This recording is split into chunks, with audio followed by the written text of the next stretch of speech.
เป็นผู้แทนของคณะสงฆ์ทุกอำเภอในจังหวัดเชียงใหม่แต่ว่าในอำเภอต่างๆนั้นสำนักพระพุทธศาสนาแห่งชาติจังประจำจังหวัดเชียงใหม่ก็ได้มอบทุนไปเหมือนกันทุกอำเภอละ25,000 บาทเหมือนกันทุกอำเภอพร้อมกันนี้อำเภอเมืองก็ได้เท่ากันนั่นแหละเท่ากันกับอำเภอต่างๆ25,000 บาททางอำเภอแต่ละอำเภอก็ได้หางบประมาณเพิ่มเติมแถมเนาะหางบประมาณเพิ่มเติมโดยเฉพาะอำเภอเมืองนี่ก็เพิ่มเข้าไปแถม25,000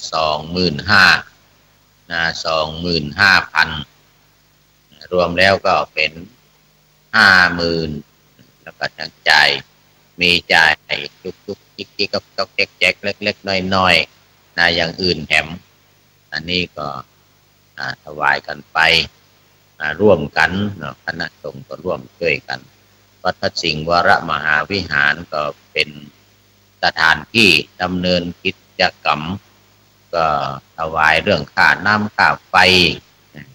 สถานที่ต่างๆนะอันนี้ก็เป็นธรรมดาตีเลขไหนก็ใจทานหั่นใจไฟหั่นใจทานหั่นเปลืองไฟเปลืองทานที่หั่นโบราณว่าวัดพระสิงห์ก็ทำกิจกรรมมาตั้งแต่วันที่25นะจัดนำปานะภัตตาหารเลี้ยงดูนักเรียนอาสาสมัครทั้งหลายที่มาร่วมกิจกรรม Big Cleaning Day ทำความสะอาดบริเวณวัดแล้วก็วันที่26ที่ผ่านมานั้นก็ได้จัดกิจกรรมในการมอบโล่รางวัลแก่ผู้บำเพ็ญประโยชน์โดยมีท่านผู้ว่าราชการจังหวัดเชียงใหม่และพระเดชพระคุณพระเทพปริยัติเจ้าคณะจังหวัดเชียงใหม่มาเป็นประธานในพิธีเปิดสัปดาห์ส่งเสริมพระพุทธศาสนาสัปดาห์เผยแผ่พระพุทธศาสนาเวลา13 นาฬิกาผ่านไปแล้วแต่ว่านี้ก็ได้มีแข่งขันการตอบปัญหาดังกล่าวเบื้องต้นรายละเอียดก็จะได้นำออกรายละเอียดได้ถ่ายทอดสดตะวันนี้ออกอากาศทางวิทยุไปแล้วแต่ว่าเป็นการถ่ายทอดเสียงอย่างเดียวสำหรับภาพนั้นจะได้นำไปออกอากาศทางสถานีโทรทัศน์แห่งประเทศไทยช่อง11ช่อง11จังหวัดเชียงใหม่ในรายการสารธรรมนำสุขในรายการสารธรรมนำสุขของสถานีโทรทัศน์ช่อง11จังหวัดเชียงใหม่ในโอกาสต่อไปหลังมาฆบูชานี่แหละแต่ว่ายังไม่รู้วันใดเป็นการนำเทปที่ถ่ายจะถ่ายทำการแข่งขันนำไปออกในรายการและวันนี้ผู้ว่าโลกก็ได้มีกิจกรรมการทำบุญตักบาตรที่ได้กล่าวแล้วการทำบุญตักบาตรของพุทธศาสนิกชนตั้งแต่เวลาเจ้านี่จัดกันหลายที่หลายต่างตามวัดวารามต่างๆณสถานที่ราชการต่างๆก็แล้วแต่โอกาสเวลาจะมีอย่างที่วัดปลายหินนี้ก็ทางมหาวิทยาลัยเชียงใหม่เป็นผู้จัดทำบุญตักบาตรข้าวสารอาหารแห้งในถนนสายวัฒนธรรมหน้าวัดปลายหินเข้าไปสู่มหาวิทยาลัยเชียงใหม่ถึงหอนาฬิกาถือโอกาสนี้เชิญชวนศรัทธาญาติโยมได้มาร่วมกับ คณะผู้บริหารราชการนักศึกษาครูบาอาจารย์เจ้าหน้าที่ของมหาวิทยาลัยเชียงใหม่ก็มาร่วมกันทำบุญตักบาตรในตอนเช้าวันนี้คณะญาติโยมวัดป่าหินก็ไปร่วมตัวแล้วก็มาทำบุญตักบาตรที่บนในวัดในวิหารตัวเพราะฉะนั้นก็วัดวาอารามต่างๆก็มีการทำบุญตักบาตรจนเนิ่นศรัทธาญาติโยมได้ไปร่วมกันวัดไผ่วัดมันใกล้บ้านไผ่บ้านมันที่จะได้ทำกิจกรรมทำบุญตักบาตรในเจ้าวันนี้ฟังเทศน์ฟังบรรยายสัมโมทนียกถาเกี่ยวกับวันมาฆบูชาสำหรับในภาคบ่ายก็มีการฟังเทศน์แล้วตอนเย็นก็มีการฟังเทศน์แล้วก็เวียนเทียนฟังเทศน์แล้วก็เวียนเทียนแล้วก็ใ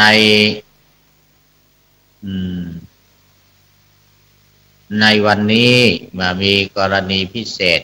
คือการฟังเทศน์ที่วัดพระสิงห์วรมหาวิหารรวบรวมจตุปัจจัยสมทบทุนเพื่อการศึกษาของเด็กไทยมูลนิธิในพระบรมราชูปถัมภ์ในพระบรมราชูปถัมภ์สำหรับ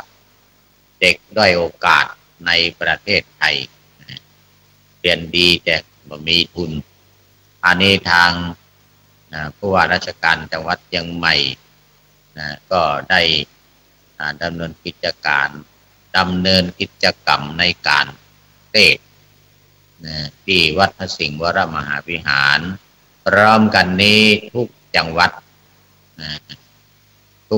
ดในประเทศไทยก็ดำเนินรายการนี้เดียวกัน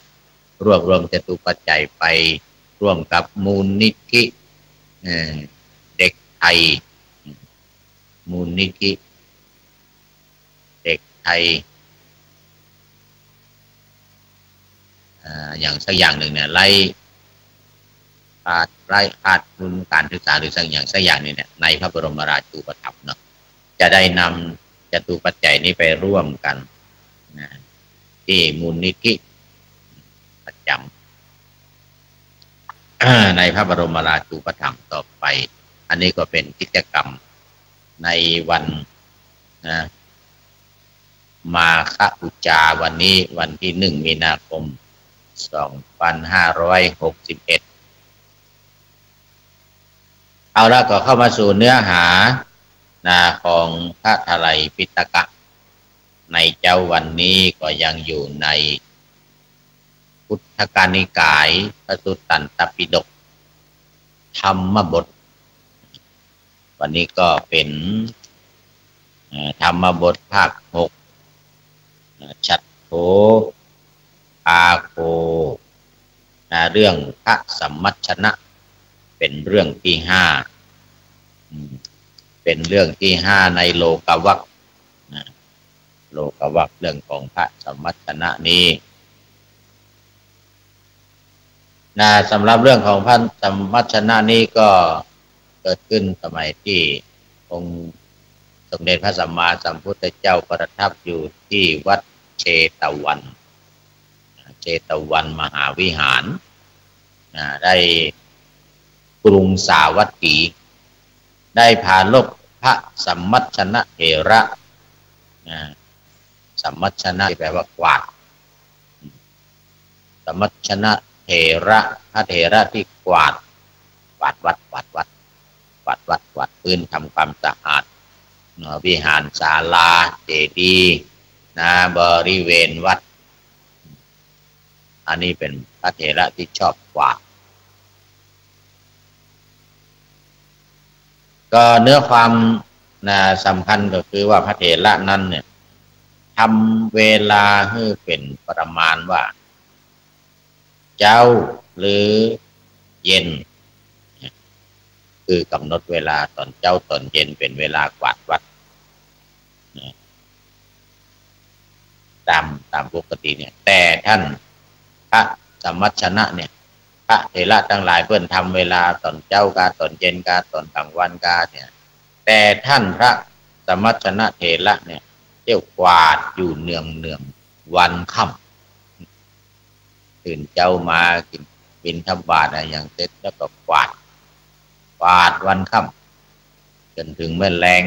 กวาดแถมเมื่อคืนก็กวาดแถมให้หน่อยเลยเขาเลยตั้งชื่อว่าพระสมัชชนะคือพระนักกวาดนี่เด้อพระนักกวาดคนอื่นเพื่อจะกำหนดเมื่อเจ้าก็เมื่อแรงก็วันละเตื้อวันละเตื้ออันนี้กวาดวันค่ำวันหนึ่งพระเถระนั่นก็ถือไม้กวาดไปสู่สำนักของพระเรวตะเถระก็ไปที่พระเรวตะอยู่ผู้นั่งในที่พักกลางวันแล้วกล่าวว่าพระเถระนี้เป็นผู้เกียจคร้านมากบริโภคของที่คนถวายด้วยศรัทธาแล้วมานั่งอยู่เหมือนกันนะการที่พระเถระนั้นถือเอาไม้กวาดแล้วกวาดที่แห่งหนึ่งจะไม่บันหรือนี่ไปว่าเพื่อนไปไม่ควรหรือก็คือว่า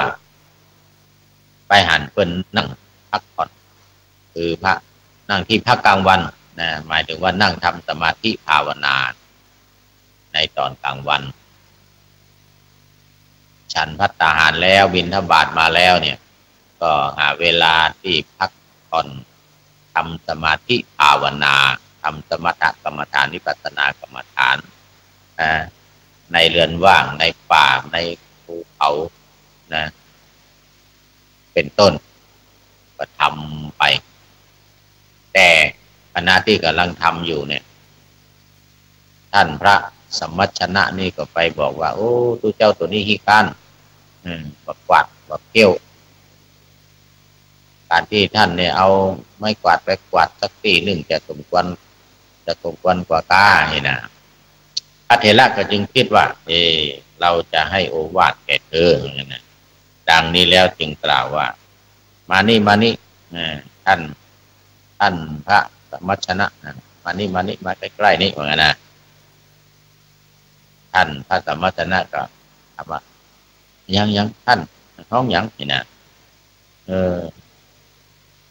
ท่านจงไปอาบน้ำแล้วจงมาเหมือนกันนะไปอาบน้ำไปก่อนไปอาบน้ำแล้วมาเนอะนี่นะพระเถระนั่นก็ได้ทำตามคือพลิกไปอาบน้ำแล้วลำดับนั้นพระเถระก็ให้เธอนั่งณส่วนสุดข้างหนึ่งแล้วนะเมื่อจะกล่าวสอนจึงกล่าวว่าคุณธรรมดาภิกษุเที่ยวกวาดอยู่ตลอดทุกเวลาไม่ควรก็การที่ภิกษุกวาดแต่เช้าตรู่แล้วเที่ยวบิณฑบาตกลับจากบิณฑบาตแล้วมานั่งในที่พักกลางคืนหรือที่พักกลางวันนะสาธยายอาการ32เริ่มตั้งแต่ความสิ้นความเสื่อมในอัตภาพแล้วลุกขึ้นกวาดในเวลาเย็นจึงควรอันภิกษุไม่ควรกวาดตลอดการเป็นนิจนะแล้วพึงทำโอกาสแม้แก่ตนควรทำโอกาสให้ตนคือปฏิบัติธรรมนะคือปฏิบัติธรรมทำสมาธิภาวนาเป็นบางเวลากวาดเป็นบางเวลาพระสมัชชนะนั้นตั้งอยู่ในโอวาทของพระเถระแล้วมาเมินก็บรรลุพระอรหันต์ที่นั้นก็รกรุงรังสถานที่ต่างๆเพราะว่าท่านก็เมาไปทำสมาธิภาวนาแล้วก็ทำตามที่พระเถระบอกกวาดเป็นบางครั้งบางคราวก็เลยรกรุงรังลำดับนั้นภิกษุทั้งหลายกล่าวกับพระสมัชชนะเถระนั้นว่าสมัชชนะเถระผู้มีอายุที่นั้นรกรุงรังก็เหตุไรท่านจึงไม่กวาดไปถามท่านพระสมัชชนะขณะที่เพิ่นบรรลุธรรมแล้วพระสมัชชนะ กล่าวว่าท่านผู้เจริญกับผมทำแล้วอย่างนั้นในเวลาประมาทในเวลาประมาทบัดนี้กระผมเป็นผู้ไม่ประมาทแล้วนะเพราะว่าบรรลุธรรมแล้วเนาะตอนที่ไปกวาดวันค่ำนั้นนะมีความประมาทมาได้ปฏิบัติธรรมตามคำสอนของท่านพระเรวตะพระเรวตะแนะนำไว้ภิกษุทั้งหลายกราบคุณพระศาสดาว่าพระเถระนี้พยากรณ์อรหัตผลเหมือนกันพระศาสดาตรัสว่าอย่างนั้นภิกษุทั้งหลายบุตรของเราเที่ยวกวาดอยู่ในเวลาประมาทในการก่อนแต่บัดนี้บุตรของเรายับยั้งอยู่ด้วยความสุขซึ่งเกิดแต่มรรคผลจึงไม่กวาดดังนี้แล้วตรัสคาถาว่าโยจะปมัชชิตวาโยจะปุเพปมัชชิตวาเป็นต้นแปลว่าผู้ใดประมาทในก่อนภายหลังไม่ประมาทผู้นั้นย่อมยังโลกนี้ให้สว่างได้เหมือนดวงจันทร์พ้นแล้วจากหมอกฉะนั้นอันนี้ก็เป็นคาถาภาษาบาลีที่ท่านพระพุทธโฆษาจารย์เพิ่นได้นำออกมาจากพระไตรปิฎกเนาะแล้วนำมาเขียนมาอธิบายนำมาจากพุทธกนิกายอสุตตันตปิฎกว่าโยจะปุเพปมัชชิตวาปัจฉาโสนปมุตมัชชติโสมังโลกังปภาเสติอัปพามุตโตวจันทิมาปภามุตโตวจันทิมาคนใดประมาทในการก่อนแต่ว่าในภายหลังมามีความประมาทผู้นั้นย่อมทำโลกเนี่ยให้สว่างให้สม่ำเสมอสว่างสวัยเหมือนพระจันทร์ที่โพ้นจากเมฆจากหมอกแล้วพ้นจากเมฆจากหมอกแล้วอันนี้ก็เป็น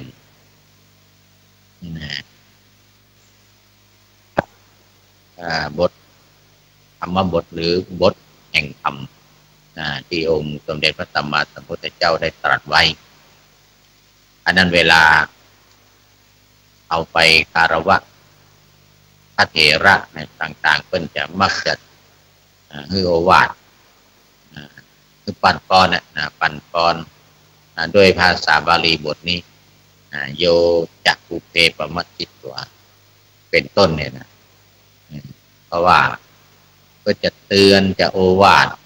ผู้ที่ไปขอขมาขอโทษเนี่ยว่าใครเป็นผู้ประมาทในการก่อนก็คือว่าได้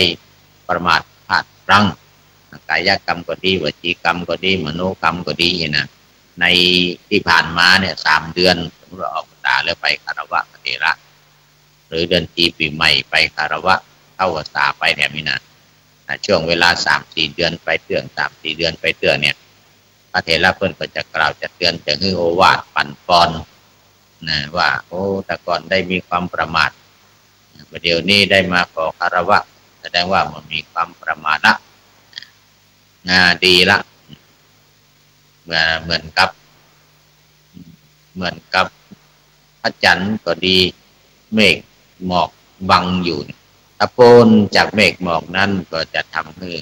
พระจันทร์นั้นมีแสงนวลสว่างสวัยนี่นะโสมังโลกังปภาเสติย่อมเหมือนกับว่าจะย่อมทำโลกเนี่ยให้สว่างสวัยอยู่ตลอดเวลาดังนั้นอย่างกระท่านพระสมัชชนะเนี่ยพระสมัชชนะเถระเนี่ยตอนที่ยังมีความประมาทอยู่ก็เมากวาดวันค่ำบอกหูเวลาท่านพระเรวัตตะได้โอวาทได้สอนว่าโอ้ท่านถ้าภิกษุเนี่ยก็วันที่จะกวาดเจ้าตี 4 ตี 5 6 โมงกวาดยังเสร็จเรียบร้อยเนาะ6 โมง 7 โมงแล้วไปบิณฑบาตวิ่งมาฉันแล้วก็เข้าสู่ที่พักปฏิบัติธรรมถึงตอนเจ้าถึงตอนบ่ายตอนเย็นมาเมื่อแรงออกจากที่ หลีกเล่นที่ปฏิบัติธรรมแล้วจึงไปกวาดกรรมนะก่อนอาบน้ำไปกวาดกรรมเสร็จแล้วเมื่อคืนก็ปฏิบัติธรรมแถมกวาด2 เทื่อกับเพราะตอนเจ้ากับตอนเย็นท่านพระสัมมาชนะตั้งอยู่ในโอวาทนั้นบางกี่วันก็ได้บรรลุเป็นพระอรหันต์ก็อย่างเพราะว่าได้ปฏิบัติธรรมในช่วงตอนกลางวันตอนกลางคืนกวาดเนี่ยเป็นบางเวลาเจ้ากับแมลงจนที่ต่างๆรกรุงรังทำให้พิสูจน์ทั้งหลายได้ไปถามท่านก็เป็นว่าโอ้ตอนก่อนนั้นข้าพเจ้าประมาทจะได้ปากันได้กวาดแต่เดี๋ยวนี้แบบประมาทนะกวาดเป็นบางครั้งบางคราวนะภิกษุทั้งหลายก็เลยไปกราบทูลพระพุทธเจ้าว่าท่านพระสัมมาชนะเนี่ยได้ประกาศตัวเองว่าเป็นพระอรหันต์พยากรณ์ตัวเองว่าเป็นพระอรหันต์เนอะพระพุทธเจ้านะพระพุทธเจ้าก็ตรัสว่าแม่นถูกต้องอย่างนั้นบุคคลลูกของเราท่านบอกว่ามะมะพุทโธเนาะบุตรของเราเนี่ยนะประมาทในการก่อนจึงพากันไปจึงไปกวาดตอนนี้ไม่ประมาทแล้วด้วยความเป็นพระอรหันต์แล้วก็ตรัสคาถานี้เนาะคือจับปุเกบมัตติสาระหรือเนื้อหาธรรมะนี่ก็มีอยู่ว่าบอกคนประมาทนะถ้าว่าใครประมาทคนนั้นคือถ้าว่าประมาทปฏิบัติธรรมนั่นเองมาได้ปฏิบัติธรรมฉะนั้นต้องปฏิบัติศาสนธรรมคำสอนตามบทแห่งธรรมดังกล่าวมานี้เอาละวันนี้เวลาของรายการก็หมดพอดีแต่ความจริงยังหมดดังได้กล่าวไว้ตอนต้นว่าจะดำเนินการถึงเวลาประมาณ 5:30 นาที 5 กึ่งก็จะมีกิจกรรมการทำบุญตักบาตรเนื่องในวันมาฆบูชาดังที่กล่าวไว้แล้วตอนต้นเอาละตรงนี้ก็ขออำลารายการ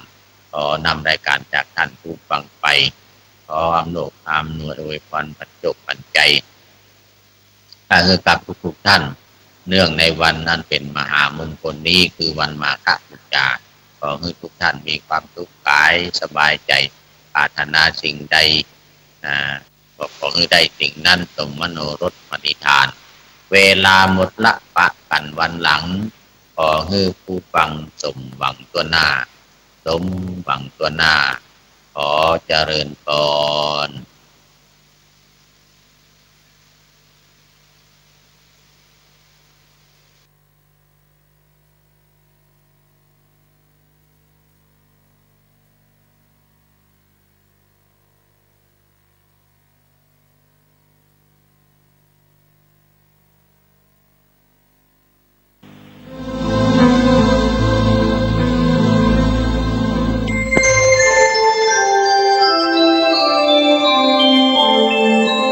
ขณะนี้ท่านกำลังฟังสถานีวิทยุกระจายเสียงพระพุทธศาสนา FM 104.5 เมกะเฮิรตซ์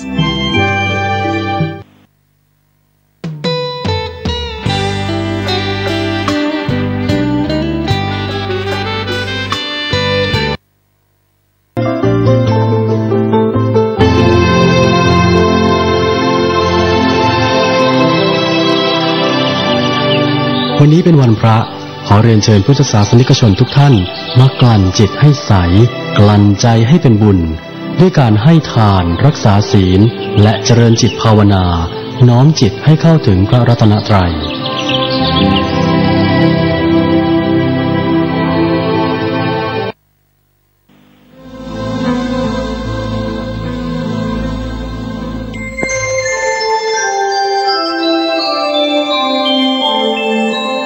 ขณะนี้ท่านกำลังฟังสถานีวิทยุกระจายเสียง FM 104.5 เมกะเฮิรตซ์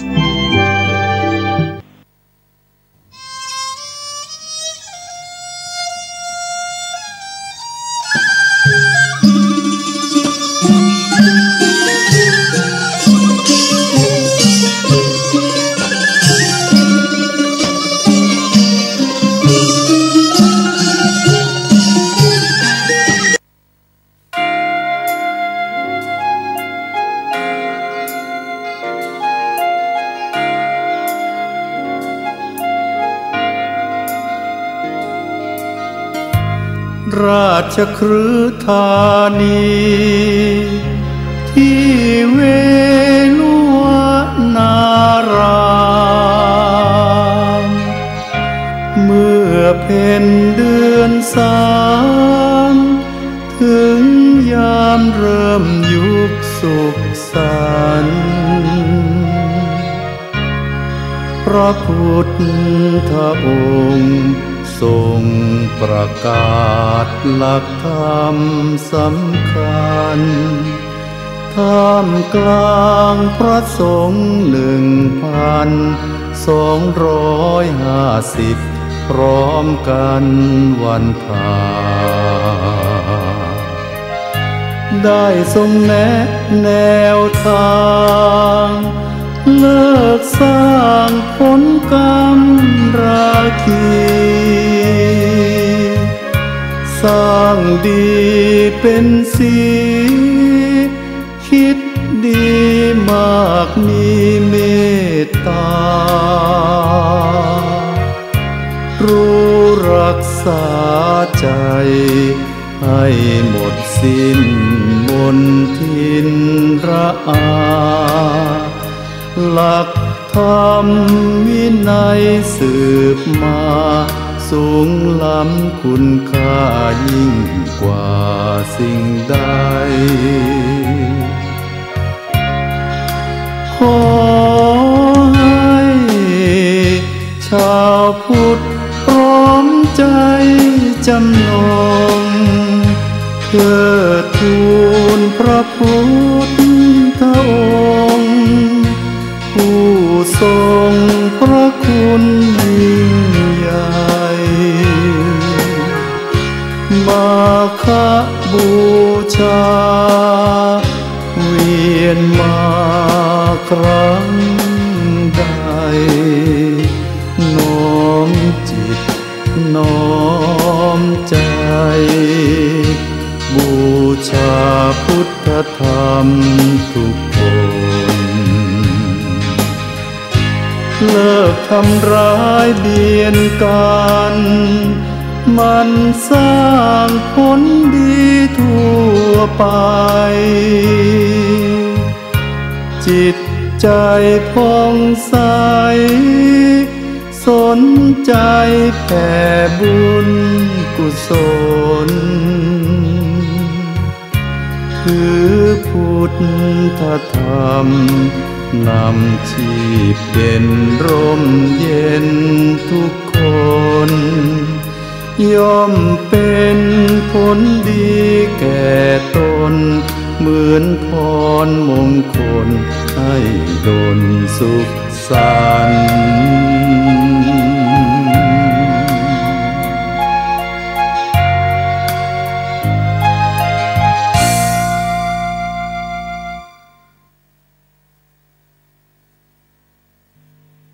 ท่านผู้ฟังที่เคารพในโอกาสสัปดาห์ส่งเสริมพระพุทธศาสนาวันมาฆบูชาปี 2561 ในปีนี้ได้รับเมตตาธรรมจากพระเดชพระคุณพระเทพโกศลที่ปรึกษาเจ้าคณะภาค 7 เจ้าวาดวัดศรีโสดาพระรามหลวงตำบลสุเทพอำเภอเมืองเชียงใหม่ท่านกล่าวโอวาทคำสอนดังนี้ขอเจริญพรพุทธศาสนิกชนญาติโยมพี่น้องศรัทธาสาธุชนทุกท่านวันนี้เป็นวันสำคัญวันหนึ่งของพระพุทธศาสนานั่นคือเป็นวันมาฆบูชาเป็นวันที่องค์สมเด็จพระสัมมาสัมพุทธเจ้าทรงแสดงพระโอวาทปาฏิโมกข์ให้แก่พระภิกษุจำนวน 1,250 รูปใจความสำคัญของโอวาทปาฏิโมกข์หรือโอวาทเตือนพระภิกษุพระภิกษุในพระพุทธศาสนานั้นก็คือข้อที่ 1ไม่ทำบาปข้อที่ 2ทำกุศลให้ถึงพร้อมข้อที่ 3ทำจิตใจของตนให้ผ่องใสตามพระบาลีว่าสัพพะปาปัสสะอาการนังกุศลสูปสัมปทาสจิตตปริโยทะปนังเอตังพุทธศาสนังการไม่ทำบาปทำปวงการทำกุศลให้ถึงพร้อมการทำจิตใจให้ผ่องใสเหล่านี้เป็นต้นเป็นโอวาทของพระพุทธเจ้าเพราะฉะนั้นเมื่อวันสำคัญเช่นนี้ได้เวียนมาบรรจบครบรอบท่านทั้งหลายในฐานะที่เราเป็นชาวพุทธก็ จงระลึกนึกถึงพระธรรมคำสั่งสอนของพระองค์พยายามหลีกเล่นความชั่วต่างๆความบาปหรือความชั่วความไม่ดีงามทั้งปวงและพยายามทำสิ่งที่ดีงามที่เป็นประโยชน์ตนและประโยชน์พวกผู้อื่น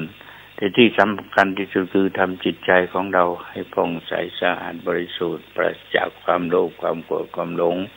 เมื่อเราทำได้อย่างนี้เราจะได้ชื่อว่าเป็นพุทธศาสนิกชนที่ปฏิบัติตามคำสั่งสอนขององค์สมเด็จพระสัมมาสัมพุทธเจ้าจึงขอเจริญพรญาติโยมศรัทธาสาธุชนทุกท่านได้นึกถึงวันมาฆบูชาถ้ามีโอกาสตอนเย็นก็ไปเวียนเทียนที่วัดใดวัดหนึ่งที่ใกล้บ้านของตัวเองหรือถ้าไม่มีโอกาสก็อยู่ที่บ้านประพฤติปฏิบัติตามคำสอนของพระเจ้า3 ข้อดังที่ว่าไม่ทำบาปทำความดีทำจิตใจให้บริสุทธิ์สะอาดตอนนี้เป็นต้นก็จะเป็นบุญเป็นกุศลแก่ตนเองให้เป็นบุญเป็นกุศลแก่ครอบครัวจึงขออำนวยอวยพรให้ญาติโยมพุทธบริษัททุกท่านที่เอาใจใส่ดูแลงานสำคัญของพระพุทธศาสนาด้านนี้มีความสุขความเจริญรุ่งเรืองในพระพุทธศาสนาตลอดไปทั่วทุกท่านทุกคนเดินในโอกาสสัปดาห์ส่งเสริมพระพุทธศาสนาวันมาฆบูชาปี 2561 ปีนี้ได้รับเมตตาธรรมจากพระเดชพระคุณหลวงพ่อพระธรรมเสนาบดีรองเจ้าคณะภาค 7เจ้าวาดวัดพระธาตุดอยสุเทพราชวรวิหารตำบลสุเทพอำเภอเมืองเชียงใหม่ท่านกล่าวคำสอนสัปดาห์ส่งเสริมพระพุทธศาสนาวันมาฆบูชาดังนี้ 1,250 ลูกซึ่งล้วนแต่เป็นพระอรหันต์ขีณาสพผู้ที่ได้อุปสมบทเป็นเอหิภิกขุอุปสัมปทาที่มากันโดยไม่ต้องนัดหมายมาประชุมพร้อมกันในวันเป็นเดือนมาฆมาสคือมาฆบูชาและพระพุทธองค์สมเด็จพระสัมมาสัมพุทธเจ้าก็ได้ทรงประทานโอวาทปาติโมกข์อันเป็นหัวข้อหลักแห่งคำสอนในทางพระพุทธศาสนาดังพระบาลีที่ว่าสัพพะปาปัสสะอากัลนังการไม่ทำความบาปทั้งปวงกุศลสูปสัมปทาการทำกุศลให้ถึงพร้อมสัจิตตปริโยทปนังการทำจิตของตนให้บริสุทธิ์ผ่องใสเอตังพุทธศาสนังนี้เป็นคำสอนของพระพุทธศาสนาเราทั้งหลายนับว่าเป็นโชคดีเป็นโอกาสดีที่เราได้มาถึงวันมาฆบูชาในปี 2561 นี้เพราะนับว่าเราเป็นผู้ที่มีกุศลผลบุญต่อเนื่องกันมาจะทำให้เราได้มีโอกาสได้สร้างบุญสร้างกุศลทำคุณงามความดีสมกับดังที่โอวาทปาติโมกข์ที่พระพุทธองค์ได้ทรงประทานไว้นั่นเองในข้อต้นที่ว่าสัพพะปาปัสสะอาการนังนั้นก็มีความหมายว่าการไม่ทำบาปทั้งปวงคำว่าบาปก็คือความชั่วอันเกิดจากทางกายเรียกว่ากายทุจริตมี3 อย่างเป็นต้นว่าฆ่าสัตว์1ลักทรัพย์1ประพฤติผิดในการ3สิ่งนี้เป็นความประพฤติชั่วทางกายเป็นสิ่งที่ก่อบาปก่อกรรมทำเวรให้เกิดให้มีขึ้นสร้างความเดือดร้อนไม่รู้จบไม่รู้สิ้นมีความเดือดร้อนสร้างความเดือดร้อนให้แก่ทั้งตัวเอง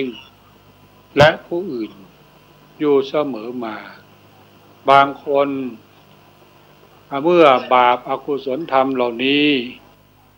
มาส่งผลมาให้ส่งวิบากมาให้ซึ่งจะต้องได้รับทุกข์ความเดือดร้อนบางคนก็มาตัดพ้อต่อว่าทำดีแล้วไม่ได้ดีแต่เนื่องจากว่า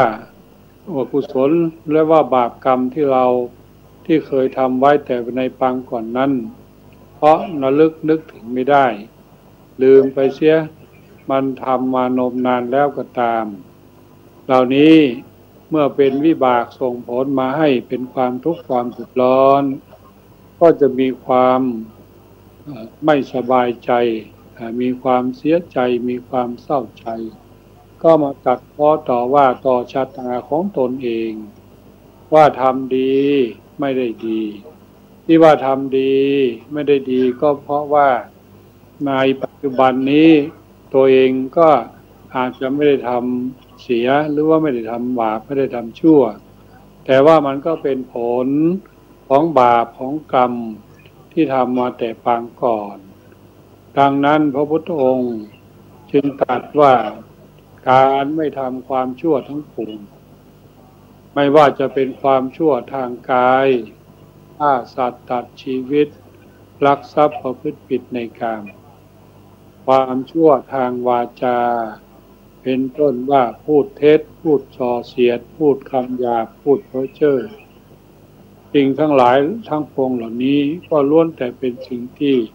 น่าเกลียดผู้ใดมีปกติพูดโปดพูดเท็จพูดคำหยาบพูดส่อเสียดพูดเพ้อเจ้อวาจาไม่น่าฟังไม่ไพเราะปากที่ธรรมชาติสร้างมาแล้วนั้นก็มีไว้เพื่อให้เราได้กินได้เคี้ยวกินอาหารหรือได้พูดจาคำที่น่าพูดจาคำที่ควรพูดจาก็คือคำพูดที่เป็นวาจาสุภาษิตอ่านน้อยตาลหวานลิ้นไม่สิ้นซาก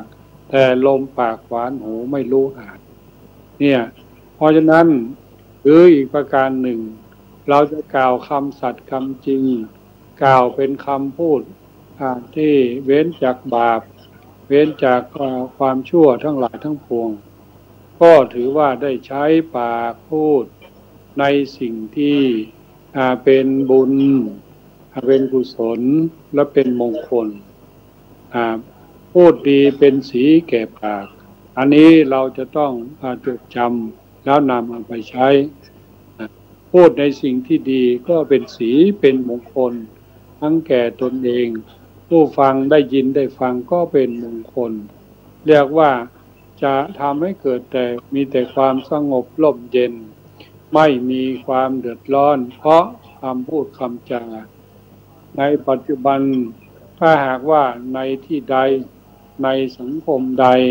ในกลุ่มใดมีคนพูดโปดพูดส่อเสียดพูดคำหยาบพูดเพ้อเจ้ออยู่ในกลุ่มนั้นในสมาคมในสังคมนั้นก็จะมีแต่ความเดือดร้อนกระสับกระส่ายวุ่นวายไม่ต้องว่าไปไกลไม่ต้องมองไปไกลแม้แต่ในครอบครัวของเราเองก็เช่นเดียวกันถ้าหากว่ามีใครพูดไม่ดีพูดวาจาไม่สุภาพพูดวาจาไม่เป็นมงคลในบ้านก็ทำให้บ้านแตกเล้าแตกฉานอยู่ด้วยกันอย่างไม่มีความสงบสุขถ้าอยากจะให้มีความสงบสุขเราก็ต้องพูดแต่ถ้อยคำที่ดีๆถ้อยคำที่เป็นศีลถ้อยคำที่เป็นธรรม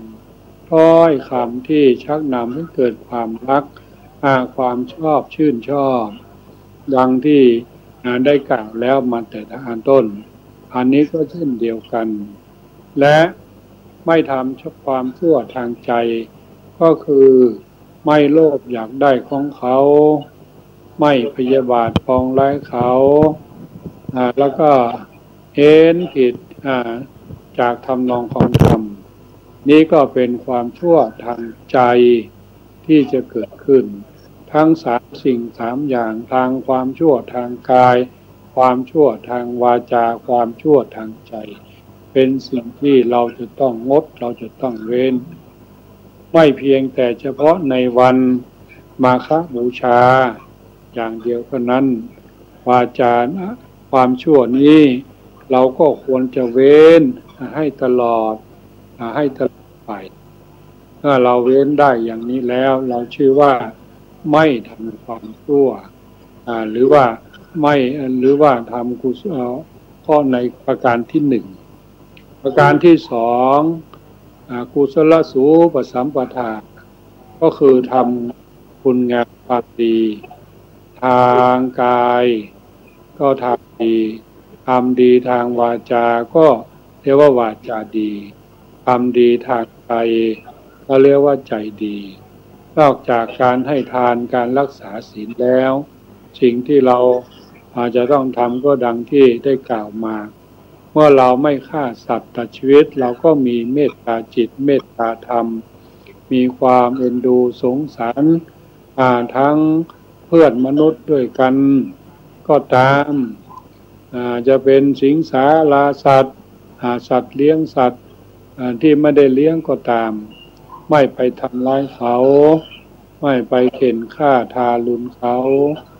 ไม่เอารัดเอาเปรียบเขาในฐานะที่เราเป็นมนุษย์สุดประเสริฐเป็นผู้เลิศด้วยสติเป็นผู้เลิศด้วยปัญญาเป็นผู้เลิศด้วยความสามารถการที่เราจะเบียดเบียนเราก็จะเบียดเบียนได้มากการที่เรางดเว้นเราก็จะงดเว้นได้มากการที่จะให้เป็นประโยชน์หรือว่าให้อภัยแก่เขาเราก็ทำได้มาก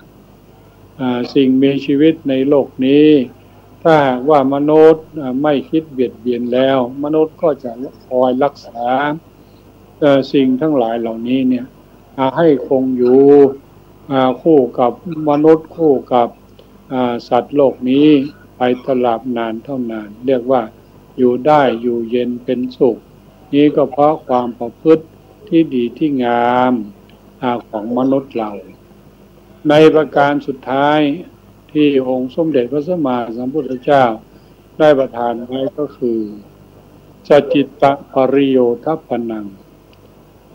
ก็หมายความว่าทำจิตใจของเราเนี่ยให้บริสุทธิ์ผุดผ่องใส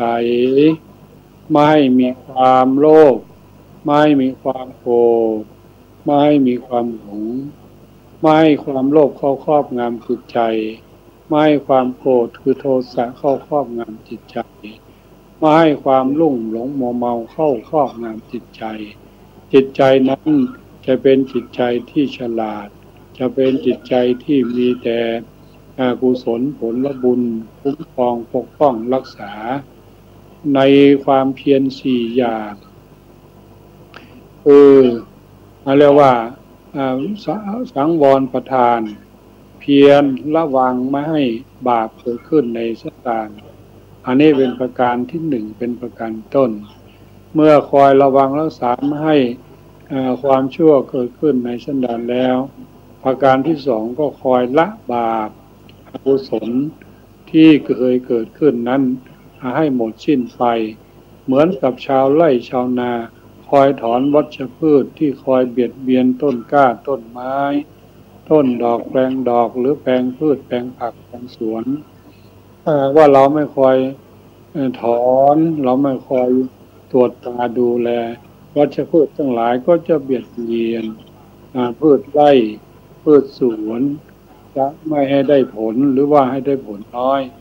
ย้ำใดก็ตามจิตใจเราก็เช่นเดียวกันถ้าหากว่าไม่คอยระมัดระวังแล้วบาปอกุศลธรรมและกิเลสนั้นก็จะเกิดขึ้นถ้าหากว่าไม่คอยระวังไม่คอยป้องกันไม่คอยปราบปรามแล้วเมื่อบาปอกุศลเกิดขึ้นก็จะท่วมทับจิตใจของเราก็จะกลายเป็นจิตใจที่เป็นบาปจิตใจที่มืดจิตใจที่ไม่สว่างดังนั้นเราจะต้องคอยใช้ประทานคือความเพียรนี้คอยสังวรระวังการต้นปหานประทานคือคอยละบาปอกุศลธรรมที่เกิดขึ้นในจิตในใจนั้นอันนี้เป็นประการที่สอง ใ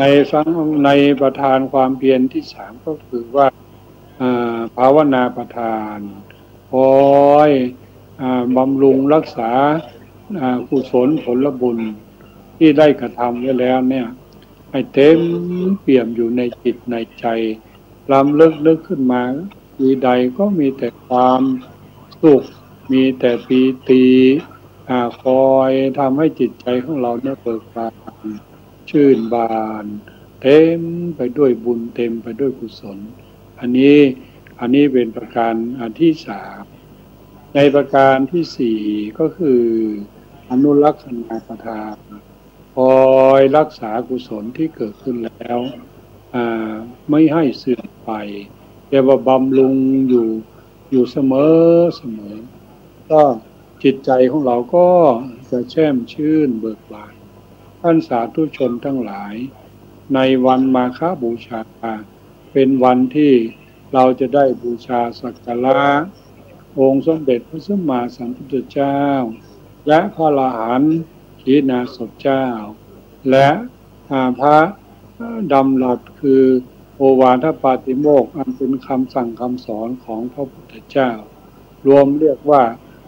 พระรัตนตรัยคือพระพุทธ1พระธรรม1พระสงฆ์1เมื่อเราได้สักการะบูชาได้กราบไหว้ได้บูชาได้นับถือเช่นนี้แล้วก็จะเป็นบุญเป็นกุศลเป็นความสุขสวัสดีมีแก่เราทุกๆคนเพราะฉะนั้นก็ขอเชิญชวนท่านสาธุชนพุทธบริษัททั้งหลายได้ร่วมกันทำการบูชาเนื่องในวันมาฆบูชาด้วยการเว้นชั่วด้วยการทำดีด้วยการทำจิตใจของตนให้บริสุทธิ์ผุดผ่องใสก็จะเป็นบุญกุศลบุญยศอันยิ่งใหญ่ให้มีชีวิตมีแต่ความสุขสวัสดีขอให้ท่านสาธุชนทั้งหลายจงอยู่ดีมีสุขปลอดภัยไร้ความเบียดเบียนจากกิเลสมีความสุขสมปรารถนาโดยทั่วกันขออำนาจคุณพระศรีรัตนตรัยได้ดลบันดาลอภิบาลคุ้มครองให้ทุกท่านเจริญด้วยจตุพิธพรใจทั้ง4มีอายุวันนะสุขะภละปฏิภาณธรรมสารคุณสารสมบัติโดยทั่วกันทุกท่านทุกคนเทินขอเจริญพรที่ท่านได้รับฟังจบลงไปแล้วนั้นก็เป็นโอวาทคำสอนจากพระเดชพระคุณหลวงพ่อพระธรรมเสนาบดีรองเจ้าคณะภาค7เจ้าวาดวัดพระธาตุดอยสุเทพราชวรวิหารตำบลสุเทพอำเภอเมืองเชียงใหม่ท่านได้มีเมตตาธรรมพร่ำสอนคำสอนเหล่านี้นำไปประยุกต์ใช้ในส่วนตนครอบครัวหน่วยงานของท่านผู้ฟังที่เคารพในโอกาสสัปดาห์ส่งเสริมพระพุทธศาสนาวันมาฆบูชาปี 2561 วันนี้ก็ได้รับเมตตาธรรมจากพระเดชพระคุณพระเทพปริยัติเจ้าคณะจังหวัดเชียงใหม่เจ้าวาดวัด7 ยอดพระอารามหลวงตำบลช้างเผือกอำเภอเมืองเชียงใหม่ท่านได้มีธรรมเมตตาพร่ำสอนในเทศกาลสัปดาห์ส่งเสริมพระพุทธศาสนาวันมาฆบูชาดังนี้เจริญพรท่านสาธุชนพุทธบริษัททั้งหลายเนื่องในปีพุทธศักราช 2561 วันมาฆบูชาเป็นวันสำคัญพุทธศาสนาจะมาในวันที่ 1 มีนาคม 2561 หน้านี้วันสำคัญพุทธศาสนาเวียนมาบรรจบอีกครั้งหนึ่งเราท่านทั้งหลายฐานะเป็นชาวพุทธก็ขอเชิญชวนท่านทั้งหลายได้บำเพ็ญธรรมบำเพ็ญคุณธรรมให้เป็นประโยชน์ต่อตนเองสังคมและพระศาสนาพระพุทธเจ้าทรงสอนทรงตรัสพระพุทธพจน์พระธรรมพระดำรัสหรือพระธรรมเทศนาให้แก่พระภิกษุ 1,250 รูป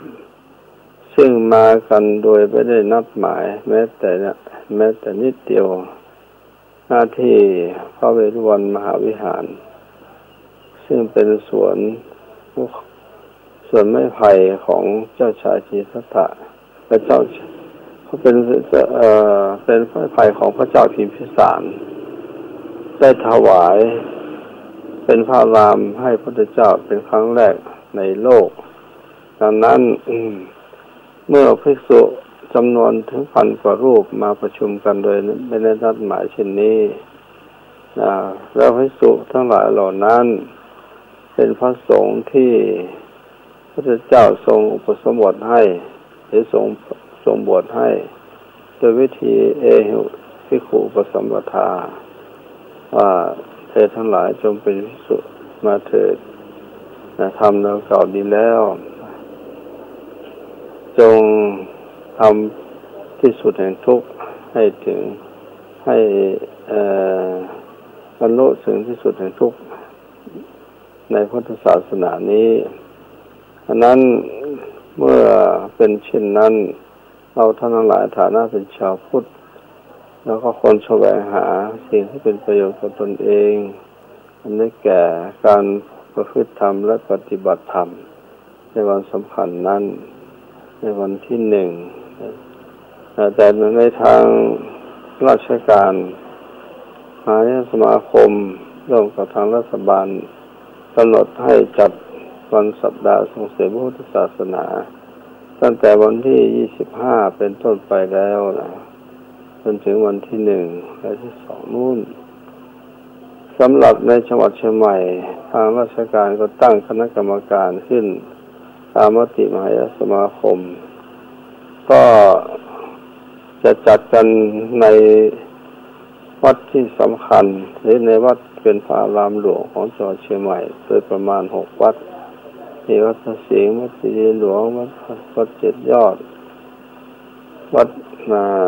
พระธาตุดอยสุเทพวัดสวนดอกเนี่ยเป็นจำนวน6วัดนี้เป็นพระอารามหลวงข้าราชการชั้นผู้ใหญ่จะแจกกันไปจะแบ่งหน้าที่ของท่านกันไป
ท่านกำลังติดตามรับฟังสถานีวิทยุกระจายเสียงพระพุทธศาสนาแห่งชาติและสังคม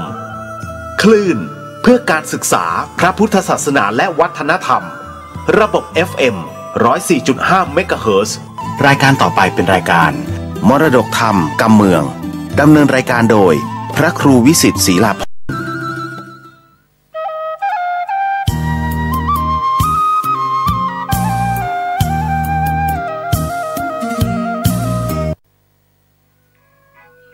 ขอยกมือ10 นิ้วกราบนอบน้อมนมัสการพระติรัตนแก้วเจ้าตั้ง3ประการ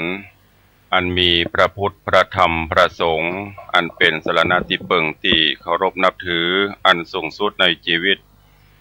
ขอน้อมไว้สาปุญญาบารมีธรรมพระมหาเถรานุเถระเจ้าคณะพระสังฆาธิการภิกษุสงฆ์สามเณรเจ้าจุตนจุองค์พระเดชพระคุณหลวงพ่อท่านเจ้าคุณพระธรรมเสนาบดีรองเจ้าคณะภาค7เจ้าอาวาสวัดพระบรมธาตุเจ้าดอยสุเทพเป็นต้นเป็นประธาน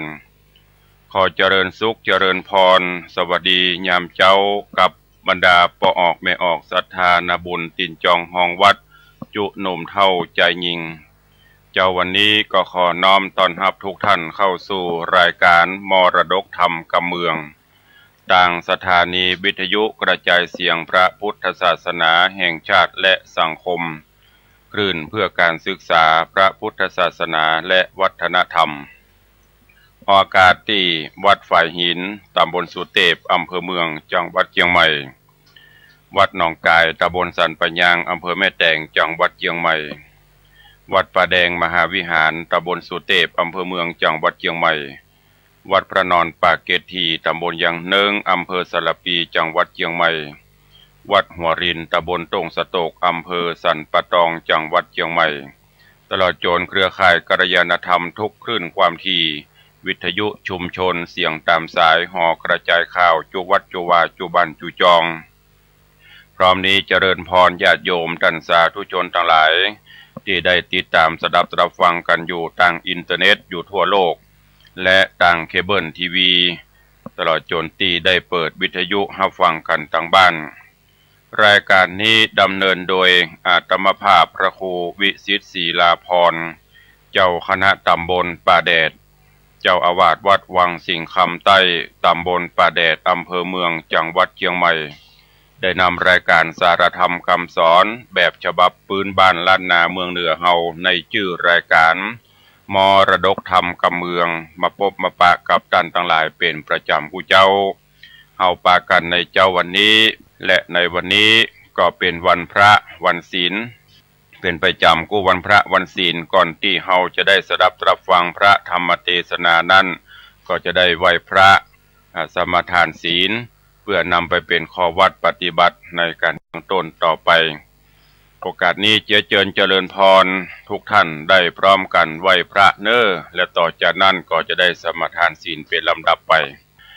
อะระหังสัมมาสัมพุทโธ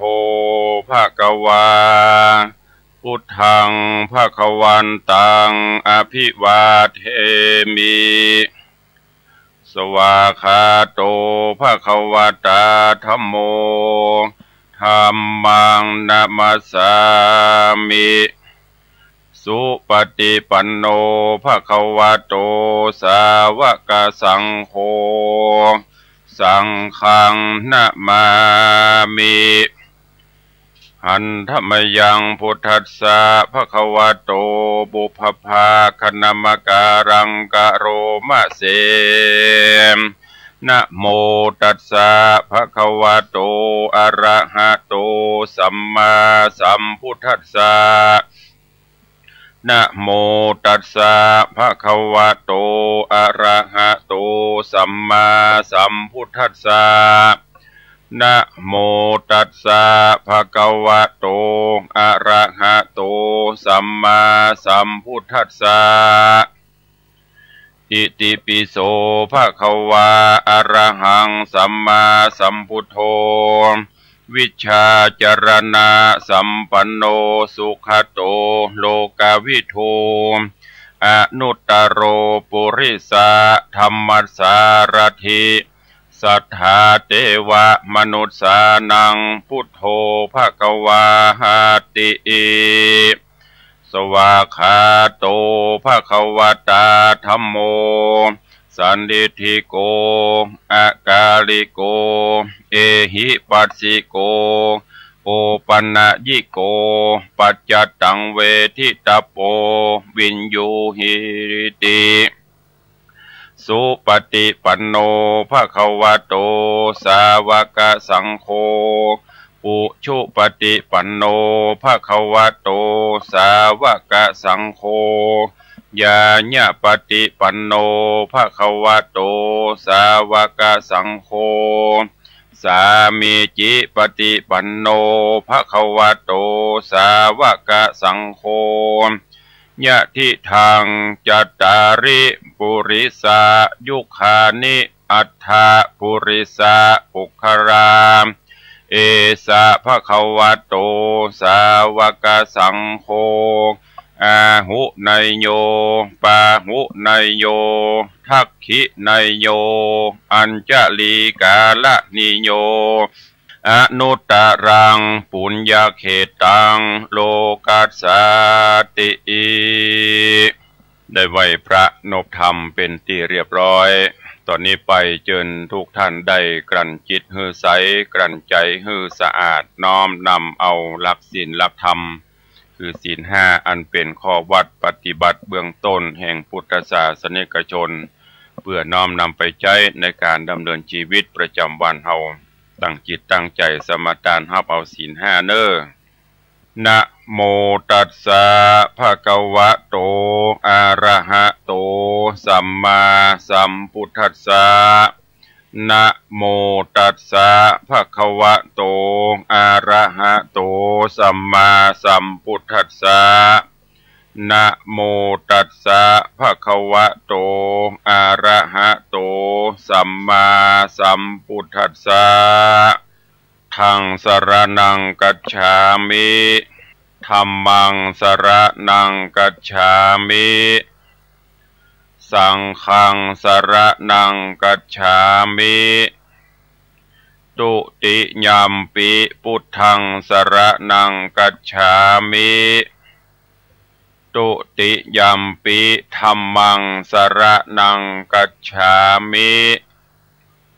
ตุติยัมปิสังฆังสรณังกัจฉามิตติยัมปิพุทธังสรณังกัจฉามิตติยัมปิธัมมังสรณังกัจฉามิตติยัมปิสังฆังสรณังกัจฉามิปานาติปาตาเวระมะนีสิกขาปะตังสมาติญามิอะตินนาตานาเวระมะนีสิกขาปะตังสมาติญามิกาเมสุมิจฉาจาราเวระมะนีสิกขาปะตังสมาติญามิมุสาวาตาเวระมะนีสิกขาปะตังสมาติญามิสุราเมระยะมัจจะปมาตัฏฐานาเวระมะนีสิกขาปะตังสมาติญามิอิมานิปัญจสิกขาปตานิสีเลนะสุขติงยันติสีเลนะโภคสัมปตาสีเลนะนิพุติงยันติตัสสมาสีลังวิโสทะเยวันนี้วันพระวันศีลเฮาได้ไหว้พระนบธรรมได้น้อมนำเอาหลักศีลหลักธรรมเป็นข้อวัดปฏิบัติเพื่อความอยู่เย็นเป็นสุขจุ่มเนื้อเย็นใจของสังคมไทยของสถาบันครอบครัวและก็ระดับหมู่บ้านระดับตำบลระดับประเทศชาติถ้าอยู่ด้วยกันแบบสังคมจะพุทธมีศีลมีธรรมบ่เบียดเบียนบ่ลบลาตาฟันบ่ดีคาไผบ่อิจฉาตาห้อนไผใจหลักศีลหลักธรรมเป็นเครื่องยึดเหนี่ยวในการประพฤติปฏิบัติก็จะทำให้เฮาท่านทั้งหลายได้อยู่เย็นเป็นสุขสังคมเฮาจะมีความสงบสุขร่มเย็นช่วยกันพอช่วยกันก้อยอย่างที่เพิ่นว่าเจนพ่ออุ้ยแม่มอนเพิ่นว่าอยู่ที่หลายตายที่ม่วนจะไปฝั่งด่วนเมาลมมันจะขี่โคมเมื่อซ้อยน้ำตาจะย้อยเมื่อปลายลูนอยู่ที่ไหนก็ช่วยกันไปจะเป็นละบ้านเก่าบ้านเดิมช่วยกันกึดหาทางที่จะทำให้บ้านเมืองคืนสู่สภาพปกติดีกว่าต่างคนก็ต่างอู้จากันไปอย่างเงี้ยเหตุการณ์บ้านเมืองต่างๆก็กลัวจะเกิดขึ้นในสิ่งที่มันบดีบงามเพราะผู้ปกครองเจ้าบ้านเจ้าเมืองเหินห่างจากศีลจากธรรมประพฤติปฏิบัตินอกหีดนอกห้อยเก่าห้อยเดิมไปเจริญพรญาติโยมท่านสาธุชนทั้งหลายตั้งอกตั้งใจสดับตรับฟังพระธรรมเทศนาปื้นเมืองเหนือณโอกาสบัดนี้พระธรรมเทศนาคันธนะก็กำลังมาถึงที่เจ้าคันธนะหลังจากที่เอาแก้วเอาคำเอาหยังมาฮื้อแม่ย่าเฒ่าที่มาขอปึงป้าอาศัยเพราะว่าหันแม่เฒ่านั้นถึงแม้นจะทุกข์จะยากมาได้พิษธรรมปฏิบัติตามศีลตามธรรมก็เลยอินดูไปขุดเอาคำที่บ้านเก่ามาก็เอามาฮื้อแม่เฒ่าแล้วก็ลาแม่เฒ่าปิกไปแอวบ้านกำตอนนี้ก็จะปิกมาที่เก่า พอปีกมาที่เก่าก็มาฮู้มาหันเจ้าบ้านเจ้าเมืองอย่างอยู่ในอาการโศกเศร้าอาการหมองเหงาบ่จื่นบ่บ้านก็ถามแม่เฒ่าก็บอกว่าพ่อพญาเปิ้นไปแอวในป่าไปปะใส่ยักษ์จะกินเปิ้นก็เลยปั่นทนันบ่ฮื้อกินบิ๊กมาเปิ้นบอกว่าจะส่งนักโทษหรือว่าส่งอาหารน่ะส่งคนฮื้อไปกินวันละคนใหม่ๆมันก็มิ่งส่งนักโทษนักหยังไปฮื้อกินเมินเข้ามันมีฮื้อกินละก็เลยเดือดร้อนกันเข้าสุดท้ายจะเอาตัวเก่าไปลูกเต้าก็เลยขอร้องตอนนี้นางสีดาอันเป็นลูกสาวรับอาสาจะไปบอกแม่เฒ่าก็บอกว่าเจ้าจะไปอยู่ใกล้เน้อยักษ์ตัวนี้มันร้ายกาจพ่องหันมาก็จะยับกินเอาเพื่อไปไกลๆเจ้าคันธนะฮู้อย่างอี้ก็ถามว่าประเดี๋ยวนี้เพิ่นยังได้เพิ่นเอานางไปไว้ที่ไหนอย่างใดแม่เฒ่าก็บอกด้วยประการต่างๆเจ้าคันธนะก็ฟังไปที่หอผีที่เพิ่นเอาไปขังเอาคนไปขังเพื่อให้ยักษ์มากินนั่นน่ะเอาไปพอไปถึงทหารก็ไปใจดาบน่ะตบต่อยต่ำต้นไม้ไตรคาอย่างต่างๆมีเสียงอึกกระทึกคึกโครมนางสีดาได้ยินเสียงก็ยักษ์มาแล้วคำนี้คราวนี้ก็คงจะมอดมวยชีวาคงจะบะเลือได้หันหน้าปอนหน้าแม่หำละนางก็นึกขึ้นมาได้ก็เลยยกมือสัจจะอธิษฐานไหวสาปารมีบุญคุณป่อคุณแม่คุณครูบาอาจารย์เตปาอาหักสิ่งศักดิ์สิทธิ์ทั้งหลายเพื่อมาช่วยจนกระทั่งเจ้าคันธนะเข้าไปใกล้เข้านางก็เรียกว่ายักษ์แถลงเปลี่ยนมาเจ้าคันธนะก็บอกว่าไม่ใช่เฮานี่ไม่ใช่เป็นยักษ์เฮาเป็นมนุษย์นางก็บอกว่าถ้าอันเจ้าเขาจะหนีไปไกลๆเนอะเพราะว่ายักษ์กำลังจะมาแล้วก็เดี๋ยวเจ้าจะต้องเป็นอาหารของยักษ์เจ้าคันธนะก็บอกกลัวก็เลยสอบถามต่างๆนานาเจ้าคันธนะจะช่วยได้กาช่วยไปได้กาจะได้กาคำเดียวก็ก้อยฟังกันต่อไปบัดนี้ก็จะได้เทศนาฮือท่านทั้งหลายได้รับฟังณโอกาสบัดนี้นะโมตัสสะภะคะวะโตอะระหะโตสัมมาสัมพุทธัสสะตาในการละนั้นยังมียักษ์โด่งตันตัวใหญ่มันเข้ามาไกลหอผีกลิ่นมันมีสาบไข่ยักษ์จังไรใจเฮาหันหม้อเขาและให้แตกบางไข่สลามันโกรธมากหนักว่ากูจักกินบอกไว้แล้วเขาในศาลาหันสีดาหนอดเนาอยู่กับเจ้าหนอดไทยมันงืดใจนำนาว่าเหตุใดนาวันนี้จริงใดมีถึงสองหรือเขาลองหาใจยักจังไรบาปเศร้าก็โคตรเข้าไปหาหมายจักจ่าหญ้ามาไปเอาหญ้าหิมน้ำมันก็ซ้ำหันใส่ยักษ์ตัวใหญ่ตายลังงางอยู่ที่คางน้องใหญ่มันก็ใส่ใจว่ายักษ์ได้มานอนอยู่พิว่ากูจักขาฮือความหน้ามอละนาเที่ยงจากว่ามันตายกูจักไปถวายพญาเจ้ามันก็เข้าไปไกลแล้วเอาไม้แต่งคอเลือดยักผมงอติด8 ไม้การแขวดแดงกวาวแล้วฟังเฝ้าหุยหายสั้นร่างสายและหนีกันหลอดที่อยู่แล้วก็บอกแก่แก้วเสนาว่าได้ไปขาดยักษ์เท่าตาอยู่เฝ้าหิมหนองเลือดตกกองแดงแปลงกันว่าแต่งแล้วก็มานางสีดาน้อยนาดยังบอกขาดใจตายจุงคงควายเลี้ยวปันรีบปากันไปดูจิมเตอะว่าอันเมื่อนั้นเสนาผู้เฒ่ายินกำเล่าจ่าเลี้ยงมาก็กำกว่ามาได้ ไปรีบเร็วไปไวพญาวาคาเดมหาราชข้าพระบาทขอทูลสาว่าเรื่องจะญามาได้ไปข้ายักกลาตา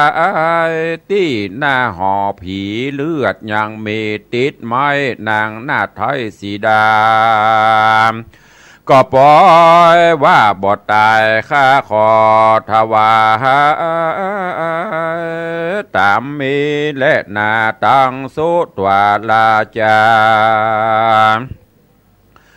ส่วนว่าพญาจำป่ายินเสนามากล่าวตนเต้าเจ้าสังกาใจจริงฮือเสนาไปในไปดูสลีบุญจูนอนาเอา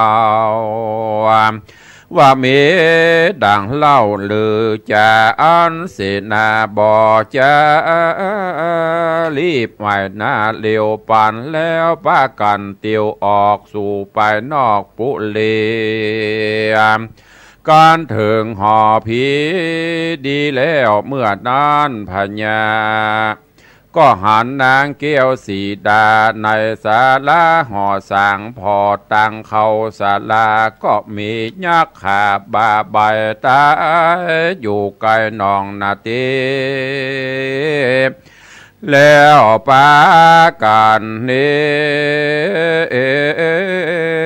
ขึ้นสู่ในที่อยู่เบียงใจรีบเข้าไปไหว้พระญากราบทูลสาเรื่องถอยมีบ่อน้อยหลายประการก็มีหันและนาเมื่อนานพญาจำป่าที่ลาดหูวาดนางน้อยนาดบอดตายจริงเรียกเสนาหลายจูบผู้มาพร้อมอยู่ลงคามแล้วไข่กำบอกเล่าตั้งแต่เก้าสุดไปฮือเสนาหมายได้หูแจงควายจุปกา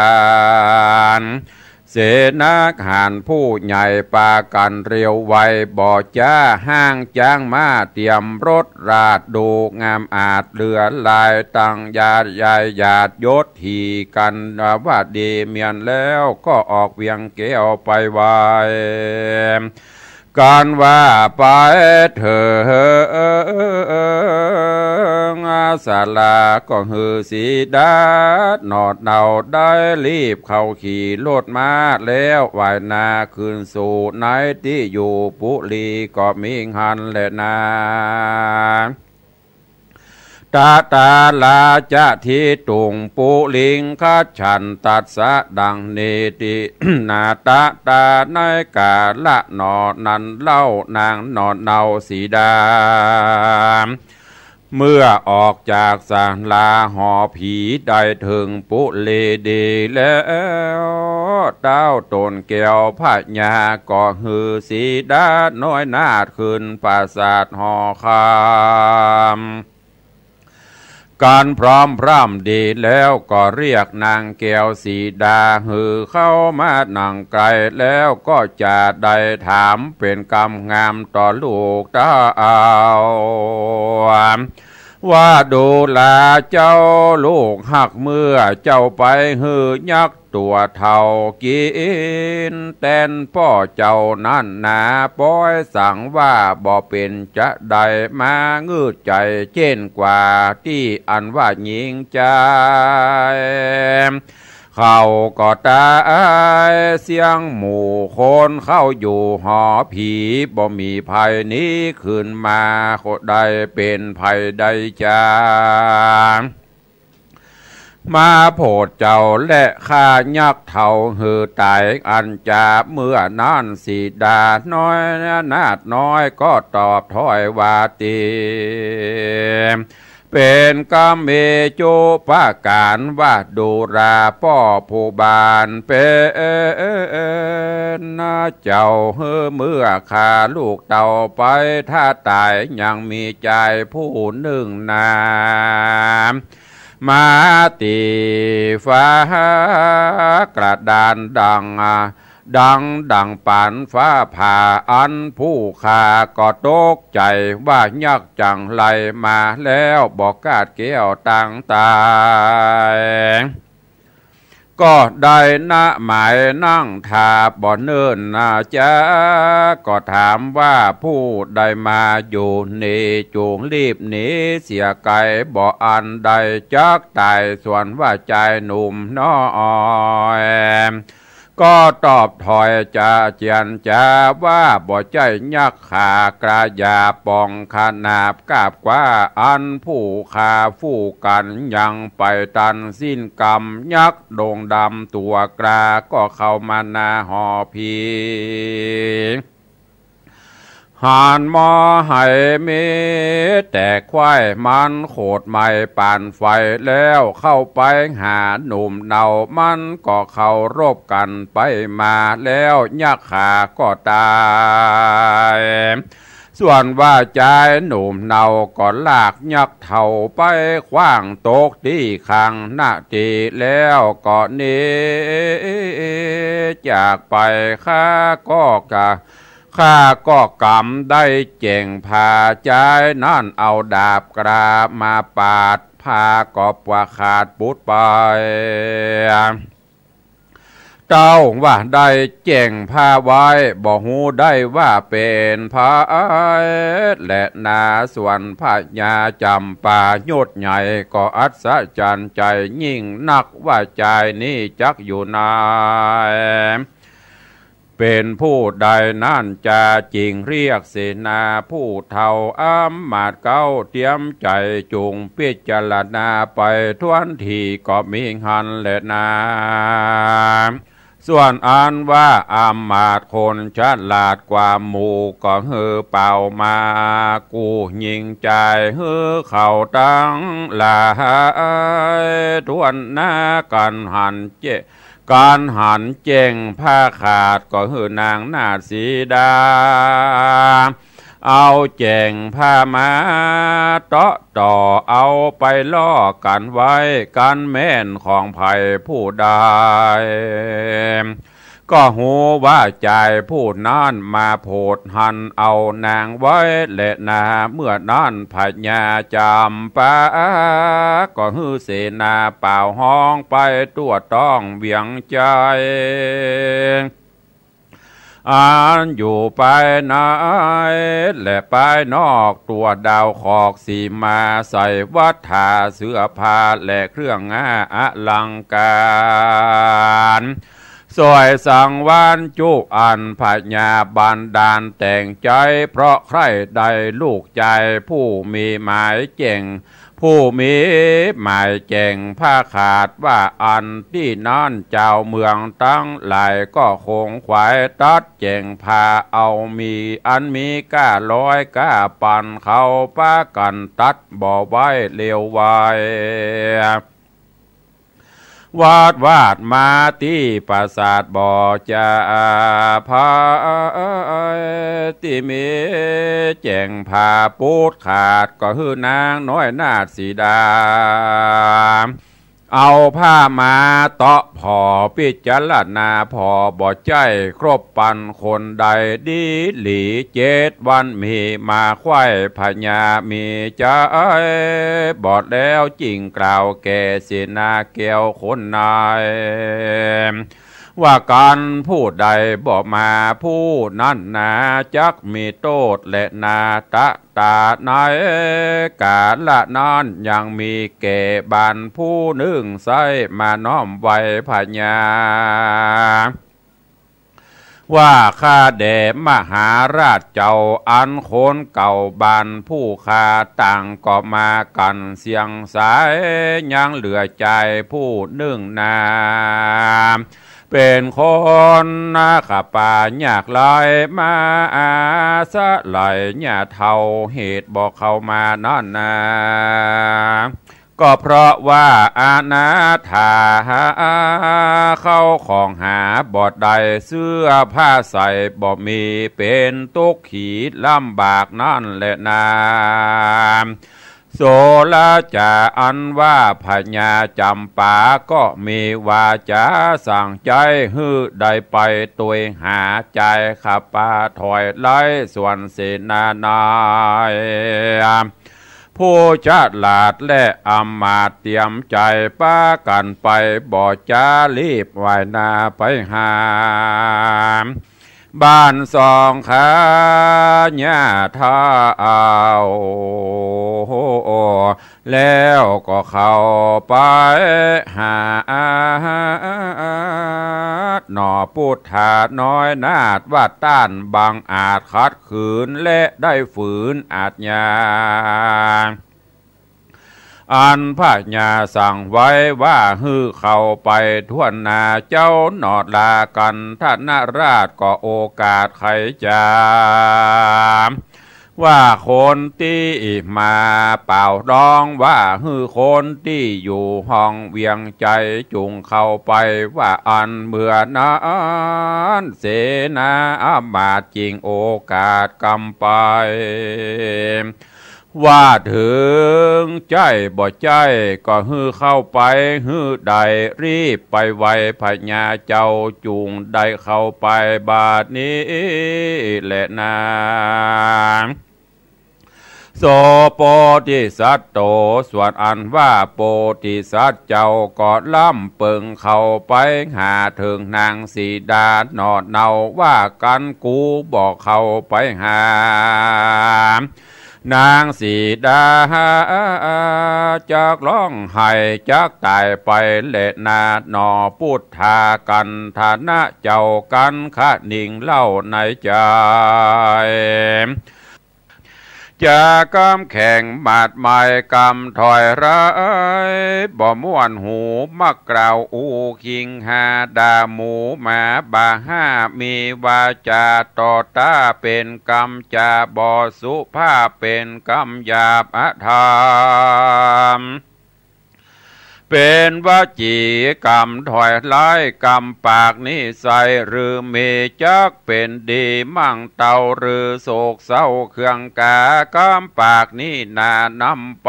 กันผู้ใดประมาทย่อมบอกกล้าตาบายจูงได้หมายเมียดไว้จูงเอาว่าจะเอา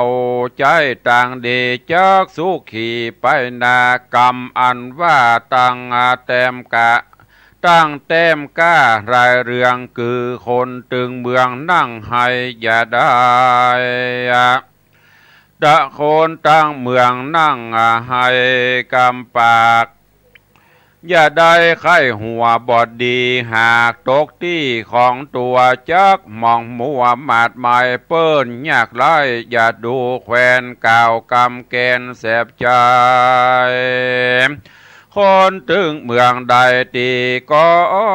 งกินเหล้าคือคนที่จวนกันเข้าหานักปราชญ์เข้าอาวาสฟังธรรมฟังแล้วจำชื่อไว้เอาเป็นไม้ไต่นำไปกำถอยใบกำถอยไรบอดดีละเว้นหนีแสนว่ามันภาวนาเตื่อมตุมยกจากลุ่มไปบนอ่านว่าหน้าบ้านตื่นฝนลมนั่นใส่คือว่าได้แก่ยิ่งใจคนตั้งหลายน้อยใหญ่อันกระทำให้ส่วนนาตังพ่อกาดาขายแล้วคงควายบอกขาดบ่ประมาทตังศีลการหากินเลี้ยงใส่บ่หือไรศีลธรรมบ่บางอามโลภเอาว่าบ่ขายน้ำเหล้าสุราบ่ขายยามีพิษสัตว์มีชีวิตตั้งหลายป่อบอกกล้าขายซื้อไว้ตั้งค่าใจมนุษย์สามจางปืนยาเครื่องคาภัยตั้งนาปานติบาเตียงจักสวัสดีบ่ยาเจเลนาก กรรมอันว่าเสียงต้มเร่งสั่งนั้นใส่คือว่าใดแก่เสือศาสตร์พร้อมกับอาสนาผ้าไตรมาครบพร้อมมายื่นน้อมกฐินนาตานแก่ปิ้งโคขานเลิศลำเลิศป่าฮือเกิดสุขีเตียงจักมีอานิสงส์หลายกันว่าตายละพรากดาบจิตจากเมืองโคนก้องเอาตนไปเกิดที่ผาเสดอันดีสมบัติมีลำยิ่งจ้างมามิ่งเลือหลายกำลังกายไหลหลากย้อนบุญหากโดยตันกรรมมีต้นว่านางอยู่ลางปันไปคือว่าหมู่ยิงใจน้อยใหญ่อันบ่ได้อยู่ตามธรรมป้อยกระทำกรรมหยาบอันเป็นบาปนาศีล8 5บ่รักษาปล่อยว่าหาต่างเขาอบายกันว่าเขาตายแล้วใส่ก็จักได้อยู่สู่อเวจีหลายป้อนปีออกบทใดกันว่าตานายลูกเมืองปานมาสู่นำเอาหมู่พระธรรมอันเป็นกรรมสุขีอากุลก้ามีเหลือลายนำมาภายเพื่อแผงเฮอแก่หมู่สัตว์สงสารเฮอถึงนิพพานเป็นที่แล้วคือพระตนแก้วพุทธาปูปากจานั่งเต้นคำจาเป็นกรรมต่อลานไว้กรรมนั้นใส่ก็ได้แก่พระพุทธเจ้าแผ่พระธรรมอันเป็นกรรมผาเสดจักฮือเกิดมงคลนำเอาโตพ้นจากดังทุกข์ยากอบายกรรมว่าจ้างอยู่ในคอกงาคำอันว่ากรรมนั้นใส่ก็มาได้แก่ศาสนาพระสัทธาเป็นเจ้าหากตั้งเขากับโลกาเฮอถึง5 ปันวาษาบ่ยาจ้าและนาจ้างงาคำมาไงคือฝูงใต้ฝูงเต้าไทยพญาและประชาต่างหลายประกันคงควายบอกขาดอภิวาทปูจายังวงศาพ่อแม่และเท่าแก่เอาเมตตาภายโพดหูกัวโตดบายหูละอายต่อบาปหูก้นขะกลมขาบวันตาหูขมากลมกอมหูยื่นน้อมย่อมยอตานเกิดพิขาหานเข้าน้ำแก่คนเท่าพ่อแม่บุญจักแผ่ช่วยกรรมเฮอสุขลำจาตินี้แหละนางตาวอทายนางงามใส่นั่นใส่คือดาว่าใดแก่ยิ่งใจคนตั้งหลายน้อยใหญ่มีใจไฟศรัทธาสร้างสรรค์ลาและน้ำบ่อหนตั้งต่อขวดเดียวบุญนั่นเลี้ยวส่งอยู่เฮอได้อยู่เจยบานอันว่ายิงรามดำปานฐานนั่นใส่ก็คือว่าได้แก่ปลาชิกทองและได้ตองปัญจกะอนันตลิญกรรมคือผู้กระทำกรรมหาคือว่าได้ฆ่าพ่อแม่ปิตาละหันตาเป็นเจ้าปองร้ายเล่าพระสัทธาคือพระสังฆาแตกมั่งกันอันสวรรค์นิพพานต้านห้ามบ่ยาจะเล่นนากรรมอันว่าสุดมาผ่านกังสุดมาผ่านกังปันผืนนั่นใส่คือว่าได้แก่อริยะสัพปุริสะเป็นเจ้า อันได้เข้าไปสู่แล้วตรัสรู้นิพพานไปแล้วก็ได้สอนยิ่งใจฮือจำหมายเอาธรรมอันจักนำมาไว้กั้นกังภัยทั้งหลายคืออบายและนรกนั่นแหละนาส่วนอันว่านอนกลางคืนกึดใจล่อคือผู้ที่มีใจจ่อต่อกามตัณหาพร้อมตั้งอาหารเป็นเก้าอันว่าน้ำบ่อเขาเขียวนั่นน้ำบ่อเขาเขียวนั่นใส่คือว่าได้แก่พ่อแม่ปิตาและครูบาอุปัชฌาย์จุงไว้ตานบน้อมหูกลมกอมย่อกุลนึกถึงบุญกุลบ่ขาดบ่ประมาทวันยามนั่นแหละนากรรมอันว่าคนเตียวบนจ้องฟ้าคือผู้มีวาจากายใจรักษาศีลใสบ่ขาดบ่ประมาทตั้งธรรมภาวนาคารคำเจ้าจักปันใดเข้าสู่สวรรค์และฮือปันรอดแล้วเวียงเกี้ยวมหาเนรปานบ่ยาจะแลนาอันว่านั่งอยู่ทาขุนเติงนั่นใส่กรรมนี้ก็ได้บาปบุญกรรมกันไผ่กระทำไว้มากบุญบาปกรรมหากปาไปสาเวยในจาดนาคนโลกลาน้อยใหญ่อันอยู่ใต้ลุ่มฟ้ากระทำบาปกราไว้หลายกันเข้าตายและพรากดับจิตจากเมืองคนก็เอาโตนลงสู่ในที่อยู่อบายส่วนคนยิ่งใจน้อยใหญ่กระทำบุญไว้มากลายการว่าตายแล้วใส่บุญก็ได้รักษาเตี้ยงจักป่าไปเกิดที่ประเสริฐอันดีกันปาละมีเกกราเกาะไว้นาไปเกิดที่ประเสริฐเมืองสวรรค์และนาการตนเจ้าฟ้าสอนปันเขาปากันชื่นโซ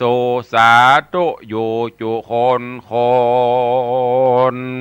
กาตามโตนเต้าบอกกะพับดาวขอกสีมาตัวปาราเมืองใหญ่สุขบานควายเจยบานและนาตาโตไปนาปัฏฐานะแต่นันไปนาตนเจ้าฟ้าองค์อาจอยู่ปราสาทหลังดีกับเทวีแนบข้างปากันยุตั้งสร้างนาส่วนนางสีดาหนอเนาก็ผ่าสูตรลูกเต่าหนอเนื้อไว้สืบเชื่อแตนสายเป็นองค์ใจงามอาจส่วนเต้าราชป้อไทยก็ได้ใส่ชื่อปานว่ากันท่าจันกุมารว่าอันและนาทัดแต่นานไปบ่อนานพระผู้บานยศใหญ่ก็เมใจควายรอดถึงเจ้ายอดปิตาจริงมีว่าจะบอกเล่าอำมาตย์เก้าเสนาไปบอกปัจจาจุผู้อันมีอยู่ปาลาแหลกอาราธนาพ่อเต้าพร้อมนางหนอดเดาเทวีกันว่าพร้อมดีกันแล้วพระตนแก้วบุญมีเอาน้ำตนกันตีโหดหล่อเต้าตนพ่อพญาเจ้าและนางหนอดเนาเทวีจอมสลีปินเกลาแล้วคนเท่าก็เป็นหนุ่มเนื้อหนังจุ่มบานสายพระที่ไหวพุทธาก็อุตสาพิเศษอธิเรกจอมขวานยกเมืองปันพญาแล้วมีว่าจะบอกเล่าแก่นางหนอดเนาสีดา ว่าขอลาน้องเธอไปหาพ่อไทยปิตากันว่ามีวาจาสั่งแล้วนางนอแก้วสีดาก็ลีล่ำจากล่าวถอยมีบ่อน้อยหลายประการว่าขอผู้บานเต้าไทยจุงฮือใดไปดีขอฮือมีโจกใหญ่ปันป้าป้อไทยปิตาจุงปันได้มาเป็นเจ้ามหาหนอดเนาบุตตาเดเตอว่าอันก็มีหันและนาสัทธาอันวาหนอโปธิญาณกันท่านนะกุมารบุญมีกันยามดีมาควายเจ้าเรียวไว้บ่จ้าสปายดาบกราคมใส่คือสลีกันใจตีบเตดใส่เกือกวิเศษเจียงคานแล้วสะหย่องสานไว้วาดขึ้นอากาศไปบนจากเมืองคนลุ่มไตเข้าป่าไม้ดงหนากันแลตาลงพอก็หันจ้อไปก็หันจ้อไปดอยพอจอยวอยตั้งนาหันเมฆฟ้าหันเมฆฟ้าลอยมากันรอดป่าดงไพรเจ้าก็ได้ลงสู่ดินนอนนาลีนนะตีไว้ซ้อสอดใสไปมาโดยซ้อหาปอเจ้าหลายวันเขาก็บ่หันในดงตันป่าใหญ่แล้วก็นั่งไว้อินตามและเทวดามวลหมู่รักษาอยู่กู้พิมานในดงดานป่าไม้โตนเต้าไทยคุณสวรรค์ขอเลี้ยวปันอย่าจะได้เมตตาตัวข้าได้ปะปิตาป้อไทยสาขับไว้วอนบานอาทิตฐานจะใจขอฮือได้หันนาพระปิตาป้อเจ้าก็มีหันและนาตัดสากุณะเตเจนาโดยเตจะนาบุญล่วงแล้วเจ้าหนอแก้วพุทธาได้กระทำมาแต่ก่อนก็มาไล่ต้อนวางตำอันว่าหินปันทุกรรมพลาศีละอาจแห่งเต้าราชอินตาแต่ก่อนมาอ่อนย่อมนั่งม่วนดวนดีเป็นดังก่อนสำลีมาบาดนี้กระด่างฮ้อนแข็งข้างดังหินเต้าขุนอินหานเหตุก็แจ้งเจตในใจว่าเจ้าหนอท้ายกุมารบุญสมปันมากกวางตัวเสาะหาป้อจ้างปิตาขุนอินตาเต้าไทยก็เรียวไว้ว่าว่องลงสู่ห้องเมืองคนเนลมิโตโหนฮือเข้าเป็นจ้างเท่างางอนเอวซ้อสอนสอดลาตี้ในป่าดงนาขะแล้วเอาป่าตาย่ำไว้หอยนานใหญ่นำนาเป็นดังว่าเมื่อก่อนมาหนอพูดทานหนุ่มเนากันซ้อสอดเข่าดงหนาก็ได้มาหันใส่หอยจ้างใหญ่เหลือลายเจ้าบุญภายที่ไว้ก็ตุยไปจ้างใจ3 วันควายมาจอดก็ไปรอดน้ำใหญ่มีชื่อไว้ว่าแม่น้ำยมมุนาหนอพูดทาเต้าไทยก็สะหย่องไปฝั่งนาเมื่อนั้นขุนปันตาอินตาก็เนรมิตมาแถมเล่าเป็นจ้างเท่าปลายสารตัวเจียงคันผ่องแผ้ว เป็นจ้างเผือกแก้วมงคลมีตัวโตนะสูงใหญ่สองงางอนไข่สว่างรับอยู่ข้างหินพา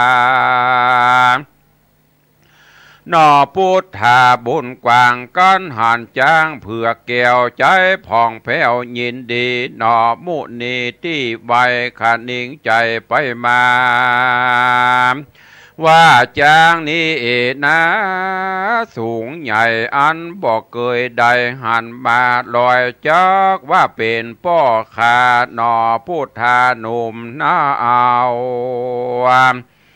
เกิดลืมเล่าหลายตีจ้างตัวนี้ดูแงมากหากกูจักวัดหอยตีนไว้แล้วก็เอาไม้มอกมาวัดตีนจ้างป่าตัวนั่นก็ได้กันแม่นมันก็ได้กันแม่นมันหันและนาโสโพธิสัตโตอันว่านอโพธิญาณที่ใบกอดล่ำเปิงในใจว่าอ่านจ้างป่านี้นาจักเป็นปิตาเต้าไทยเจ้าก็ได้ไว้วันอธิษฐานไปว่ากันเป็นพ่อขาแต่ใส่ขอดอกไม้ตั้งหลายอันผาหาเขาใส่จูงค้างไว้ตัวจ้างอย่าตกล่างลงมาหนอพุทธาบุญลายก็พระภายเข้าตอกพร้อมตั้งดอกปูจาก็ค้างคำกาตัวจ้างบ่ตกล่างลงดินมา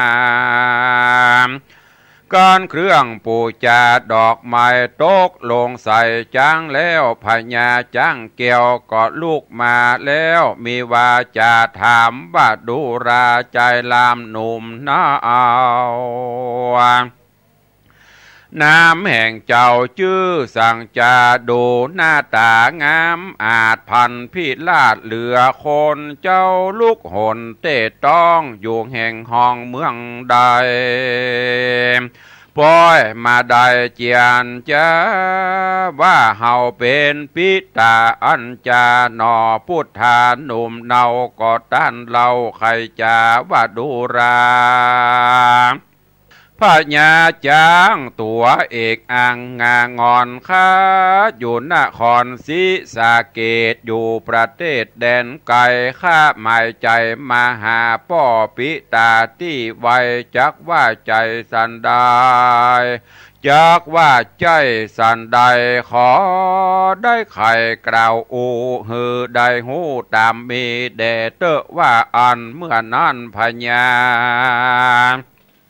จ้างป่าก็มีวาจาต่อถอยว่าดูลาเจ้าหนอน้อยบุญมีลักษณะดีใจจ่าเจ้าสั่งมากล่าวว่าเฮานี่นาเป็นปิตาเฮาเป็นสัตว์นามีคนเจ้าเป็นคนมนุษย์สาและนาส่วนมหาสัตว์เจ้าก็เล่าเก้าถึงไปโดยปริญญาลายและมีเตียงแต่ลายประการกันพญาจ้างสานหูแล้วจ้างเผือกแก้วงามก็กล่าวตามไปว่าจักแม่นปิตาต้านใดแต่ก่อนเฮาไปสู่ห้องแอวเตต้องเมืองคนแต่กูป้อนี้แก่จะลาจากมอละนาลาพรากตายละจากเป็นหมายกันป้อตายแล้วนาฮือถอดเอางาป้อนานจูงเอาไว้หันหักษากับตัวนาแห่งเจ้างานี้เล่ามีฤทธิ์กันเจ้าบุญมีใครใดสิ่งอันใดแล้วสายก็จักใดตันตาใค ใครได้โยธาหลายหลากก็จักหากตามมาหรือจักว่าใครได้เงินบาทไตคำแดงแก้วและแสงก้าใหญ่จุงเอาหินใส่เข้าไว้ก็จักได้ดังใจการใครใดสะเป่าคำขี่ข้ามน้ำสมุทรใหญ่แม่นขี่ไปต่างอากาศศัตรูขยาดเกรงกลัวและยังมีตัวเพิ่งต่อแตนมาเฝ้าแหนเป็นปริวารพญาจ้างสานเพื่อเกี่ยวกันสร้างลูกแล้วตายไปนอใส่ใจพุทธาก็โศกาโศกเศร้าว่าข้านี้เล่าเกิดมาสั่งปล่อยว่าบ่ตันใดแตนกุลป้อไทยปิตาคนโลกลายิงใจโบราณไม้ไขมาว่าจุงอดสาภายแผ่เลี้ยงป้อแม่แตนกุลโหเกือหนุนสองขาจงอดสาพอเฝ้ากันว่าพ่อแม่สองเท่าเมื่อยไข่จุงเข้าไกลเยาวยาหาตังวัฏหาผ้าใหม่เนาะมันน้อมไว้ปูจากันพ่อแม่สองขาลาพรากตายละจากสันดานจุงฮือตานไปหายังสองขาพ่อแม่จักจำเลินแก่ตัวตนเป็นมงคลลำเลิศจักบังเกิดสวัสดีในชาตินี้และชาติหน้าบ่ยาจะและนานิธิตาขีญาสังวันนาวิเศษจะห้องเหตุคันธนะภัยร้อยกอกเกวียนร้อยเล่มก็บังโคมสมเรศสเดชญาติโยมศรัทธาตันสาธุชนทั้งหลายวันนี้ได้นำเอาพระธรรมเทศนาคันธนะภัยร้อยกอเกวียนร้อยเล่มถ้าเป็นผูกใหญ่วันนี้ก็ขึ้นผูกทวน8แล้วได้มากึ่งผูกทวน8ละก็เหลือผูกที่9ที่10ก็จะได้เอามาซอยเป็นตอนเตะฮือพอออกไม่ออกศรัทธาได้ฟังวันนี้เนื้อหาสารธรรมหวังว่าพี่น้องศรัทธาฟังแล้วก็คงจะหูเรื่องและเข้าใจน้อมนำไปประพฤติปฏิบัติปริศนาปัญหาต่างๆที่เปิ้นถามเจ้าคันธนะเป็นอย่างนั้นได้แก่อันหยังก็ได้เตะเอาไปฮือฟังแล้วเจ้าคันธนะเดินต่างไปประเดี๋ยวนี้กำลังไปถึงในป่าในเขาเสาะหาป่อมันได้ก็บ่ปะสักเตือไปบ่ฮู้กี่บ้านกี่เมืองก็บ่พบบ่ปะเนี่ยจะได้ดีก็เลยยกมือ10นิ้วตั้งสัตยาธิษฐานขอบุญบารมีไหว้วานอินวานพรหมวานคุณป่อคุณแม่เตปาหักเจ้าทั้งหลายหากแม่นป่อมีจริงมีแต่จะได้อยู่ที่ไหนก็ขอให้ได้พบได้ปะได้ฮู้ได้หันเนอโดยกุศลผลบุญโดยคุณงามความดีโดยสิ่งที่เจ้าคันธนะเป็นคนที่ปฏิบัติศีลปฏิบัติธรรมจำศีลกินทานปั่มเป่งภาวนาบ่ฆ่าสัตว์บ่ตัดชีวิตบ่เบียดเบียนไผใจศีลใจธรรมใจหลักธรรมะข้อนำต่างประพฤติปฏิบัติช่วยเหลือสงเคราะห์อนุเคราะห์ผู้ตกทุกข์ได้ยากสงเคราะห์อนุเคราะห์งานต่างๆบุญกุศลเหล่านี้ก็ส่งยูไปฮ้อนถึงพระอินทร์ผู้อยู่เบื้องบนก็ส่องหู้เล็งหันพระอินทร์ก็ว่าถึงการเวลาที่จะต้องปรากฏความจริงให้เจ้าคันธนะได้หู้ได้ทราบและรู้ก็เลยจะแรงตำแรงแต่งทะแลงเปรตเป็นพญาจ้างลงมาอยู่ใกล้ๆที่เจ้าคันธนะอยู่แล้วก็เตียวไปตามละแวกใกล้เคียงนั้นก็ย่ำห้อยตีนลงห้อยตีนนั้นก็ใหญ่เต่ากับห้อยตีนของจ้างป่อที่เป็นป่อของเจ้าคันธนะเจ้าคันธนะก็เตียวเสาะเอาไปตามแวกนั้นไปปะใส่ห้อยตีนจ้างใหญ่เต่าของห้อยตีนจ้างป่อตัวเก่าก็ต้วยแต่เนื้อเสาะไปจนไปปบไปปะใส่พญาจ้างเผือกแก้วงางอนงาก็งามตัวก็งามเจ้าคันธนะก็เลยสัจจะอธิษฐานเอาดอกไม้โปรยหดโปรยขึ้นไปหาตัวจ้างถ้าเป็นป่อเฮาแต่ขอฮื้อดอกข ขอฮือดอกไม้ที่โปรยไปนั่นค้างอยู่บนตัวเนอะจะไปตกลงดินถ้าบ่ใจปอกก็ขอฮือตกลงสู่ดินแล้วก็เอาข้าวตอกดอกไม้พระผายขึ้นไปก็ปรากฏว่าดอกไม้ไปถึงตัวจ้างก็บ่ได้หล่นลงมาดินค้างอยู่ตามตัวจ้างก็ฮู้แน่ว่านี่คือปอตัวเก่าก็เลยไหว้สาพญาจ้างก็ยังแปลกใจแกล้งแถลงพระอินทร์ที่เป็นจ้างมาแกล้งแถลงแปลกใจว่าเป็นจะได้ก็เลยถามลูกที่ไหนไปจะได้มาจะได้นี่อย่างถึงมาว่าข้าไปเป็นป่อของสู่เจ้าเมื่อใดเจ้าคันธนะก็เลยแถลงหรือว่าเล่าตั้งแต่เก้าสุดปลายมาพระอินทร์ที่จะแถลงเป็นจ้างมาก็ได้ว่ามาก่อนนั่นกระมิ่งได้ไปเดินเตะเดินจรไปตำป่าตำเขาก็เลยก็หุ้งว่ามีลูกมีเต้าพระอินทร์ก็เลยบอกว่าได้มาพบมาปะกันนี่ก็ดีแล้วเนอะป่อก็คงจะอยู่ตัวได้บ่เมินเพราะเท่าแก่มาแล้วถ้าป่อตายไปเจ้าถอดเอางาของป่อเนี่ยเอาไปไว้เนอะงาจางงาป่อนี้มีอิทธิฤทธิ์เตจะฤทธีเจ้าข้าได้อันใดก็จะปรารถนาโดนบันดาลสมปรารถนาของเจ้าแล้วยักษ์เท่าก็ตายเจ้าคันธนะก็มาลำเปิงว่าบุญเฮาอย่างมาน้อยไปปะป่อยังไม่ได้ตอบแทนบุญคุณป่อเตี้ยป่อเลี้ยงดูปูเสือแม่เลี้ยงดูปูเสือมาจัดใหญ่จัดโตเฮากำลังมาได้เสวยสุขกำลังจะเลี้ยงตอบแทนบุญคุณป่อแม่นี่อย่างป่อแม่ถึงมาจากไปก่อนอย่างอีกกำลังล่ำเปิงถึงที่นี่เวลาก็หมดลงวันนี้ก็ขอนำรายการจากศรัทธาญาติโยมไปก่อนขอความผาสุกความเจริญในศีลในธรรมจงได้บังเกิดมีกับสมณะศรัทธามูลศรัทธาญาติโยมทั้งหลายจุตนจุองค์จุผู้จุคนอยู่เย็นเป็นสุขเหมือนกันเนออายุวันโนสุขังปะลัง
เดือนสามฟ้างามกระจ่า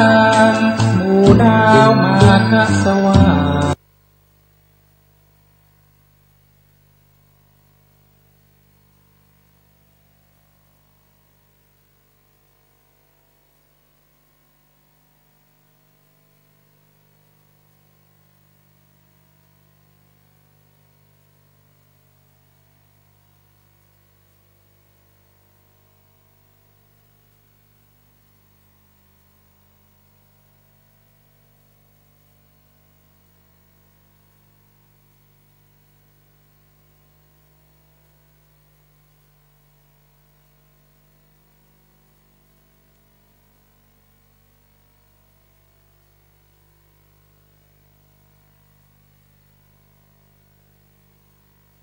สถานีวิทยุพระพุทธศาสนาแห่งชาติเสนอข่าวจัดทรัมป์ในรายการเก็บสะสมคะแนนเพื่อจัดอันดับโลกรายการเวลส์โอเพ่นที่สาธารณรัฐเวลส์ต่อไปเป็นรายละเอียดของข่าวประชาชนที่มาร่วมงานอุ่นไอรักคลายความหนาวณพระลานพระราชวังดุสิตและสนามเสือป่าต่างรู้สึกภูมิใจที่ได้เกิดเป็นคนไทยและหวงแหนศิลปวัฒนธรรมของชาติบรรยากาศภายในงานอุ่นไอรักคลายความหนาวณพระลานพระราชวังดุสิตและสนามเสือป่าวันนี้ตลอดทั้งวันยังได้รับการตอบรับจากคนไทยทุกหมู่เหล่าที่เดินทางมาเป็นคณะและครอบครัวเข้าร่วมงานด้วยความรู้สึกอยากซึมซับบรรยากาศความเป็นไทยในสมัยอดีตด้วยการร่วมแต่งกายด้วยชุดไทยย้อนยุคหลากหลายแบบชมศิลปะและอาหารชาววังพร้อมทั้งการแสดงและหนังกลางแปลงที่ฉายให้รับชมทุกวันในช่วงเย็นนางกมลวรรณเฟื่องจันทร์กล่าวว่าการร่วมงานอุ่นไอรักคลายความหนาวทำให้ได้สัมผัสกับบรรยากาศย้อนยุคของกรุงรัตนโกสินทร์อีกทั้งยังรู้สึกภูมิใจที่ได้เกิดบนผืนแผ่นดินไทยที่บรรพบุรุษร่วมกันดำรงรักษาไว้ให้อนุชนรุ่นหลังซึ่งว่าเราเกิดในยุครัตนโกสินทร์แต่เรามาเที่ยวสถานที่นี้ก็ย้อนยุคก็ทำให้เรามีความรู้สึกนึกถึงบรรพบุรุษของเราว่าก่อนเราจะมาถึงวันนี้บรรพบุรุษเราผ่านอะไรมาบ้างแล้วก็ประชาชนญาติพี่น้องบรรพบุรุษเราแต่งตัวกันยังไงก็ทำให้เรามีความรู้สึกที่ดีขณะที่นางบรรจงบุตรศรีชาเดินทางมาจากจังหวัดขอนแก่นพร้อมครอบครัวกล่าวด้วยความรู้สึกประทับใจการจัดงานว่าชื่นชอบมากไม่เคยมีโอกาสได้ร่วมงานลักษณะนี้ตื่นตั้งแต่ตี 4ตั้งใจเดินทางมางานนี้โดยเฉพาะเมื่อเห็นศิลปะและวัฒนธรรมของไทยในงานก็รู้สึกหวงแหนและอยากสืบสานให้คงอยู่ต่อไปเจ้าหน้าที่เขาก็โอเคอะค่ะแบบ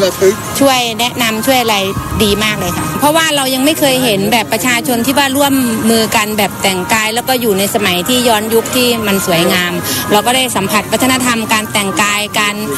อาหารอะไรอย่างเงี้ยค่ะที่เรายังไม่เคยเห็นนะคะสำหรับงานอุ่นไอรักคลายความหนาวจะจัดไปจนถึงวันที่11มีนาคมนี้ทุกวันตั้งแต่เวลา 10:30 นถึง 21:00 นสำหรับประชาชนที่ประสงค์จะไปร่วมงานสามารถแต่งกายด้วยชุดไทยหรือชุดสุภาพเรียบร้อยพร้อมนำบัตรประจำตัวประชาชนไปแสดงตนซึ่งการแสดงในช่วงเย็นวันนี้เป็นการแสดงดนตรีไทยและฉายหนังกลางแปลงเรื่องเรือนแพพุทธศักราช 2504 สำหรับยอดผู้มาร่วมงานอุ่นไอรักคลายความหนาววันที่ 28 กุมภาพันธ์ 2561 ยอดรวม 26,491 คนประชาชนชาวไทย 25,814 คนและชาวต่างชาติ 677 คน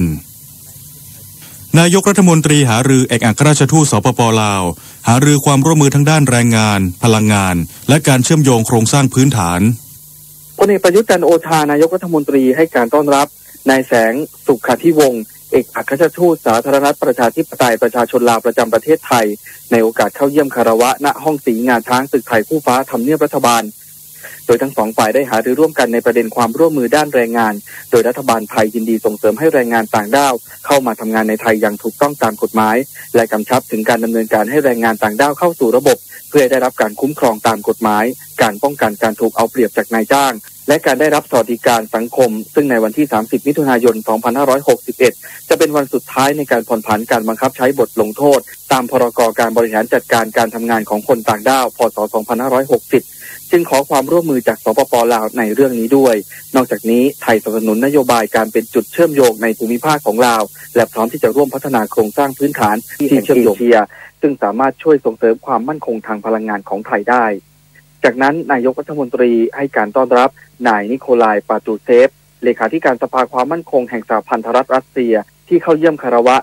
นายกรัฐมนตรีแสดงความยินดีที่เลขาธิการสภาความมั่นคงแห่งรัสเซียเดินทางเยือนไทยเป็นประเทศแรกในกลุ่มประเทศอาเซียนสะท้อนให้เห็นถึงความสัมพันธ์อย่างใกล้ชิดระหว่างกันกว่า120 ปีตั้งแต่ระดับพระราชวงศ์รัฐบาลภาคธุรกิจและประชาชนและในปี 2562 ที่ไทยจะดำรงตำแหน่งประธานอาเซียนหวังว่ารัสเซียจะส่งคณะผู้แทนเข้าร่วมการประชุมในกรอบต่างๆของอาเซียนที่ประเทศไทยและหวังว่าการเจรจาต่างๆเกี่ยวกับการจัดทำความตกลงการค้าเสรีระหว่างไทยกับสหภาพเศรษฐกิจยูเรเซียจะมีความคืบหน้านอกจากนี้ยังขอให้รัสเซียพิจารณาสนับสนุนสินค้าจากประเทศไทยโดยเฉพาะสินค้าเกษตรและอาหารในขณะเดียวกันไทยก็พร้อมพิจารณาสินค้าที่มีเทคโนโลยีสูงจากรัสเซียเช่นกันนอกจากนี้ยังขอให้รัสเซียช่วยดูแลชาวไทยและนักลงทุนไทยในรัสเซียด้วยอภิสิทธิ์จันเต็มรายงานรองนายกรัฐมนตรีย้ำส่วนราชการได้ให้ความสำคัญกับปัญหาความเหลื่อมล้ำทางสังคมการเข้าถึงบริการของภาครัฐและปัญหาเรื่องการทุจริตคอร์รัปชันพ ลเอกชัดชัยสาริกัญญะรองนายกรัฐมนตรีติดตามการปฏิบัติงานพร้อมมอบนโยบายให้แก่ผู้ว่าราชการจังหวัดกลุ่มจังหวัดภาคใต้ฝั่งอ่าวไทยได้แก่จังหวัดพัทลุงจังหวัดนครศรีธรรมราชจังหวัดสุราษฎร์ธานีและจังหวัดชุมพรที่ห้องประชุมกาบบัวศาลากลางจังหวัดพัทลุงโดยรับฟังบรรยายสรุปการดำเนินงานตามแผนงานโครงการของแต่ละจังหวัดการดำเนินงานตามแผนพัฒนากลุ่มจังหวัดภาคใต้ฝั่งอ่าวไทยและการขับเคลื่อนการพัฒนาตามโครงการไทยนิยมยั่งยืนโดยกล่าวว่าแผนการพัฒนากลุ่มจังหวัดภาคใต้ฝั่งอ่าวไทยทั้ง4จังหวัดอยู่บนพื้นฐานเดียวกันทั้งด้านการท่องเที่ยวด้านการเกษตรและการบริหารจัดการน้ำโดยเฉพาะด้านการท่องเที่ยวจะพัฒนาแหล่งท่องเที่ยวให้มีศักยภาพระดับโลกเพื่อสร้างรายได้ให้กับประชาชนในพื้นที่เนื่องจากทั้ง4จังหวัดมีแหล่งท่องเที่ยวที่สวยงาม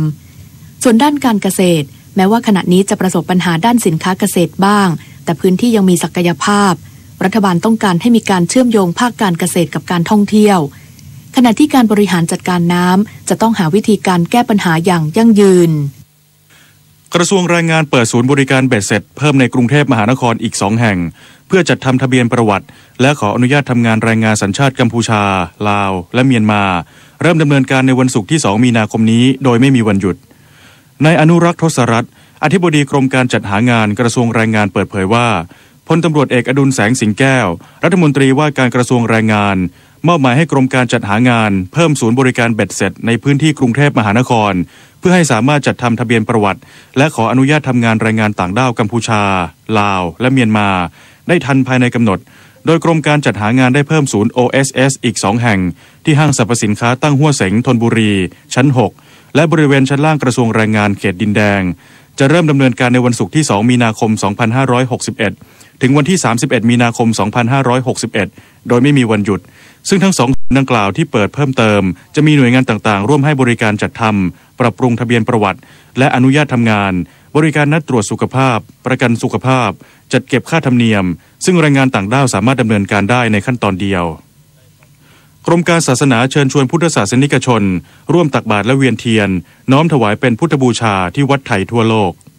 นายมานัท ธารใจอธิบดีกรมการศาสนากระทรวงวัฒนธรรมกล่าวว่าเนื่องในเทศกาลวันมาฆบูชากรมการศาสนาร่วมกับมหาเถรสมาคมสำนักงานพระพุทธศาสนาแห่งชาติวัดไทยทั่วโลกและหน่วยงานภาครัฐ20กระทรวงร่วมจัดกิจกรรมทางพระพุทธศาสนาเพื่อส่งเสริมให้พุทธศาสนิกชนได้น้อมนำรำลึกถึงเหตุการณ์สำคัญทางพระพุทธศาสนาและน้อมนำหลักคำสอนของพระพุทธเจ้าและเว้นความชั่วทำความดีให้ถึงพร้อมและทำจิตใจให้บริสุทธิ์มาใช้ในการดำเนินชีวิตโดยส่วนกลางแบ่งการจัดกิจกรรมเป็น3พื้นที่ประกอบด้วยพุทธมณฑลจังหวัดนครปฐมมีพิธีเจริญพระพุทธมนต์ทำบุญตักบาตรและเวียนเทียนวัดปทุมวนารามเชิญชวนพุทธศาสนิกชนและคณะทูตานุทูตที่นับถือพุทธศาสนา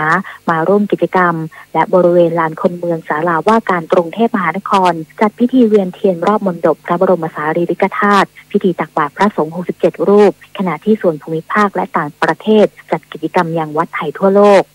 ขอเชิญชวนพุทธศาสนิกชนได้บำเพ็ญบุญกิริยาวัตถุ3ประการนั่นก็เป็นจริยาวัดที่ชาวพุทธเราทั้งหลายเนี่ยปฏิบัติกันอยู่แล้วเนี่ยคือว่า1ในเรื่องของการทำบุญตักบาตรคือการให้ทาน2รักษาศีล3เจริญภาวนาอาจจะรวมไปถึงการเวียนเทียนที่เราจะต้องเอ่ยถึงพระคุณของพระพุทธเจ้าแล้วก็จะเปล่งสัจจกิริยาว่าเราจะขอถึงซึ่งพระพุทธเจ้าพระธรรมพระสงฆ์เป็นที่พึ่งที่ระลึกตลอดชีวิตสำหรับในปีนี้ได้มีการจัดพิธีอัญเชิญเทียนรุ่งพระราชทานไปจุดถวายบูชาพระรัตนตรัยยังพระอารามหลวง6พระอารามได้แก่พระอุโบสถวัดพระศรีรัตนศาสดารามวัดบวรนิเวศวิหารวัดราชประดิษฐ์สถิตมหาสีมารามวัดราชบพิตรสถิตมหาสีมารามวัดเบญจมบพิตรดุสิตวนารามและวัดนิเวศธรรมประวัติเพื่อสืบสานโบราณราชประเพณีมาริชัยโยรายงานเช่นเดียวกับพลเอกประยุทธ์จันทร์โอชานายกรัฐมนตรีได้เชิญชวนพุทธศาสนิกชนทุกคนร่วมกันปฏิบัติกิจกรรมทางพระพุทธศาสนาทั้งกายวาจาและใจเพื่อความเป็นสิริมงคลแก่ตนเองและครอบครัวรวมทั้งเป็นการสืบสานพระพุทธศาสนาให้คงอยู่อย่างยั่งยืนตลอดไปรัฐบาลขอเชิญชวนพุทธศาสนิกชนทุกท่านร่วมปฏิบัติกิจกรรมทางพระพุทธศาสนาและนำสู่การปฏิบัติกายวาจาใจเนื่องในวันมาฆบูชาที่จะถึงนี้ที่วัดหรือศาสนสถานใกล้บ้านเพื่อเป็นสิริมงคลแก่ท่านและครอบครัว รองโฆษกสำนักงานตำรวจแห่งชาติเปิดเผยตำรวจคุมเข้มห้ามขายเครื่องดื่มแอลกอฮอล์ในวันมาฆบูชาฝ่าฝืนจำคุกไม่เกิน6 เดือนหรือปรับไม่เกิน 10,000 บาทพันตำรวจเอกกฤษณาพัฒนาเจริญรองโฆษกสำนักงานตำรวจแห่งชาติเปิดเผยถึงมาตรการควบคุมการขายเครื่องดื่มแอลกอฮอล์ในวันมาฆบูชาตามประกาศของสำนักนายกรัฐมนตรีที่ห้ามมิให้ผู้ใดขายเครื่องดื่มแอลกอฮอล์ในวันสำคัญทางศาสนาโดยระบุว่าตำรวจทุกพื้นที่จะกวดขันจับกุมผู้กระทำความผิดที่ฝ่าฝืนกฎหมายเกี่ยวกับการควบคุมเครื่องดื่มแอลกอฮอล์อย่างจริงจังทั้งในเรื่องการจำหน่ายและการดื่มในสถานที่ห้ามเน้นการขยายผลจับกุมผู้จำหน่ายสุราที่ฝ่าฝืนกฎหมายอย่างจริงจังพร้อมแจ้งเตือนผู้ประกอบการร้านอาหารร้านค้าและสถานบริการทุกประเภทที่อยู่ในบังคับของกฎหมายให้งดจำหน่ายเครื่องดื่มแอลกอฮอล์ทุกชนิดทั้งการขายส่งและขายปลีกทั่วราชอาณาจักรยกเว้นการขายเฉพาะร้านค้าปลอดอากรภายในอาคารท่าอากาศยานนานาชาติตั้งแต่เวลาหลัง 24 นาฬิกาของคืนวันที่ 28 กุมภาพันธ์ถึงเวลา 24 นาฬิกาของคืนวันที่ 1 มีนาคม 2561 หากฝ่าฝืนจะมีความผิดตามพรบควบคุมเครื่องดื่มแอลกอฮอล์มาตรา 59 ระหว่างโทษจำคุกไม่เกิน 6 เดือนหรือปรับไม่เกิน 10,000 บาทหรือทั้งจำทั้งปรับสุธามารักษาพันธ์รายงานต่อจากนี้ไปขอเชิญรับฟังไทยคู่ฟ้าครับรัฐบาลส่งเสริมโครงการเงินกู้เพื่อคุณภาพชีวิตที่ดีตามศาสตร์พระราชาโดยมอบสินเชื่อจากกองทุนผู้ใช้แรงงานกระทรวงแรงงานให้แก่สหกรณ์ออมทรัพย์ที่อยู่ในสถานประกอบกิจการและหน่วยงานรัฐวิสาหกิจแห่งละไม่เกิน10 ล้านบาทเพื่อให้พนักงานและลูกจ้างที่มีรายได้น้อยนำไปใช้ปลดเปลื้องภาระหนี้สินนอกระบบหนี้บัตรเครดิตและช่วยพัฒนารายได้ของตนเองและครอบครัวโดยที่ผ่านมาได้อนุมัติเงินกู้ไปแล้วกว่า12 ล้านบาทมีแรงงานได้รับประโยชน์ราว 1,000 คนสำหรับสหกรณ์ออมทรัพย์ในสถานประกอบการหรือหน่วยงานรัฐวิสาหกิจใดที่สนใจสามารถสอบถามรายละเอียดเพิ่มเติมได้ที่กองสวัสดิการแรงงานโทรศัพท์022456774โดยจะต้องยื่นกู้ภายในวันที่31 กรกฎาคม 2561 ครับร่วมเดินหน้าประเทศไทยกับสำนักโฆษกสำนักเลขาธิการนายกรัฐมนตรีสมเด็จพระเจ้าอยู่หัวทรงพระกรุณาโปรดเกล้าโปรดกระหม่อมให้หน่วยราชการในพระองค์และหน่วยงานทั้งภาครัฐและเอกชนจัดงานอุ่นไอรักคลายความหนาวชมการแสดงนิทรรศการพระราชประวัติและพระราชกรณียกิจของล้นเกล้าล้นกระหม่อมรัชกาลที่5และรัชกาลที่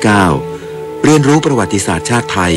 สัมผัสความอบอุ่นแนบแน่นของสถาบันพระมหากษัตริย์ที่ทรงมีต่อประชาชนและประเทศชาติเลือกซื้อสินค้าหลากหลายสอยต้นกัลปพฤกษ์และกิจกรรมอื่นๆอีกมากมายรายได้การจัดงานโดยไม่หักค่าใช้จ่ายทรงนำไปใช้ในการพระราชกุศลบำบัดทุกข์บำรุงสุขภายใต้โครงการตามพระราชดำริจิตอาสาเราทำความดีด้วยหัวใจ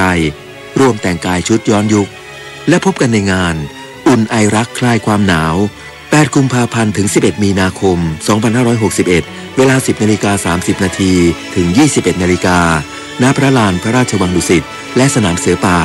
โดยไม่เสียค่าบัตรผ่านประตูขณะนี้เวลา 7:15 น. ต่อไปเสนอข่าวต่างประเทศผู้นำกลุ่มชุมชนชาวโรฮิงจากล่าวเมื่อวานนี้ว่า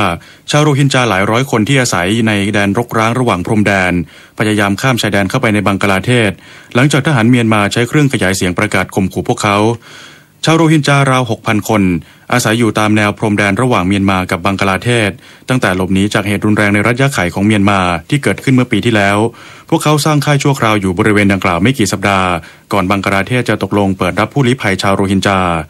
นายดินโมฮัมหมัดผู้นำชุมชนชาวโรฮิงจากล่าวว่าช่วงไม่กี่สัปดาห์ที่ผ่านมากองทัพเมียนมาเพิ่มการลาดตระเวนตามแนวชายแดนให้เข้าใกล้ที่ตั้งของค่ายโรฮิงญามากขึ้นรวมถึงใช้เครื่องขยายเสียงข่มขู่ชาวโรฮิงญาให้หลบหนีไปจากแดนรกร้างดังกล่าวทำให้ชาวโรฮิงญาตื่นตระหนกและมีหลายร้อยครอบครัวออกจากค่ายเพื่อเดินทางไปยังบังกลาเทศซึ่งเกรงว่าพวกเขาจะถูกบังคับส่งตัวกลับรัฐยะไข่นายเซอร์เกย์ ลาฟรอฟรัฐมนตรีต่างประเทศรัสเซียกล่าวเมื่อวานนี้ว่ากลุ่มกบฏในเขตกูตาตะวันออกของซีเรียต้องเป็นฝ่ายรับผิดชอบเช่นกันจึงจะสามารถดำเนินการหยุดยิงชั่วคราวเพื่อมนุษยธรรมและส่งความช่วยเหลือไปยังพลเรือนได้นายลาฟรอฟกล่าวว่ารัสเซียกับรัฐบาลซีเรียประกาศการจัดตั้งแนวระเบียงเชิงมนุษยธรรมในเขตกูตาตะวันออกแล้วซึ่งเป็นจุดตรวจการบริเวณริมเขตกูตาตะวันออกเพื่อเป็นทางออกของพลเรือนที่ต้องการอพยพออกจากพื้นที่ ขณะนี้จึงเป็นช่วงเวลาที่กลุ่มกบฏควรทำเช่นเดียวกันบริษัทลงทุนในพื้นที่ซิลิคอนวัลเลย์ของสหรัฐย้ายการลงทุนในเว็บไซต์สำนักข่าว Rappler ไปยังผู้จัดการกองทุนท้องถิ่นในฟิลิปปินส์แทนเพื่อแก้ปัญหาหลังจากประธานาธิบดีโรดิโก ดูเตเต้ของฟิลิปปินส์พยายามสั่งปิดสำนักข่าวดังกล่าวบริษัทโอมิดยาเน็ตเวิร์กในสหรัฐกล่าวเมื่อวานนี้ว่าทางบริษัทได้บริจาคตราสารแสดงสิทธิการฝากหลักทรัพย์ในฟิลิปปินส์ซึ่งเป็นตราสารการฝากหลักทรัพย์ของพวกเขาในเว็บไซต์ Rapper มูลค่า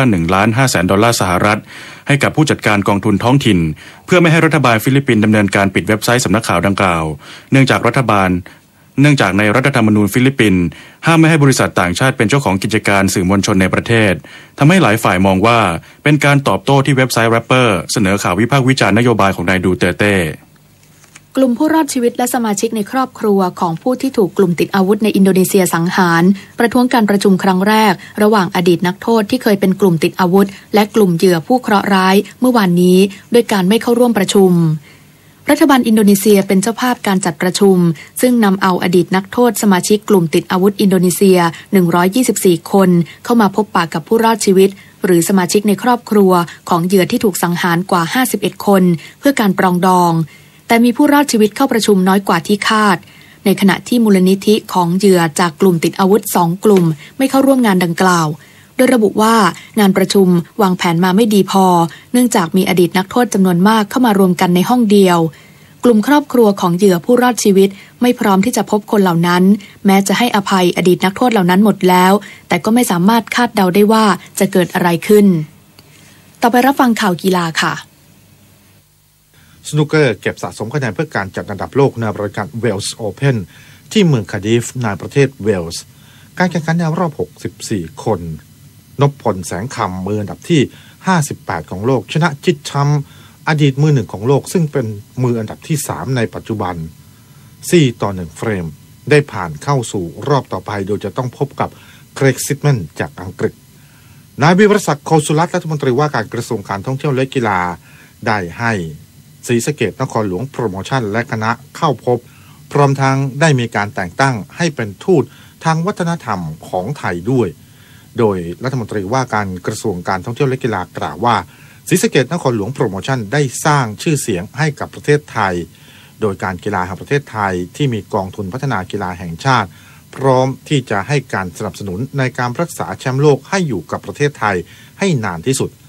ขณะเดียวกันได้เชิญศรีสะเกษนครหลวงโปรโมชั่นเข้าร่วมในการประชุมสมัชชาสหพันธ์กีฬานานาชาติหรือ Sport Accord ที่ไทยจะเป็นเจ้าภาพระหว่างวันที่ 15-20 เมษายนรวมทั้งเข้าร่วมชมการแข่งขันจักรยานยนต์ชิงแชมป์โลก MotoGP สนามที่ 15 ที่จังหวัดบุรีรัมย์ในวันที่ 5-7 ตุลาคมนี้ด้วยตามที่สมาคมกีฬาฟันดาบแห่งประเทศไทยส่งนักกีฬาระดับเยาวชนเข้าร่วมแข่งขันรายการชิงชนะเลิศแห่งเอเชียที่ดูไบสหรัฐอาหรับเอมิเรตส์ในประเภทดาบเซเบอร์บุคคลชายอายุไม่เกิน20 ปีนักกีฬาของไทยผ่านรอบคัดเลือกเข้าสู่รอบ64คนทั้งหมดโดยการแข่งขันในรอบ64คนวรกันศรีหนุนนัทต้องพบกับสรวิทย์กิจสิริบุญและเป็นสรวิทย์ที่ชนะ15-11ผ่านเข้าสู่รอบ32คน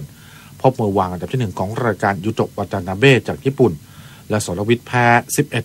11-15ส่วนคณิตศรแพ้โมฮัมเหม็ดอัลฟาดีในรอบ64คนจากคูเวต7-15และปณชัยวิริยะตั้งสกุลแพ้เซอร์ซูดมามูตอฟจากอุซเบกิสถาน8-15นายกศักดิ์ชัยรัศมีศักดิ์นายกสมาคมกีฬาหมากล้อมแห่งประเทศไทยพร้อมด้วยนายณัฐวุฒิเปลืองเวชรองผู้ว่าการกีฬาแห่งประเทศไทยได้แถลงข่าวจัดงานครบรอบ25 ปีกีฬาหมากล้อมในประเทศไทยโดยนายกสมาคมกีฬาหมากล้อมแห่งประเทศไทยกล่าวว่าหมากล้อมเข้ามาสู่ประเทศไทยตั้งแต่ปี 2536 จนปัจจุบันมีผู้เล่นหมากล้อมในประเทศไทยมากกว่า1ล้านคนและในปี 2561 ทางสมาคมจะส่งเสริมให้เยาวชนไทยได้เรียนรู้หมากล้อมเพิ่มมากขึ้นโดยการประสานความร่วมมือกับโรงเรียนในเครือข่ายและเผยแพร่ตั้งแต่ระดับอนุบาลไปจนถึงระดับอุดมศึกษารวมทั้งระดับประชาชนทั่วไปโดยสมาคมได้ร่วมมือกับพันธมิตรมากกว่า40บริษัทในการพัฒนาและส่งเสริมกีฬาหมากล้อมนอกจากนี้ทางสมาคมยังเตรียมที่จะคัดเลือกเยาวชนไทยเข้าร่วมการแข่งขันในระดับนานาชาติด้วย คุณยิ่งปัตมาบริสวัสดิ์ตระกูลนายกสมาคมกีฬาแบดมินตันแห่งประเทศไทยให้สัมภาษณ์ผู้สื่อข่าวถึงความพร้อมของนักกีฬาไทยที่จะเข้าร่วมการแข่งขันแบดมินตันรายการ Yonex All England Open ซึ่งจะจัดขึ้นระหว่างวันที่ 14 ถึง 19 มีนาคมที่อังกฤษว่าขณะนี้นักกีฬาไทยทุกคนมีความพร้อมและการฝึกซ้อมเล็กซี่ไมนากี้หัวหน้าผู้ฝึกสอนได้เน้นเทคนิคที่สำคัญสำหรับการแข่งขันในระดับนานาชาติโดยเชื่อมั่นว่าการแข่งขันรายการนี้ประเภทหญิงคู่จงกลพันธ์กิตติธารากูลกับพระวินดาประจงใจน่าจะทำผลงานได้ดีเป็นที่แปลกใจของผู้เข้าร่วมการแข่งขันเพราะทั้งคู่มีความพร้อมในการเตรียมเข้าแข่งขันรายการโทมัสคัพและอูเบอร์คัพที่ประเทศไทยจะเป็นเจ้าภาพในเดือนพฤษภาคมสมภพจันทร์ฝากสถานีวิทยุกระจายเสียงแห่งประเทศไทยรายงานครับต่อไปเป็นพยากรณ์อากาศกรมอุตุนิยมวิทยารายงานลักษณะอากาศทั่วไปพยากรณ์อากาศ24ชั่วโมงข้างหน้าบริเวณประเทศไทยตอนบนมีฝนลดลงกับมีอุณหภูมิสูงขึ้นและมีอากาศร้อนสำหรับบริเวณภาคใต้มีฝนบางพื้นที่ลักษณะสำคัญทางอุตุนิยมวิทยาลมตะวันออกเฉียงใต้ที่พัดนำความชื้นจากทะเลจีนใต้และอ่าวไทยเข้าปกคลุมประเทศไทยมีกำลังอ่อนลงลักษณะเช่นนี้ทำให้บริเวณประเทศไทยตอนบนมีฝนลดลงกับมีอุณหภูมิสูงขึ้นส่วนภาคใต้มีฝนบางพื้นที่พยากรณ์อากาศตั้งแต่เช้าวันนี้จนถึงเช้าวันพรุ่งนี้ภาคเหนือมีเมฆบางส่วนกับมีอากาศร้อนโดยมีฝนฟ้าคะนอง10%ของพื้นที่ส่วนมากบริเวณจังหวัดพิษณุโลกพิจิตรและเพชรบูรณ์ภาคตะวันออกเฉียงเหนือมีเมฆบางส่วนกับมีอากาศร้อนโดยมีฝนฟ้าคะนอง10%ของพื้นที่ส่วนมากบริเวณจังหวัดชัยภูมินครราชสีมาและบุรีรัมย์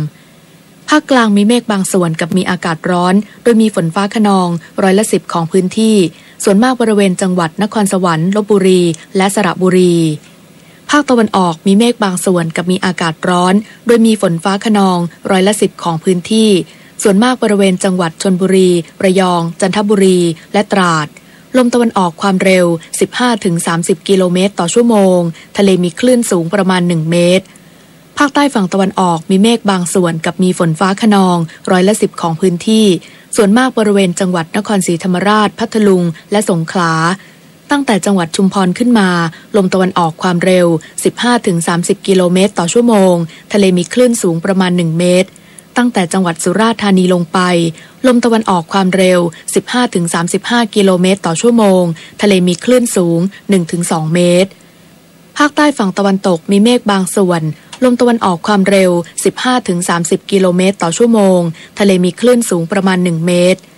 กรุงเทพมหานครและปริมณฑลมีเมฆบางส่วนกับมีอากาศร้อนโดยมีฝนฟ้าคะนอง20%ของพื้นที่สภาวะระดับน้ำในแม่น้ำเจ้าพระยาที่หน้ากองบัญชาการกองทัพเรือคำนวณโดยกรมอุทกศาสตร์กองทัพเรือวันนี้น้ำขึ้นเต็มที่เวลา 7:45 นาทีสูงกว่าระดับทะเลปานกลาง1เมตร10เซนติเมตรและเวลา 17:29 นาทีสูงกว่าระดับทะเลปานกลาง84เซนติเมตรน้ำลงเต็มที่เวลา 1 นาฬิกาต่ำกว่าระดับทะเลปานกลาง65เซนติเมตรและเวลา 14 นาฬิกาสูงกว่าระดับทะเลปานกลาง48เซนติเมตรวันนี้ที่ประภาคารกาญจนาภิเษกแหลมพรหมเทพจังหวัดภูเก็ตดวงอาทิตย์ตกเวลา 18:38 นาทีกรุงเทพมหานครดวงอาทิตย์ตกเวลา 18:26 นาทีและช่วงนี้เชิญรับฟัง1นาทีกับกปทครับเมื่อขับรถท่ามกลางแสงแดดที่ส่องตาอาจทำให้เกิดอาการเมื่อยล้าและง่วงนอนได้ง่ายกว่าปกติหากรู้สึกง่วงให้ใช้นิ้วโป้งจิกไปที่โคนนิ้วก้อยข้างเดียวกันจะช่วยให้ตานั้นสว่างขึ้นแต่ถ้ายังไม่ดีขึ้นก็ควรจะหาที่หยุดพักรถในที่ปลอดภัยอย่างเช่นสถานีบริการน้ำมันหรือที่พักข้างทางเพื่อพักสายตาสักครู่ท่านกำลังติดตามรับฟังสถานีวิทยุกระจายเสียงพระพุทธศาสนาแห่งชาติและสังคมคลื่นเพื่อการศึกษาพระพุทธศาสนาและวัฒนธรรมระบบ FM 104.5 เมกะเฮิรตซ์รายการต่อไปเป็นรายการธรรมะเพื่อประชาชนดำเนินรายการโดยพระครูธีระสุตพจน์ เ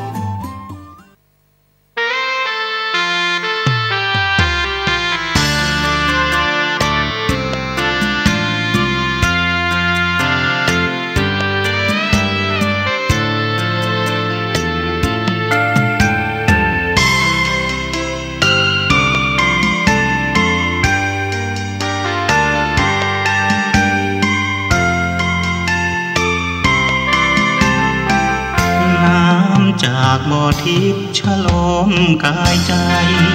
ก่อนเดินขึ้นมากราบไหว้พระธาตุคู่ดอยสุเทพเทวาตามประเพณีเที่ยวขึ้นดอยองค์พ่อครูบาหยุดพักวัดท่านสร้างมาเดิมชื่อว่าสกินาคามีนักการบัดนี้ที่วัดพาลาดรื่นรมด้วยบรรยากาศเจ้าอาวาสนักเทศน์เสียงดีโบราณนาก่อนขึ้นไหว้สาพระบรมธาตุชำระใจให้สะอาดของดิบเนื้อสัตว์ไม่ควรนำไปเอาน้ำศักดิ์สิทธิ์จากบ่อน้ำทิพย์ดื่มล้างร่างกายบัดนี้บ่อน้ำคงใสใครมีโรคภัยเชิญได้ดื่มกินกราบรอยพระบาทองค์ศาสดาจารึกเนื้อแผ่นศิลาครั้งเสด็จมาพาลาดบนหินเชิญชวนศรัทธาร่วมโมทนาผ้ากฐินจากสาธุชนทั่วถิ่นพระมหาสง่าเมตตา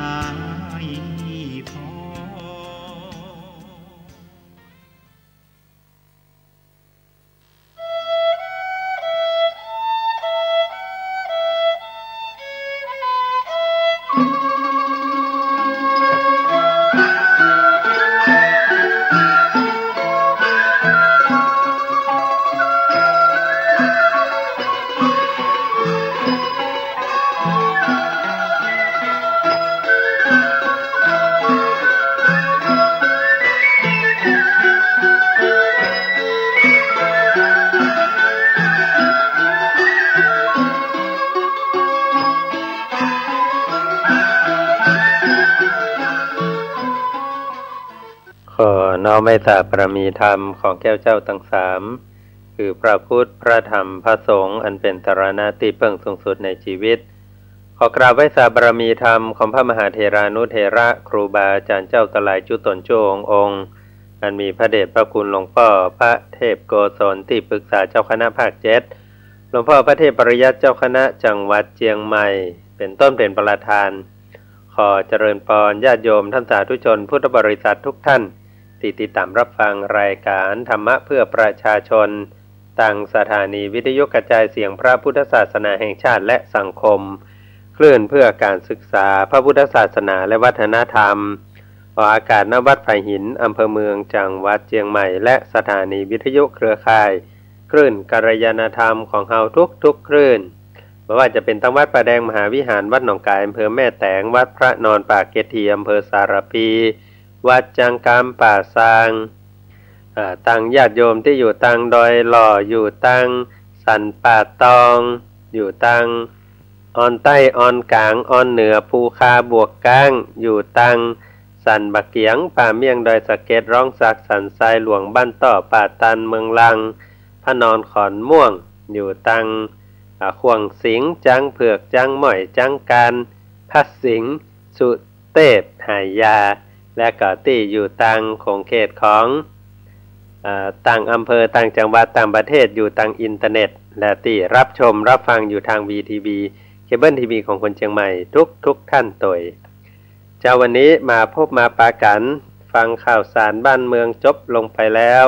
เฮากับพบกลับมาอู้จ่าพบปากันในช่วงเวลาของรายการธรรมะเพื่อประชาชนคำว่าคิดยากนั้นคิดก็คือความคิดยากนั้นบ่ต้องอธิบายแล้วถ้าว่าจานไป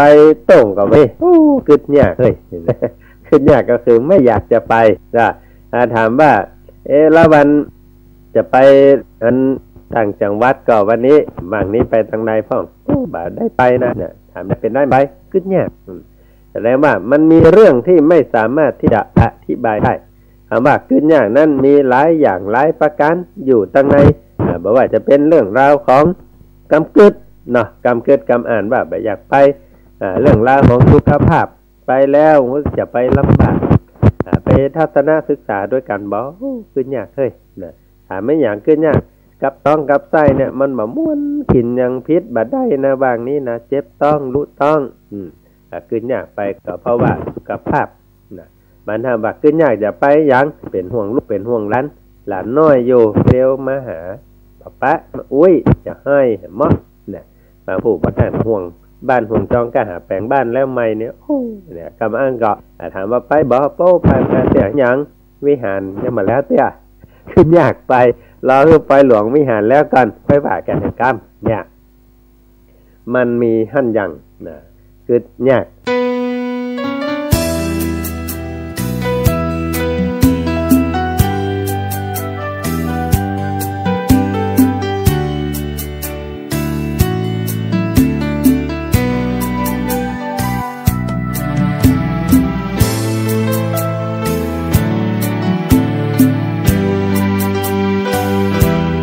ใน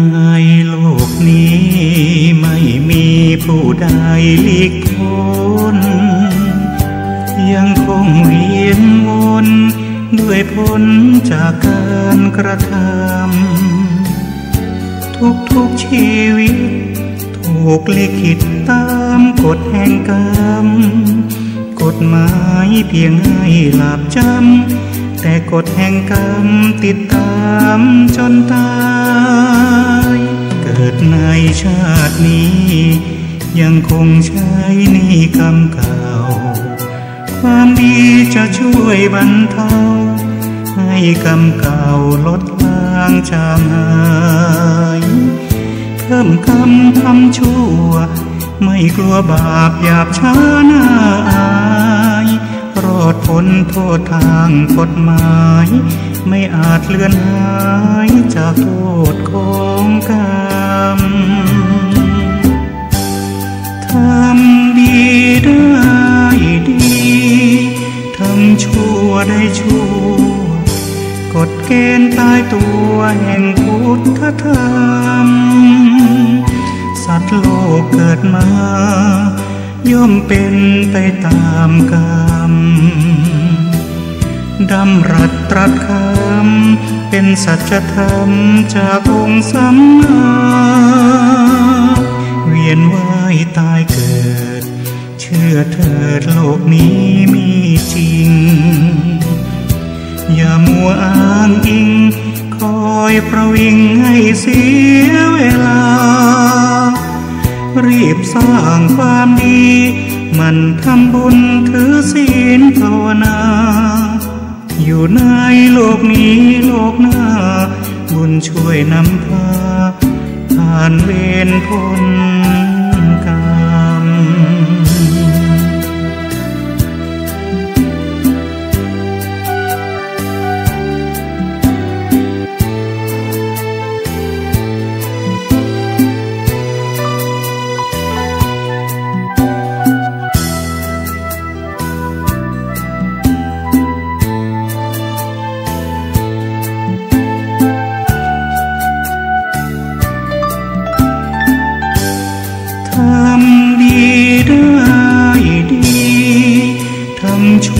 ได้ชั่วกฎเกณฑ์ตายตัวแห่งพุทธธรรมสัตว์โลกเกิดมาย่อมเป็นไปตามกรรมดำรัสตรัสคำเป็นสัจธรรมจากองค์สัมมาเวียนว่ายตายเกิดเชื่อเถิดโลกนี้มีจริงอย่ามัวอ้างอิงคอยประวิงให้เสียเวลารีบสร้างความดีมันทำบุญถือศีลภาวนาอยู่ในโลกนี้โลกหน้าบุญช่วยนำพาผ่านเวรพ้นกรรม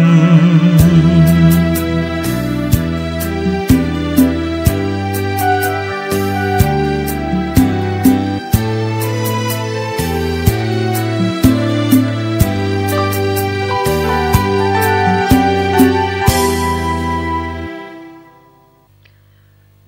เป็นลวงเป็นลายบ่เป็นลวงเป็นลายหมายความว่าไม่ได้เรื่องไม่ได้ราวอะไรเลยใจไปยากการยากงานพลิกมาบ่เป็นลวงเป็นลายสักหรือว่ามอบหมายอย่างให้ทำบ่เป็นลวงเป็นลายนั่งทำยังกับเป็นโล่เป็นเซ่บ้านเฮาจังหวัดเนาะบ่เป็นโล่เป็นเซ่นี่โอ้ยนะคือไม่เป็นโลเป็นพายทำอะไรก็ไม่ได้อย่างนี่จะไปนี่อย่างดีเนี่ยเนาะบ่เป็นลวงบ่เป็นลายบ่เป็นโล่บ่เป็นเซ่โอ้อันนี้นี่บ่เป็นเรื่องละนะทำการทำงานบ่ได้นะมันจะต้องมีการพัฒนาฝีมือพัฒนาสติปัญญาพัฒนาศักยภาพตัวเก่าพัฒนาพละกำลังตัวเก่าแต่คนจะเนี่ยอย่างเป็นลวงเป็นลายเนี่ยอย่างเป็นโล่เป็นเส้นี่เพิ่นว่าต้องพัฒนาอันแรกก็คือพัฒนาทัศนคติในตามพระพุทธศาสนาเฮานี่เพิ่นว่าพัฒนาทิฏฐิคือความหันตัวเก่าก่อนตัวเก่าต้องเป็นคนกึศขยะใครทำก่อนใครพัฒนาตัวเก่าก่อนเนี่ยแรงบันดาลใจบ่ว่าจะจากพ่อจากแม่จากครูบาอาจารย์จากเพื่อนจากฝูงจากหนังจากไอดอลของตัวเก่าที่ตัวเก่าไปเกิดไปพอเปิ้นใครเป็นเศรษฐีอย่างเปิ้นใครเป็นช่างวาดอย่างเปิ้นใครเป็นช่างแปลงรถอย่างเปิ้นใครเป็นนักแข่งใครเป็นสปะว่าใครเป็นพ่อค้าแม่ค้าในขายกูสิ่งกูอย่างที่ตัวเก่าใครเป็นอย่างเปิ้นเมื่อเกิดอย่างอันแล้วก็ต้องพัฒนาตัวเก่าอาจจะได้เป็นโล่เป็นโล่เป็นเซ่มันจะเป็นโล่เป็นเซ่มันจะว่ามันเป็นลวงเป็นลายถ้าได้พัฒนาดูเก่าแล้วว่าคว่ำมือก็เป็นลายง่ายมือก็เป็นดอกถ้าอย่างนี่ได้ชื่อว่าได้พัฒนาตัวเก่าแล้วจับอะไรยังก็ได้หมดทำอะไรอย่างก็ได้หมดนะถ้าตั้งใจทำจริงๆไม่มีอะไรที่มนุษย์จะทำไม่ได้นะเพราะว่าพื้นฟ้าหน้าแผ่นดินนี่คุณเขาว่าสูงใหญ่ดวงจันทร์ว่าอยู่บนฟากฟ้าก็ยังอยู่ใต้เพราะว่าพื้นฟ้าหน้าแผ่นดินนี่คุณเขาว่าสูงใหญ่ดวงจันทร์ว่าอยู่บนฟากฟ้าก็ยังอยู่ใต้ฝ่าเท้าคนนี่แหละมีความพัฒนาได้พัฒนาตัวเขาจนกระทั่งว่าสามารถขึ้นไปเหยียบบนภูเขาที่ว่าสูงที่สุดในโลกนี้ก็ขึ้นมาแล้วในขณะเดียวกันดวงจันทร์ว่าลอยอยู่บนฟ้าขึ้นไปมาแล้วยกเว้นดวงอาทิตย์ยังไปไม่ได้เดี๋ยวมันไปแล้วมันจะปิกมาไม่ได้นะแต่ก็ส่องพอได้สามารถรู้ได้ว่าดวงอาทิตย์ประกอบด้วยหยังพ้องเนี่ยสติปัญญาเพราะนั้นพื้นฟ้าพื้นแผ่นดินถ้ามนุษย์เรามีความภาคเพียรพยายามรับรองว่าทำได้ทุกอย่างแต่ถ้ามนุษย์เราหมดความเพียรหมดสติหมดปัญญาบ่เอาอย่างสักอย่างแล้วก็บ่ได้อย่างสักอย่างเช่นเดียวกันนั่นก็จึงเป็นเรื่องราวที่นำมาฝากก็ไม่เอาศรัทธานาบุญเอาท่านทั้งหลายเด้อสำหรับเรื่องราวของสำนวนและนาภาษาคำเมืองแต่วันนี้เป็นโล่เป็นลวงเป็นลายบ่เป็นลวงบ่เป็นลายนะบ่เป็นโล่บ่เป็นเซ่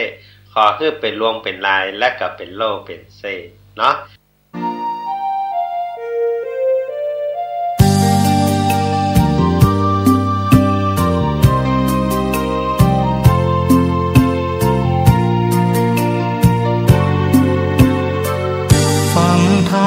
ไว้บ้างก็ดีเหมือนกัน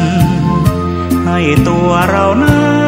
นจะได้จำพระธรรมใส่ใจมืดมนคนเคล้าเหมือนกบเท่าเฝ้ากอบัวใหญ่เพิ่งบินชมแก่สอนชื่นใจกบอยู่ใกล้กลับไม่ใยดีพระไตรปิฎกทั่วโลกเขาฟังถามใจสักครั้งฟังบ้างไหมใกล้ทำแค่นี้คารวะเทนทรงองค์พระเนรเมตตาภาทีสอนให้เราสร้างคุณความดีชาตินี้ชาติหน้าสุขสมเอาทำชำระกิ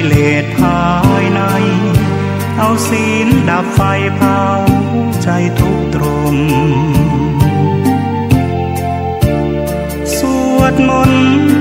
ภาวนารู้ทันอารมณ์ผลักความเศร้าสมหลีกหนีตั้งใจมุ่งสู่ประตูนิพพานตามคำสอนนั้นพระโพธิญาณประทานบ่งชี้อย่ามัวลุ่มหลงเล่ห์กลโกงห่วงอเวจีตกหลุมพรางต้องช้ำหรือดีมาเปลี่ยนชีวิตของเรา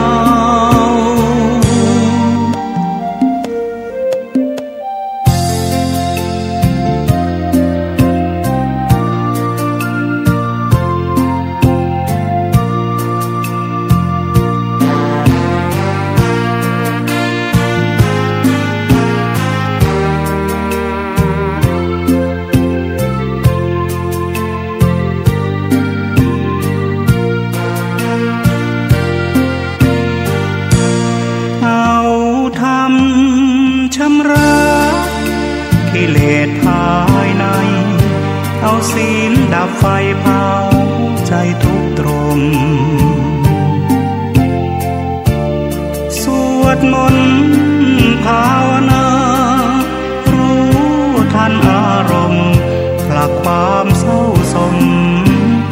หลีกหนีตั้งใจมุ่งสู่ประตูนิพพาน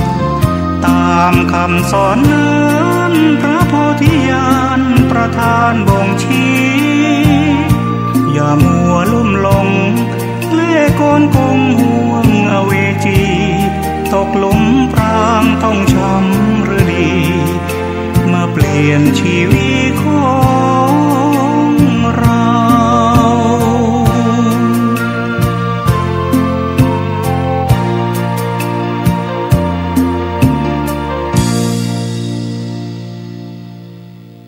โยมนั้นหมายถึง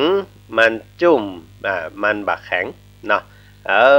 เอาเข้าแต่นไปตากโดนเหมยโยมไปเห็นแล้วเนี่ยแต่แล้วมันบักแข็งยังเก่ามันโยมไปเนาะต้องเวลาที่เปิ้นจะเอามาปันบุรีเอาไปเปิ้นว่าเอาต่องไปจ่อกับหยังเอาไปจ่อกับไฟเอาไปจ่อกับปี๊บเอาไปจ่อกับเตาเนตรพอมันโดนความร้อนมันก่อแข็งเมื่อแข็งแล้วถามว่าเอาไปใช้ได้ก็บ่ได้เอาไปปันบุหรี่บ่ได้เอาไปทำการอะไรก็ไม่ได้เพราะมันแข็งต้องจะเอามาห่อจีนเอามาห่อปลาเอามาห่อข้าวไปตกต่องมาแล้วห่อเลยในมันแข็งบ่ได้ต้องเอาไปหั่งใบสะกำโดนแดดสักหน่อยหนึ่งให้มันยมลงมาก่อนนะก็คืออ่อนลงมาเมื่อมันอ่อนลงมาหรือกำอ้างก็โดนความร้อนแล้วก็เอาน้ำพรมเสียหน่อยเนาะผมนี่เนี่ยได้เอาใส่บะเดียวมันใส่กระป๋องฉีดเอาฟัดเนี่ยโดนน้ำสักกำเดียวกันยมพอยมแล้วก็เอาไปปั้นได้เอาไปปั้นเป็นบุหรี่บุเลยอย่างใดมัดอันนี้ว่ายมแต่ถ้าเราไปแอวการแอวงานอย่างวันนี้พระเถรานุเถระเดินทางไปที่จังหวัดพิษณุโลกเพื่อที่จะไปรับพระราชทานแต่งตั้งสมณศักดิ์ไปรับพระราชทานเลื่อนสมณศักดิ์เมื่อได้รับพระราชทานเดินทางไปตั้งแต่เจ้าเนี่ยอยู่ที่พิษณุโลกกว่าจะเดินทางกลับมาสู่บ้านสู่จองกลับมาสู่วัดวาอารามพอมืดพอค่ำพอตุลุงเขาเหรอเป็นได้ยมอุบหุบพอยมหมดละแต่แสดงว่าออกปัดไปแต่เจ้านี่จุ่นขนาดน่ะปิ้งมานิยมหมดแสดงว่าอ่อนนะอ่อนกับการเดินทางอ่อนกับอากาศร้อนอ่อนอย่างก็ตามสีหน้าไม่สดชื่นเนาะแต่ว่าก็ยังมาไหว้กลับมาไหว้พระไหว้เจ้าบางที่บางแห่งก็จะลวดจะยันโตเมื่อคืนนี้แล้วนะอันนี้ก็คณะสงฆ์ก็รอที่ได้รับนิมนต์ก็รอกันบางตนบางองค์ท่านก็จะเข้าวัดเตื้ออย่างตุลุงประแดงเขานี่ท่านจะมาพักก่อนเสร็จเรียบร้อยวันพุ่งแม่เจ้าก้อยเข้าวัดเข้าว่าเนี่ยวันพุ่งแม่เจ้าวันที่10ก็ก้อยเข้าวันนี้วันพฤหัสไม่เข้าเตื้อนะอันนั้นก็โยมเป็น ความสำนวนล้านนาภาษากะเมืองคำว่าโยมนั่นก็คือไม่ใช่โยมนะถ้าโยมในภาษากลางนี่โยมนั่นหมายถึงคนที่มาพอคอยดูแลอุปถากประทับเป็นศรัทธาญาติโยมเนี่ยที่เขาได้ยินกันอันนี้โยมแต่ท่านโยมนะโยมนี่บัดใช่โยมนะโยมนี่คือมันอ่อนลงนะมันโยมมันอ่อนลงโยมโมล่าตุลงเนี่ยโยมโมล่านี่บอกเข้าแตนต้องไปถามสอนทรายวุฒิเนาะเข้าแตนโยมเป็นอย่างไรนะเขาแค่ปัญโยมหมดแล้วแค่หมูปัญโยมหมดแล้วเนี่ยเพื่อเจ้าแค่หมูมาถวายตุลงได้เตตั้งแต่เจ้าเนี่ยไม่ต้องอธิบายว่าอะไรเป็นเตเนาะเตไปตั้งแต่เจ้าแล้วมาจนถึงตอนนี้โยมโมล่าตุลงเฮ้ยนั่นหมายถึงปกติแกะแค่หมูครบนี่ดังคว้าบเหรอเนาะแกะข้าวแตนที่มันเอามาถวายก็ดังคว้าบก็คว้าบนะข้าวแตนสอนใจนะประกอบมันโดนเหมยโดนอากาศนักโยมไปนี่ก็นวลเขี้ยวนุกไม่ได้ยินเสียงสักคว้าบสักเคิบละเพราะนั้นก็คำว่าโยมนำมาฝากกับญาติโยม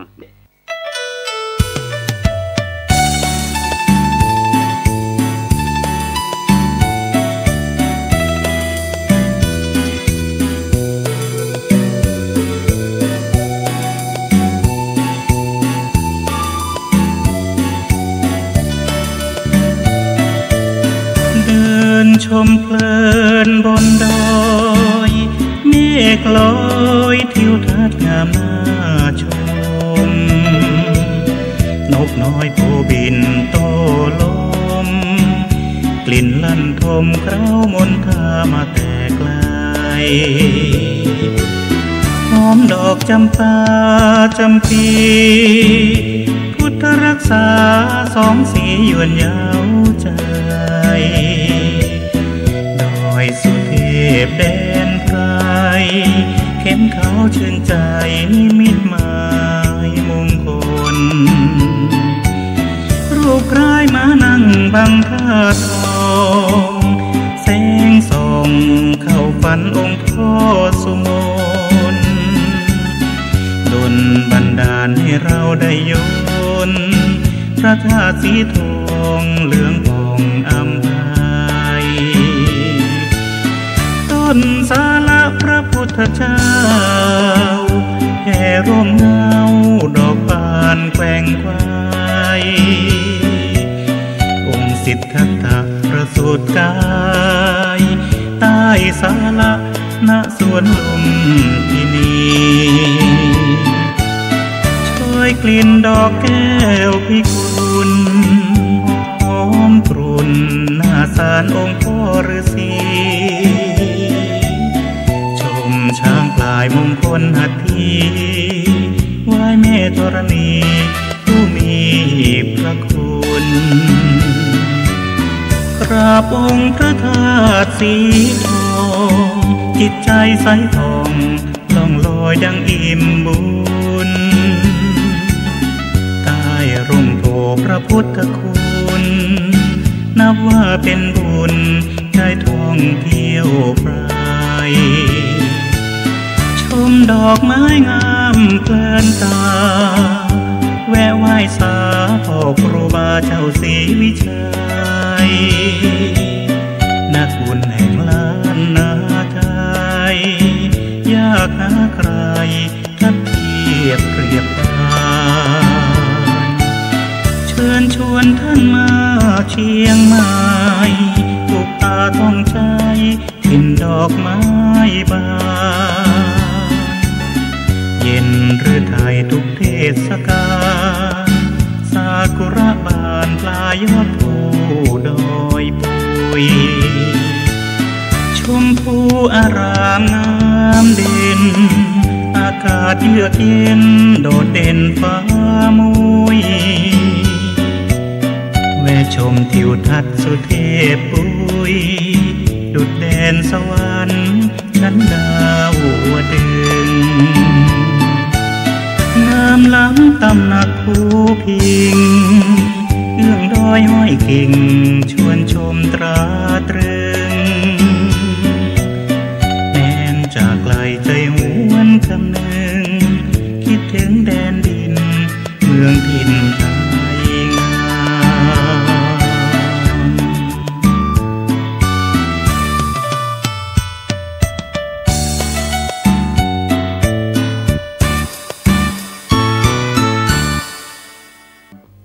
วันที่เราบอกงูว่าการทำการฆ่าสัตว์ตัดชีวิตนั้นเป็นเวรเป็นบาปเป็นกรรมเราก็ได้เข้าใจว่าสัตว์ทั้งหลายเหล่านั้นเกิดมาเพื่อเป็นสัตว์เลี้ยงโลกเราก็ทำมาหากินตามให้ทำนาตามข้างตรงเนาะตามป่าตามดอยแต่วันหนึ่งเมื่อมีอายุนักขึ้นนะที่เป็นว่าคนเฒ่าคนแก่พอมีอายุได้เข้าวัดเข้าวาแต่พิจารณาแล้วร่างกายเริ่มปฏิเสธกินปลากินแล้วรู้สึกว่าสบายเนื้อสบายตัวได้พิจารณาพอไปพอจิตใจมันละเอียดขึ้นก็จะเริ่มหันมาชีวิตของเฮากับชีวิตของสัตว์นี่ก็บ่มีหยังแตกต่างกันมีลมหายใจเหมือนกันเตียวไปเตียวมาเหมือนกันสว่าหากินเหมือนกันฮู้จักนอนหลับพักผ่อนเหมือนเดียวกันเมื่อได้พิจารณาอย่างนี้แล้วก็บ่อยากเอาชีวิตเปิดมากไว้หันสัตว์ทั้งหลายก็เหมือนเอาหันหมาน้อยหันไก่น้อยหันแมวน้อยหันวัวน้อยให้นั้นพอถึงเวลาหนึ่งเขาจะหันว่าผู้คนทั้งหลายนี่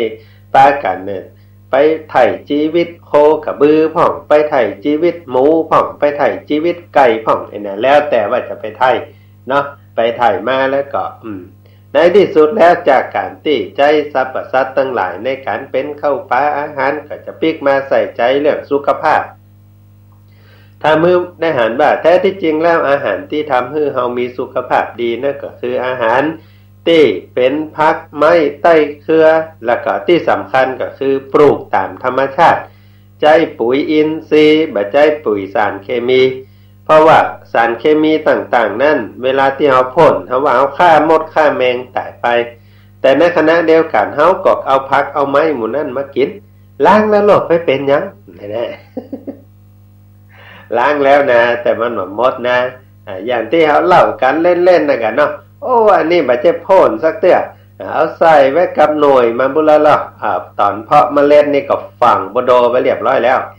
มันก็ดูดเข้าไปอยู่ตามกิ่งตามเม็ดตามหน่วยมันอากาศเนาะไม่ว่าเขาบ่ได้พ่นนะแต่ว่ามันฝังอยู่ในเนื้อฝังอยู่ในน้ำพุ่นแล้ว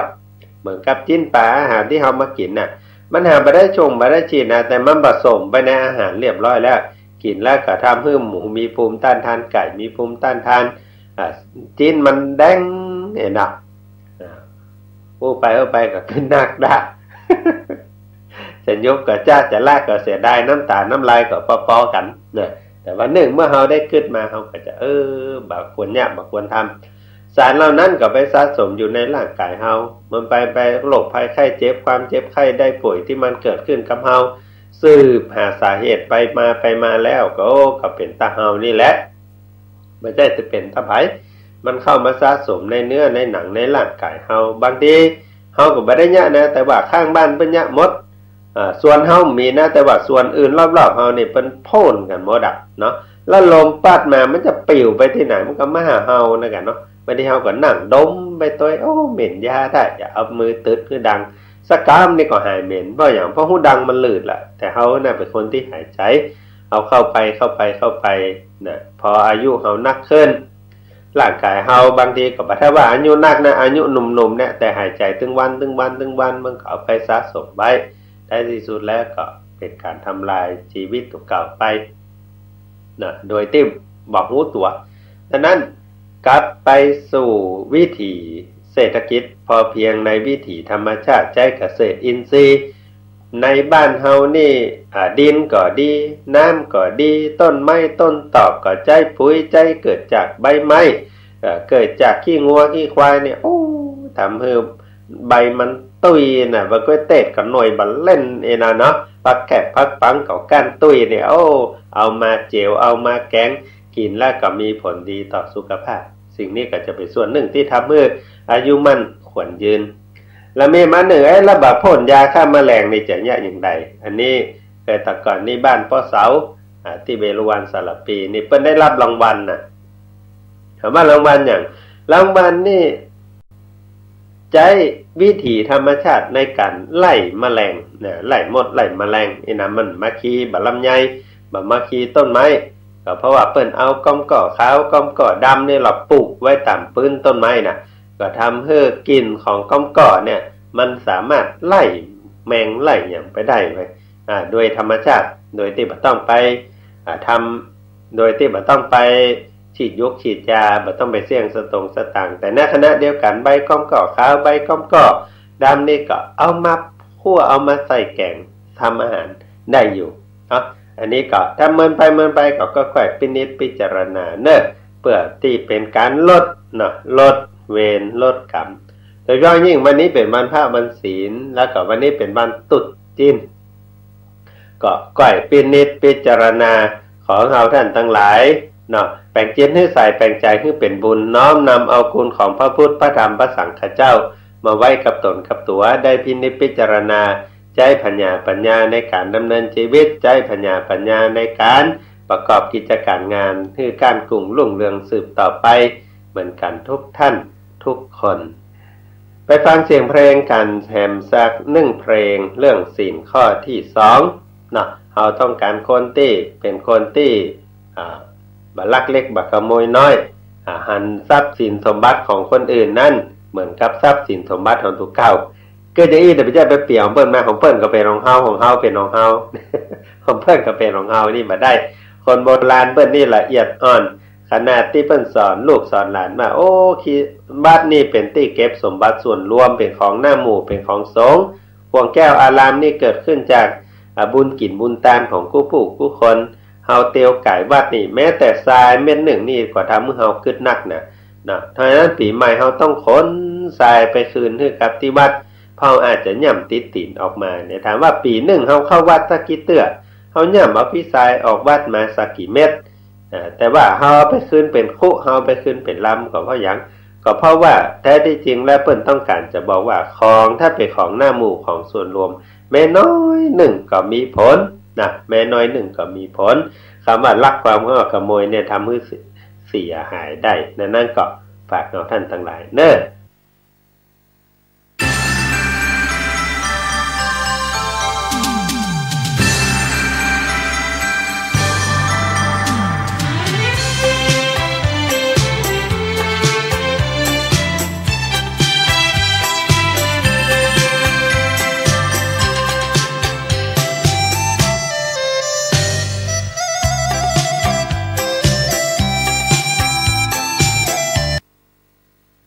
ธงชาติและเพลงชาติไทย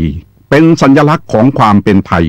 เราจงร่วมใจยืนตรงเคารพธงชาติด้วยความภาคภูมิใจในเอกราชและความเสียสละของบรรพบุรุษไทยประเทศไทยรวมและเชื้อชาติไทยเป็นประชารัฐผ้าไทยของไทยทุกส่วนอยู่ดำรงคงไว้ได้ทั้งมวลด้วยแค่ล้วนหมายรักษาพันยินไทยนิรักสงบแต่ถึงรบไม่กล้าเอกราชจะไม่ให้ใครคนขีสละเลือดทุกอย่างเป็นชาติทะเลพระดวงประเทศชาติไทยก็เวทีชัยชโยพ่อแม่เป็นสารณะเป็นที่พึ่งสูงสุดในชีวิตของลูกๆทุกคนพ่อนั้นเหมือนกับเสาในขณะเดียวกันพ่อเหมือนกับหลังคาคอยที่จะปกห่มกันร้อนกันฝนคือกับเฮาเป็นเสาทำให้บ้านนั้นตั้งอยู่ได้ส่วนแม่นั่นก็เป็นฝาเป็นผ้าตัวเป็นผ้าห่มเอาท่านทั้งหลายได้อบอุ่นใจดังนั้นพ่อแม่จึงเป็นทุกสิ่งทุกอย่างของลูกเวลาถามว่าเทพเจ้าสูงสุดที่คนนับถือกันเพิ่นว่าเป็นไผเป็นพระพรหมที่สร้างโลกพระสัมมาสัมพุทธเจ้าก็ว่าพ่อแม่น่ะเป็นพระพรหมของลูกบางผู้บางท่านก็ไหว้สาวเทวดาเป็นสรณะที่เพิ่งพุทธองค์ก็ทรงตรัสว่าก่อนที่จะไปไหว้เทวดาพ่อแม่ก็คือเทวดาของลูกบางผู้บางท่านก็หุ้มไปซ้อหาครูบาอาจารย์ไปซ้อไหว้พระอรหันตาเอามาเป็นสรณะที่เพิ่งพระอรหันตาเปิ้นลือตนนั้นเป็นที่ไหว้ที่สาที่สักการะบูชาปั่มเพ่งปฏิบัติดีก็ไปทำไปไหว้ไปสาพระสัมมาสัมพุทธเจ้าก็ทรงตรัสว่าพ่อแม่ก็คือพระอรหันต์ของลูกเสาะไปไหว้พระพุทธเจ้าพ่อแม่ก็คือพุทธเจ้าของลูกพ่อแม่เป็นทุกสิ่งทุกอย่างพระพุทธเจ้าก็ดีพระอรหันตาก็ดีเทวบุตรเทวดาก็ดีพระพรหมก็ดีที่เขาไปไล่ไหว้นั้นมาสามารถจะให้สิ่ สิ่งที่พ่อแม่ให้เฮาได้นั่นก็คือชีวิตแขนขาเสื้อผ้าอะไรอย่างต่างๆนี่พ่อแม่เป็นคนให้เฮามาตั้งแต่ต้นและโดยเฉพาะอย่างยิ่งสิ่งที่บ่มีเทวดาตนใดมอบให้เฮาได้นั่นก็คือลมหายใจพ่อแม่สองคนนี้เสกให้กับเฮาทำให้เฮามีลมหายใจมีมือเอาไว้ยุบเอาไว้กำมีตีนเอาไว้เตียวมีตาเอาไว้พอมีหูเอาไว้ฟังล้วนแล้วแต่พ่อแม่เป็นคนคิดเป็นคนสร้างทำเมื่อยไว้ให้กับเฮาทั้งสิ้นฉะนั้นในพระไตรปิฎกพระสัมมาสัมพุทธเจ้าจึงทรงตรัสว่าพ่อแม่เป็นทุกสิ่งทุกอย่างในชีวิตของลูกเป็นได้หมดประเดี๋ยวนี้พ่อแม่เป็นอย่างไรพ่อแม่เป็นตู้ ATM เคลื่อนที่พ่อแม่เป็นโทรศัพท์พ่อแม่เป็นไลน์พ่อแม่เป็น Facebook เป็นได้หมดเท่าจะให้เพิ่นเป็นนะยอมหมดทุกสิ่งทุกอย่างเพื่อลูกอันใดที่บ่เคยเนี่ยก็สามารถเนี่ยได้อันที่บ่เคยทำก็ทำได้บ่เคยไปไหว้ไผแม่ก็ไปไหว้คนอื่นได้นะเพื่อบ่ให้เปิ้นเอาโตดเอาตาลูกตัวเก่ายอมหมดทุกสิ่งทุกอย่างนะขอให้เพื่อลูกเนี่ยยอมได้หมดอ่ะต้องพิษต้องเถียงกันแม่จะหูเต็มหัวอกว่าลูกเฮานะโอดเท่าเตียงเฮียนนี่หายขนาดนักเนี่ยแต่พ่อแม่ก็อดบ่ได้ที่จะปกป้องลูกอยู่แต่ด้านที่อย่างที่เป็นข่าวเนาะจะแต้บ่แต้มัวนะเข้าห้องปกครองทุกอาทิตย์ดีบดีครูสั่งงานแบบเอาไปทำว่าแม่ต้องไปหอบเอาไปจากโรงเรียนเอาไปให้ลูกทำดีบดีลูกก็บ่ทำอีแม่ก็อย่าทำไปส่งเฮ้ออันนี้มองว่าพ่อแม่ทำร้ายฉันนะพ่อแม่รังแกฉันนี่เป็นว่าเนี่ยเอาอกเอาใจนักจนเกินเหตุอันนี้ก็เป็นเหตุหนึ่งทำให้ลูกเขาเสียคนประเทศญี่ปุ่นนี่เปิ้นสอนละอ่อนหน้าหนาวนี่เปิ้นเอาละอ่อนมาออกกำลังก่อนที่จะเข้าห้องเรียนหรอออกกำลังนี่ไม่ใช่ออกธรรมดานะโล่นบนถนนก่อนที่จะไปถึงโรงเรียนพอไปถึงโรงเรียนได้จะมาเข้าห้องเด้ออากาศก่อนหนาวเนี่ยตึงคนครูตึงนักเรียนก็ใส่เสื้อกันใส่เสื้อผืนเดียวกางเกงผืนเดียวปาก็ว่าอยู่กลางสนามเต้นตอกแงกตอกแงกตอกแงกก็ค่อยถอดเสื้อออกกับบืนจนเรือก้ากางเกงในและกระหื้อละอ่อนอนุบาลอยู่นะเอาเสื้อนี่ออกท่าออกทางเต้นรำละอ่อนหลายคนนี่สั่นยงบางคนให้ไปตัวแต่ก็ต้องทำแต่เพิ่นว่านี่คือการฝึกฝนแล้วก็หื้อละอ่อนได้เล่นเวลาละอ่อนเจ็บกาเวลาละอ่อนทำอย่างพลาดคุณครูจะมาเข้าไปช่วยอันนี้ก็เป็นแห่งวิธีการหนึ่งเนอะตีได้หันมาเข้าไปช่วยปล่อยให้ละอ่อนแก้ไขลองดูว่าแก้ไขได้ก่อสถานการณ์ที่เกิดขึ้นเพื่อนๆที่อยู่ใกล้ๆกันจะเข้าไปช่วยเหลือกันก่อนถ้าบ่มีละแก่คุณครูถึงจะเข้าไปเนาะอันนี้ก็เป็นแห่งวิธีการหนึ่งในการฝึกปฏิบัติให้ละอ่อนนั้นมีความเข้มแข็งมีความอดทนสอนให้ละอ่อนเป็นคนที่สามารถคิดแก้ปัญหาและก็สอนให้ละอ่อนนั้นเป็นคนที่มีน้ำใจอันนี้ก็เป็นวิธีการฝึกฝนดังนั้นเวลาที่เฮาลำบากที่ว่าพ่อแม่ยังบ่สนใจเฮาแต่ละเป็นลักให้ไปหลายรอบนะลักส่องเพราะว่าเฮาจะย่างใด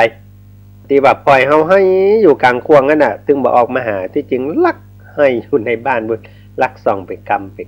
มอันนี้หัวใจของผู้ที่เป็นพ่อเป็นแม่อันนี้ก็ฟังเปิ้นมาพออ่านเอาในพระไตรปิฎกเปิ้นกล่าวไว้อย่างนั้น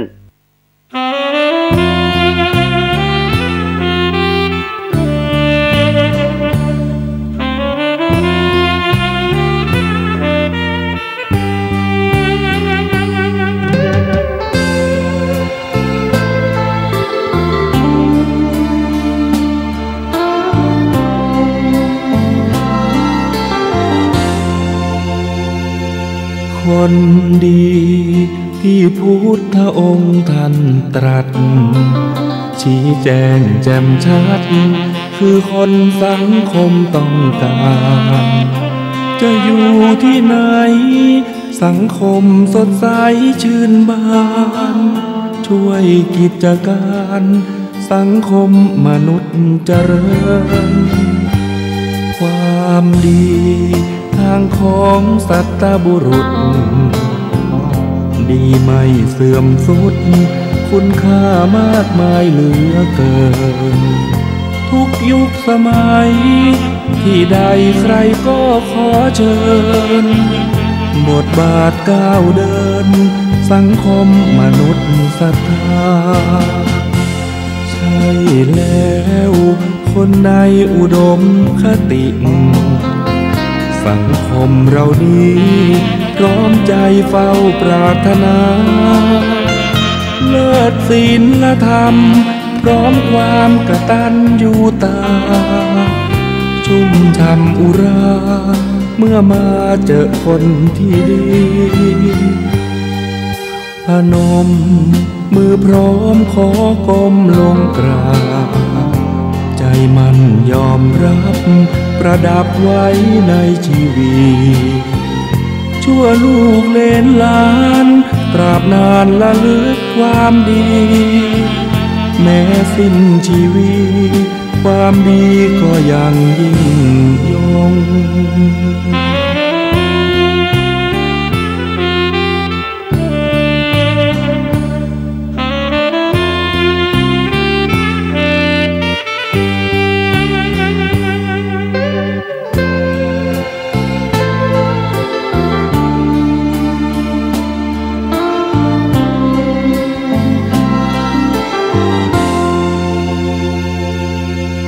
พนม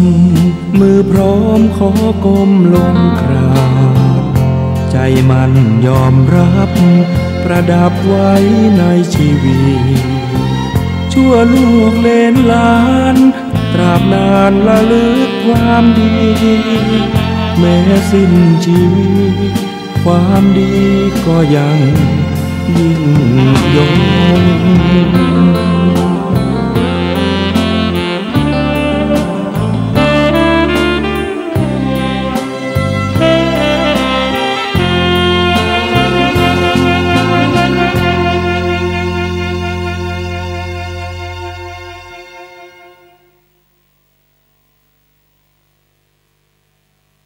เปิ้นเนี่ยตัวเนี่ยนะถ้าถามว่าช่างตัดผมที่ล่ำที่โรยมีก็มีเปิดเลอะแล้วเฮายังบ่โรยเนี่ยจะไปโรยได้อย่างไรเนาะของหวดเหล้าเนี่ยถึงวัน มันเป็นลงหันมัดนะเวลาที่เฮาอันนี้อาตมาภาพก็ฟังเปิ้นมานะว่าที่ที่ว่าบ่เดือดร้อน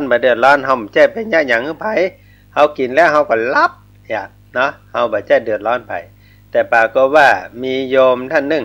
เล่าให้ฟังว่าโอ้ปากกองว่าเฮานี่ย่างกินเหล้ากินปลาย่างกินเหล้ากินยาพอได้อู้กับคนในครอบครัวจึงได้รู้ว่าโอ้เวลาที่เฮาเมาปิกมานี่คนที่เพี้ยวหักเฮานี่บ่ใช่ไผแล้วเนี่ยตั้งแต่มาถึงบ้านน่ะอยู่ในอยู่เบาบ่เป็นหยังปิกเข้าบ้านเข้าที่นอนหักใส่สลีอะไรอย่างแล้วไผจะไปนอนม่วนคืนนั้นมาได้นอนเฮานี่ก็ยุบนอนแอบแพบน่ะแม่บ้านน่ะไปเอาตีนอนไปตากไปไปแจ่ไปซักไปหยังกว่าจะได้ปูผ้าใหม่กว่าจะได้นอนนี่โอ้พอเดือดพอร้อนเนี่ยบางทีก็เมาปิกมาโอ้ยอยู่หั่นแล้วเปิ้นไข้ลาโอ้บ่ฮู้จักแล้วพอคิดเหล้านี่มันวนนะมาเตียวกับตึงบาซื้อปิกกับตึงบาถูกอู้กับวันไปวันมานึกว่าอู้ตัวเก่าอู้หูเรื่องที่จริงคนฟังนี่มันทรมานหัวใจขนาดละให้ได้นั่งสนทนากับขี้เหล้านี่เสียงอย่างมันม่วนอยู่คนเดียวมันน่ะไอ้คนฟังนี่มันหนอม่วนน่ะไอ้นั่นเป็นเลยว่าโอ้มาลูนมาพอได้นั่งสนทนากับหมู่เจ้าหมู่เดียวกันที่เคยกินเหล้าด้วยกันแล้วมานั่งอู้นี่โอ้เปลี่ยนว่ามันทรมานใจอย่างอี้เลยเนี่ยที่เฮาบอกว่าไผบ่เดือดร้อนที่จริงคนในครอบครัวเดือดร้อนไม่ใช่ไผไม่ใช่ยังไผตุกใจร้อนเฮาคิดคนเดียวคนในครอบครัวนี่เปิ้นตุกใจแต่เปิ้นบอกว่าหยังเฮาเพราะว่าเฮาเป็นคนยะเวียกยะการอย่างที่เฮาว่านั่นนะเฮาตุกล้อเฮายะการล้อเนี่ยมีไผว่าอย่างสักอย่างนะเนี่ยเปิ้นก็บ่ใช่ได้ว่าหยังเฮาเอาอยู่หั่นน่ะแบมเฮาตุกเฮายะเวียกยะการอิดอ่อนมันก็ต้องเอาเห็นหน่อยก็ได้ก็ว่าเอะละนะนั่นก็อันนี้เป็นเหตุทำให้คนในครอบครัวเดือดร้อนเนี่ยมันก็บาลอยก็เปิดนะเพราะว่ามันกึดน้อยมันไม่ได้กึดนักตัดไปพอมวยไปตัวหัวเป็นบะเลิกเกะกากลงใจนี่ได้ปิกเข้าไปวัดล่ะเนาะขอไปเปิ่งตู้ลุงเด้อเนาะจะไปเปิ่งวัดสันทรายกาหรือว่าจะไปวังสิงคำจะไปวัดยางกวงไปให้ตุลุงขูดหัวยกรรม อุตส่าห์ไปตัดผม2 วันก่อนเนาะวันแรกก็วันที่2มาต่อซ้ำเหลือเก่าปิกเขาวัดคือตัวเจ้าขูดเนี่ยเรียบร้อยอันเนี้ยสาเหตุที่บอกว่าทำงานมาตั้งมาใดมาเบายังบารวยเนี่ยนะสาเหตุมันเป็นอย่างนี้1ก็เอาไปลงเหล้าลงยาอันที่2เอาไปลงการพนันนะอันนั้นก็เวลาที่เอาไปเอี่ยวมาค่ำมาคืนเอาไปลงการพนันเอาไปลงกับเหล้ากับยาเอาไปเอี่ยวนะเป็นนักเลงอย่างต่างๆที่เป็นผลทางแห่งอบายมุขสิ่งเหล่านี้เป็นเหตุทำให้บ่มั่งคั่งบ่มั่งมูลตุ่นเต้าเพราะต่างออกในเรื่องของการพนันต่างออกในเรื่องของเหล้าต่างออกในเรื่องของการเอี่ยวมาค่ำมาคืนนั่นหูออกมันใหญ่หูเข้ามันน้อยเนี่ยการวันข้ามได้300ได้400ได้500นั่งก๊อกงอกมาถึงชั่วโมงโจทย์ไป500อะไรอย่างมันมันแป้งเดี๋ยวก็แหงวันข้ามเมื่อคืนเป็นอาเซียเมื่อวัน7เหือบะตันอันนี้บ่บ่อยนี่เนี่ยใดก็ตึงบ่ลอยนะเพราะนั้นก็อันนี้เปิ้นว่ามาที่มาถามตู้นี่มันอวดหูนะอันนี้เปิ้นว่ามาอาตมาก็ว่าไปเนี่ยญาติโยมฟังแล้วก็พิจารณาเอาเนาะว่าเฮาจะยากอย่างใดนะแม้กระทั่งเจ้าของโฮงที่เปิ้นขายเบียร์เนี่ยที่จ้างๆเจิงๆคุณเจริญนี่นะไปอ่านประวัติเปิ้นนี่เปิ้นว่าอันนี้มันเป็นธุรกิจการค้าการขายดวงชะตาเปิ้นนี่เปิ้นว่าอันยังก็ได้ที่เกี่ยวกับน้ำทำแล้วจะทำให้ฐานะดีร่ำรวยเปิ้นก็ทำมาค้าขายในฐานะที่เป็นอาชีพแต่ในขณะเดียวกัน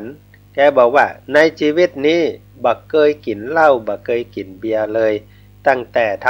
ำงานมาตั้งแต่หนุ่มๆจนกระทั่งถึงปัจจุบันเหล้าเป็นอย่างใดเบียร์เป็นอย่างใดนี่บ่เคยเอาใส่ปากกำเตื้อฟังแล้วเหมือนมันน่าเป็นไปได้เนาะเป็นเจ้าของโรงเหล้าโรงเบียร์ทำไมอย่างเปิ้นบอกว่าเพราะว่าพ่อแม่สอนไว้ว่าถ้าอยากมั่งมูลตุ่นเต้ามีอายุมั่นขวัญยืนบ่ดีไปยุ่งเกี่ยวกับสุรานะอันนี้ก็เป็นเรื่องหนึ่งที่นำมาฝากกับเฮาท่านทั้งหลายลองพิจารณาเนอะแห่งท่านหนึ่งที่ถือว่าเป็นตัวอย่างที่สำคัญของบ้านของเมืองเฮานั่นก็คือลุงใหญ่พ่ออุทัศน์สุวิทย์ศักดานนท์เมื่อก่อน 2511 เปิ้นว่าเอาหมดท่านมาหาเหล้าก็เอาบุหรี่ก็เอาเนาะการพนันก็เล่นเพราะนั้นพอได้ย่างมาเพราะว่าได้สัญญาในใจกับอีแม่ไว้เพราะวันหนึ่งไปปีกมาแล้วมาหันแม่นี่ให้เพราะว่าการทำตัวของตัวเก่าด่าไปตัวว่าไปตัวให้ไปตัวก็เลยสัญญาด้วยลูกปัจจัยด้วยกรรมอู้ตัวเก่าในใจว่าตั้งแต่นี้ต่อไปอีแม่ตึงจะบ่ได้ให้เพราะเฮาด้วยเรื่องเหล่านี้แถมนับตั้งแต่ 2511 มานี่เหล้าบุหรี่พายยังหมดตั้งหน้าตั้งตาทำการทำงานด้วยความขยันหมั่นเพียรแม้จะทุกข์แม้จะยากก็ตึงบ่ปิกไปหาสิ่งเหล่านั้นแถมชวนกันกับพี่กับน้องช่วยกันตั้งแต่เอา3 ล้อมาปั่นตั้งแต่ไปช่วยเปิ้นยกเข้ายกของไปติ้วอย่างก็ติ้วโป้น้ำเต้าหู้ติ้วโป้น้ำมันปั่น3 ล้อส่งครัวส่งบะเต้าโอ้สปะสเปดนับตั้งแต่วันนั้นจนกระทั่งว่าสร้างเนื้อสร้างตัวมาจนถึงปัจจุบันเกิดเป็นบริษัทนิ่มสี่เซ็งขึ้นมาอยู่ในเมืองเชียงใหม่ของเฮานี้ปัจจุบันมีสาขาเกือบทั่วประเทศเนี่ยก็เพราะว่าย่างกินเหล้าย่างบุหรี่แล้วก็ย่างเล่นการพนันมาตั้งหน้าตั้งตาทำการทำงานสร้างเนื้อสร้างตัวขึ้นมาอันนี้เป็นตัวอย่างที่ดีอันหนึ่งว่าเมื่อเฮาบักกินเฮาก็มีเวลาเกิดมีเวลาพิจารณาเวลามันกินแล้วมันคลายเครียดเอาคนที่เครียดกว่าเฮาในอดีตมีนักเหลือเฮาผจญทุกข์ผจญยากมานักเหลือเฮากันวันนี้ยังฝ่าฟันมาได้นับชีวิตมาจนถึงวันนี้โอ้เฮาก็ผ่านมาไม่ใช่น้อยๆเหมือนกันแต่ก่อนเฮายังทนได้วันนี้นี่อย่างเฮาจะทนมาได้นะคนที่ทุกข์กว่าเฮาก็มีไว้นั่งก็ย่างเนี่ยวันหนึ่งเฮาจ่ายไปบ่ถึง100เนี่ยบ่ถึง100ถ้า2 วัน 3 วันเฮาก็มีเงินเก็บเงินออมเก็บไว้แล้วเนาะ 4-500 ก็ว่ากันไปเพราะนั้นย่างได้จะเป็นสิ่งที่ดีเนาะแล้วก็ลองพอว่าถ้าเฮาย่างสักเดือนแล้วมันจะมีอย่างที่ดีๆเกิดขึ้นในชีวิตเฮาก็ลองก้อยก็ได้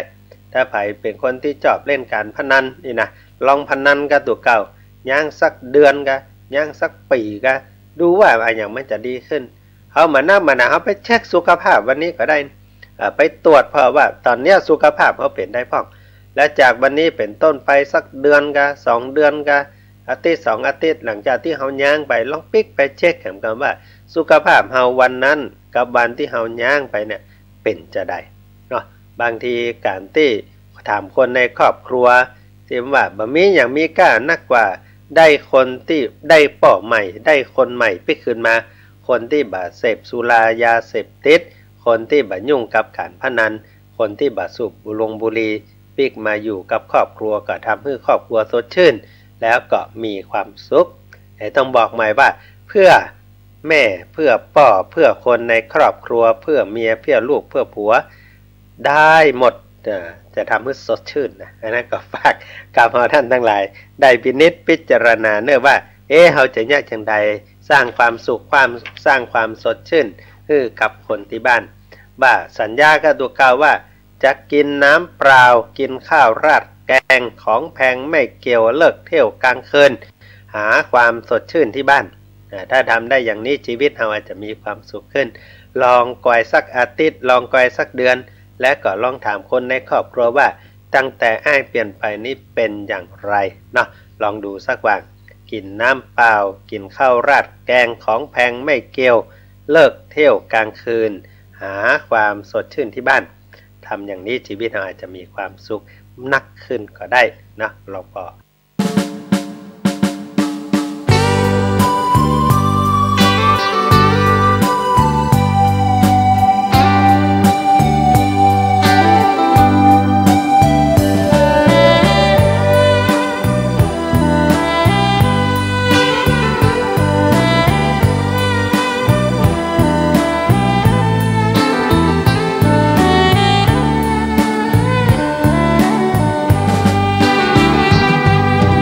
ทุกข์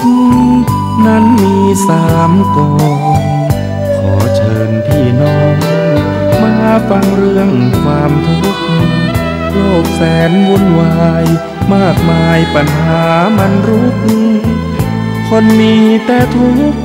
ทวีทุกวี่ทุกวันทุกข์ทางกายและใจข้อหนึ่งฟังไว้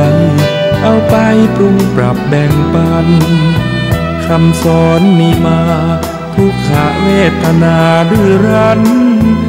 ทุกหยาบเหนือชั้นคือทุกขเวทนาข้อ2ความทุกข์เรียกทุกขลักษณะทุกจริงจริงนั้นหรือทุกครั้งนั้นแหละนาสภาพไม่คงที่เปลี่ยนไปตลอดเวลาคิดไปคิดมา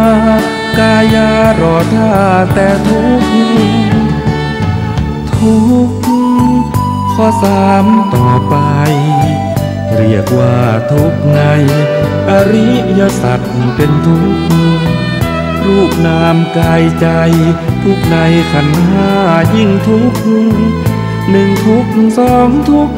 3ทุกข์โอ้ทุกข์3กอง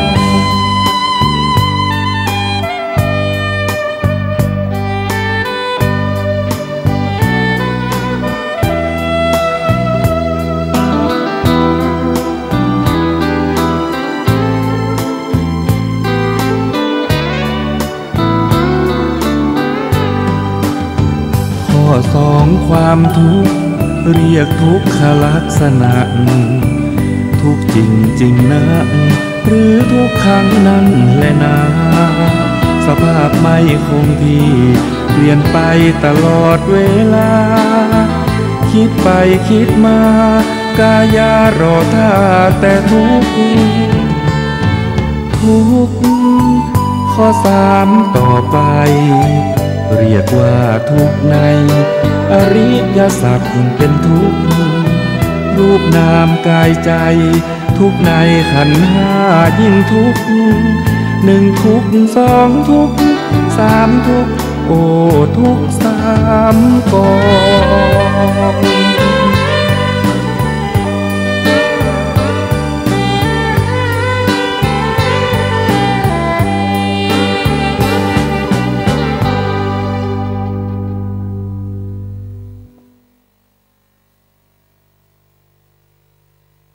เวลาจะอู้จะจ่านะเปิ้นก็มีกำข้าวมีกำจ้อยมีกำซอเพื่อที่จะพอปัญญากันดังนั้นคนเฮานี่พอกันตั้งนอกนี่ไอ้เรื่องของการแต่งเนื้อแต่งตัวบีเผ้าหวีผมนี่มันพอกันได้ง่ายแต่ถ้าจะพอภูมิปัญญานี่เปิ้นก็เอาพอเวลาที่ได้อู้ได้จ๋าจะพอประจายเปิ้นว่าพอที่น้ำการน้ำงานพอมันยิงนี่พอที่การอู้การเจรจาพอปัญญานี่ถึงประจายมันยิงได้ที่คำอู้คำจ่าเต้าเดียวกันตลอดถึงตู้เจ้าพระนายเฮาตัว อันเวลาที่เฮาท่านทั้งหลายมีโอกาสได้อู้ได้สนทนาคนที่อู้แล้วแสดงออกถึงปัญญาแสดงออกถึงภูมิปัญญาที่ถูกเก่ามีอยู่ว่าฮู้นักกาฮู้น้อยกาหรือว่าบ่ฮู้หยังแต่ที่สำคัญนักกว่านั้นก็คือคนที่ยอมรับว่าเฮาบ่ฮู้เพราะว่า100 อันปันอย่าง100 อันปันเรื่องในบ้านในเมืองนี้เฮาจะไปลวกไปเหี่ยกู้สิ่งกู้อย่างนี่เป็นไปบ่ได้คนเฮาแก่เพิ่นยังว่าเราปันตาคือกันลวกพ่องบรรดากี่ข้าวกันอย่างลาบตู้ซาพระปทธโมสังโฆเป็นลาบตู้ซาพระได้อย่างด้อยจะไปกินกันอย่างอันบล่ำบเหลือเนาะลาบตู้เจ้านี่จะเป็นลาบหังได้ลาบมัน จะเป็นลาบตู้ซาพระนี่มันเด้งบะลอดกับบันบะฟักบะแฟงไปไหนอะเนาะเอาตู้เจ้ามากานี่นะแกงแค่ขวดตาลนี่นะขวดตาลนี่มันจะมีหั่นสปะสเปดละไอ้นั่นมันจะเป็นแกงแค่แกงโฮนั่นน่ะเนาะก็เวลาที่เฮาอู้ฟังเปิ้นอู้เปิ้นจากันนี่เปิ้นบอกถึงปัญญาแล้วก็ในคณะเดียวกันเวลาที่เฮาท่านทั้งหลายได้ตกลงปลงใจหันการแต่งเนื้อแต่งตัวฟังคำอู้คำจาเปิ้งอกเปิ้งใจกันแล้วตกลงปลงใจอยู่ด้วยกันบ่ใช่แค่ความฮักอย่างเดียวความจังก็มีตัวอยู่ด้วยกันไปฮักกันพ่องจังกันพ่องลองถามอีพ่ออีแม่ลองถามปู่ย่าตายายพ่ออุ้ยแม่อุ้ยที่เปิ้นอยู่ด้วยกันมาบางทีก็ฮักกันบางทีก็แจ้งกันเนี่ยบางทีก็สุดที่รักจ๋าบางทีก็เป็นปู่5 เท่าอย่างมึงอันนี้ฟังเบิ้นมาเหมือนกันนะเนาะต้องไปถามตังวังสิ่งคำเบิ้นถ้าจะได้ยินเจืออยู่กาตังตุปิเอก็ได้นะครูบามินก็ได้ลองถามนะสุดที่รักนี่มันได้จะแบบเหมือนช่วงมดช่วงโปรโมชั่นนี่อันเป็นอย่างกับมองว่าผีเบาแล้วแต่ดูเก่าจะปล่อยให้เป็นไปแต่ถ้าเรายอมรับกันได้ว่าคนเฮาแต่ละคนมีตั้งหน้ามีตั้งหลังหูก็มี2 ข้างหูดังก็มี2 หูอย่างเนาะไอ้นั่นบางทีเฮาตัวเฮาเนี่ยวันนี้อยากกินหวานวันพวกอยากกินเกมแบบเมาะเนี่ยอันนั้นก็แตกต่างกันไปนั่นก็ฝากกับญาติโยมท่านสาธุชนเราท่านทั้งหลายตัวเนอ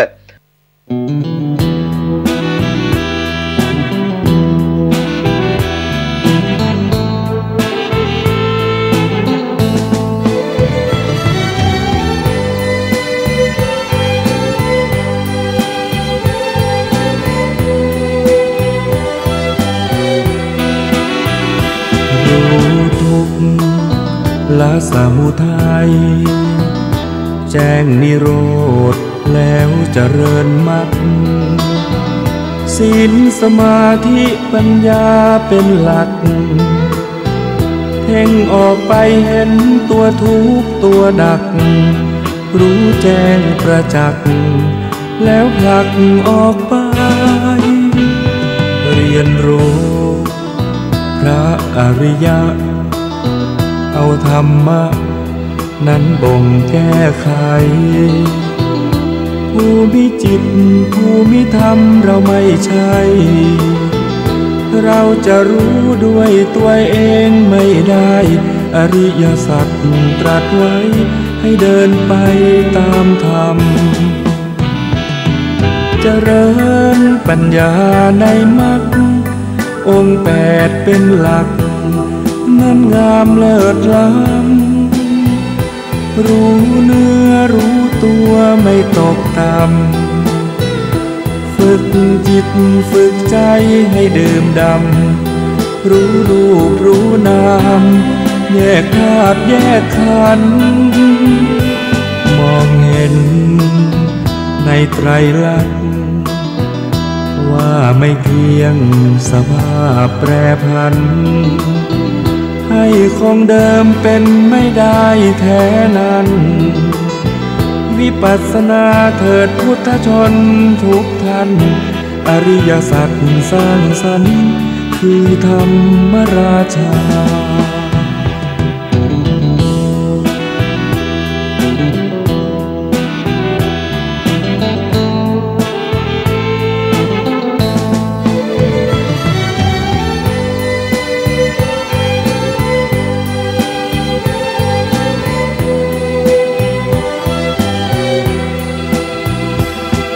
เจริ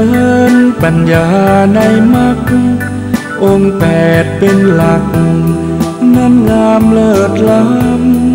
ำรู้เนื้อรู้ตัวไม่ตกต่ำฝึกจิตฝึกใจให้ดื่มดำรู้รูปรู้นามแยกธาตุแยกขันธ์มองเห็นในไตรลักษณ์ว่าไม่เที่ยงสภาพแปรผันให้คงเดิมเป็นไม่ได้แท้นั้นวิปัสสนาเถิดพุทธชนทุกท่านอริยสัจสร้างสรรค์คือธรรมราชา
ท่านกำลังติดตามรับฟังสถานีวิทยุกระจายเสียงพระพุทธศาสนาแห่งชาติและสังคม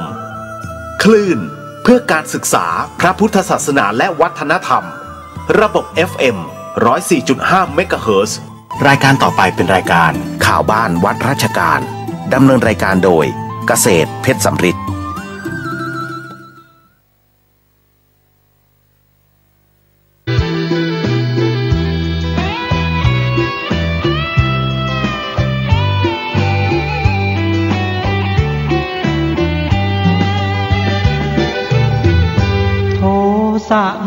โทโส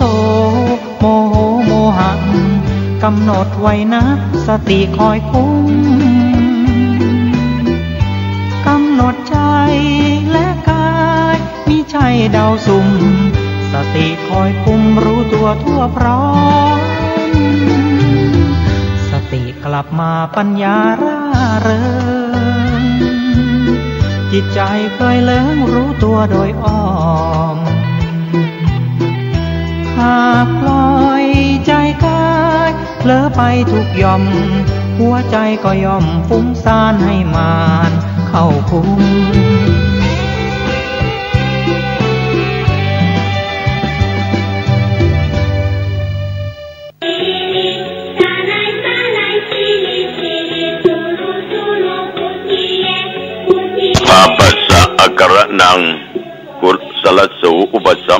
าสัจจิตตประโยชน์บันดังเอตังพุทธศาสนันติขอเจริญสุขสาธุชนญาติโยมท่านผู้ฟังทั้งหลายทุกท่านทุกคนวันนี้อาตมาภาพตัวเจ้าวัดหนองตองหางดงจังหวัดเชียงใหม่ก็มาพบกับญาติกับโยมท่านทั้งหลายอีกเช่นเคยวันนี้โยมทั้งหลายก็เป็นวันสำคัญดังที่กล่าวมาเบื้องต้นสำคัญอย่างไรก็ได้พูดให้ญาติให้โยมทั้งหลายได้ฟังกันไปเรียบร้อยแต่ญาติโยมทุกคนก็รู้ว่าวันสำคัญในทางพุทธศาสนานี้มันเกี่ยวข้องกับอะไรบ้างในฐานะที่พวกเราทั้งหลายนั้นเป็นชาวพุทธเราจำเป็นต้องรู้แต่เมื่อรู้เราก็ต้องนำไปปฏิบัติว่าหน้าที่ของพวกเราที่เป็นชาวพุทธนั้นพึงจะต้องปฏิบัติอย่างไรไม่ใช่ว่ารู้แล้วรู้ไปรู้แล้วก็ไม่นำเอาไปปฏิบัติอย่างนั้นจะได้ชื่อว่าเป็นชาวพุทธยังไม่ค่อยถูกต้องญาติโยมทั้งหลายในฐานะที่เราทุกคนเป็นชาวพุทธเมื่อเรารู้เรื่องของทางพุทธศาสนาประการสำคัญว่าหน้าที่ของชาวพุทธนั้นเราควรจะทำอย่างไรส่วนมากนั้นญาติโยมก็รู้กันแต่ถ้าเราไม่รู้ก็ต้องถามท่านผู้ที่รู้ในวันนี้ธรรมาภาพจะไม่ขอนำเอาสิ่งเหล่านี้มาพูดให้ญาติให้โยมท่านผู้ฟังทั้งหลายได้ฟังกันต้องขออนุโมทนาขอบใจต่อญาติต่อโยมทุกท่านทุกคนที่ติดตามฟังรายการธรรมะมาด้วยดีตลอดอาตมาเองไปบรรยายธรรมะที่วัดชัยสถานเจดีย์ก็ยอดวัดหลวงปู่อินคำหรือท่านเจ้าคุณมงคลสิริซึ่งปีนี้ท่านอายุได้90 ปีนะ90 ปีโดยคณะสงฆ์อำเภอสารพีจัดสัปดาห์ส่งเสริมพุทธศาสนามาฆบูชาโดยท่านเจ้าคณะอำเภอและพระสงฆ์ทุกวัดก็มีคนไปร่วมเป็นจำนวนมากเห็นแล้วก็ชื่นอกชื่นใจดีอกดีใจแต่ถ้ามาเดินผ่านทั้งขาเข้าและขาออกมาญาติโยมทุกคนก็ล้วนแต่บอกว่าฟังรายการธรรมะที่อาตมาภาพเทศหรือบรรยายออกตามสถานีวิทยุต่างๆบางคนนั้นก็ติดกันเทศให้นะ บางคนก็มีดอกไม้บางท่านบางคนก็ลงกราบเห็นบรรยากาศแล้วก็มีความดีใจว่าชาวพุทธเราทั้งหลายญาติโยมเราทั้งหลายนั้นได้ช่วยกันรักษาไว้ซึ่งพระพุทธศาสนาโดยการที่เป็นชาวพุทธที่ดีปฏิบัติตามธรรมคำสอนของพระพุทธเจ้าแต่ว่าไม่ว่างานไหนงานใดก็ตามถ้าเราจะมองดูกันแล้ว 10% นี้จะเป็นโยมผู้หญิงประมาณ 70% ขึ้นไปอีก30หรือ20 กว่าเปอร์เซ็นต์นั้นก็จะเป็นโยมผู้ชายโยมผู้หญิงเป็นส่วนมากเรียกว่าเทวดามากกว่าเทวบุตรนะจะเลี้ยงน้ำเลี้ยงข้าวปลาอาหารเลี้ยงอะไรก็ตามก็ผู้หญิงทั้งนั้นนะแม้แต่ออกรับบิณฑบาตทุกวันนี้ก็โยมผู้หญิงเป็นคนทำบุญตักบาตร ใส่บาตรให้พระนานๆจะเจอโยมผู้ชายโยมผู้ชายคงจะคิดว่าเรื่องเหล่านี้เป็นเรื่องของผู้หญิงถ้าไปคิดอย่างนี้เนี่ยคิดผิดหน้าที่ของผู้หญิงต้องไปวัดต้องไปทำบุญตักบาตรต้องไปฟังเทศน์ฟังธรรมไปเจริญเมตตาภาวนาต้องศึกษาธรรมะถ้าโยมผู้ชายคิดอย่างนี้เนี่ยคิดผิดเพราะเรื่องทำบุญทำกุศลนั้นสร้างบารมีนั้นคนใดทำคนนั้นก็ได้มาแบ่งปันกันได้ไหมถ้าเราเป็นสามีก็อนุโมทนากับโยมผู้หญิงก็ได้เหมือนกันแต่มันไม่ได้เต็มที่นะมันไม่ได้เต็มที่ฉะนั้นญาติโยมทั้งหลายการทำบุญอะไรก็ตามการฟังเทศน์ฟังธรรมเจริญเมตตาภาวนาการศึกษาธรรมะปฏิบัติธรรมะดังที่กล่าวนั้นบุคคลไหนบุคคลใดทำคนนั้นก็ได้อย่างไรก็ตามธรรมะคือศาสนคำสอนของพุทธเจ้าบุคคลใดนั้นได้ศึกษาได้ปฏิบัติได้เห็นธรรมก็ได้ชื่อว่าได้เห็นตถาคตคือได้เห็นพุทธเจ้าเราเป็นชาวพุทธญาติโยมทั้งหลายบรรพบุรุษพ่อแม่ปู่ย่าตายายเป็นชาวพุทธแต่ถ้าเราเป็นชาวพุทธแต่สืบต่อกันมาหรือเพียงแต่คำพูดที่พูดออกไปเขาถามว่านับถือศาสนาอะไรพุทธเป็นพุทธ 100%แต่ว่าศีลก็ไม่มีทำบาปทำกรรมไม่ดีอยู่ตลอดเวลาเรียกว่าทำอะไรผิดทั้งศีลผิดทั้งธรรมถ้าอย่างนี้มันก็เป็นชาวพุทธไม่เต็มร้อยเป็นเพียงแต่คำพูดคำจาออกไปเท่านั้นเองฉะนั้นญาติโยมทั้งหลายชาวพุทธนั้นจะต้องปฏิบัติตามคำสอนของพุทธเจ้าบุคคลใดเห็นธรรมบุคคลนั้นได้ชื่อว่าเห็นตถาคตถ้าเราปฏิบัติได้เห็นธรรมอย่างจริงจังจริงใจก็ได้ชื่อว่าเราเห็นพระพุทธเจ้าตื่นตามพระพุทธเจ้าพี่น้องญาติโยมบางท่านบางคนเป็นชาวพุทธบอกว่าที่บ้านนั้นหนังสือธรรมะมีตั้งเยอะแบบคัมภีร์ก็มีพุทธรูปก็มีหลายปางหลายอย่างนั่งก็มีนอนก็มียืนก็มี บอกว่ามีพุทธรูปหลายอิริยาบถห้องพระก็ใหญ่โตและโหฬารแต่ว่าเจ้าของบ้านไม่เคยปฏิบัติไม่เคยรักษาไม่เคยปฏิบัติธรรมไม่เคยเจริญสมาธิภาวนาอย่างนี้ถึงจะกอดพุทธรูปไว้ก็ไม่เข้าถึงพระพุทธเจ้ายังห่างไกลพระพุทธเจ้าฉะนั้นสาธุชนญาติโยมอาตมภาพจึงเอาธรรมะที่บอกว่าเมตตาค้ำจุนโลกมาพูดให้ญาติโยมฟังไป2 วันคือมันอย่างนี้ญาติโยมทั้งหลายเมตตานี่ถ้ามันเกิดมีกับบุคคลไหนบุคคลใดสังคมใดสถาบันใดกลุ่มใดชนใดถ้ามามีความเชื่อมั่นว่าบุคคลนั้นไปอยู่ในกลุ่มไหนก็ตามถ้ากลุ่มนั้นมีเมตตาธรรมเหมือนกันหมดมันจะมีความสุขมันจะมีความสนุกก็เหมือนดังที่ได้กล่าวไว้ข้างต้นว่ามันจะไม่มีการฆ่ากันไม่มีการเบียดเบียนกันเมื่อเราไม่ได้ฆ่าใครใครก็ไม่ฆ่าเรา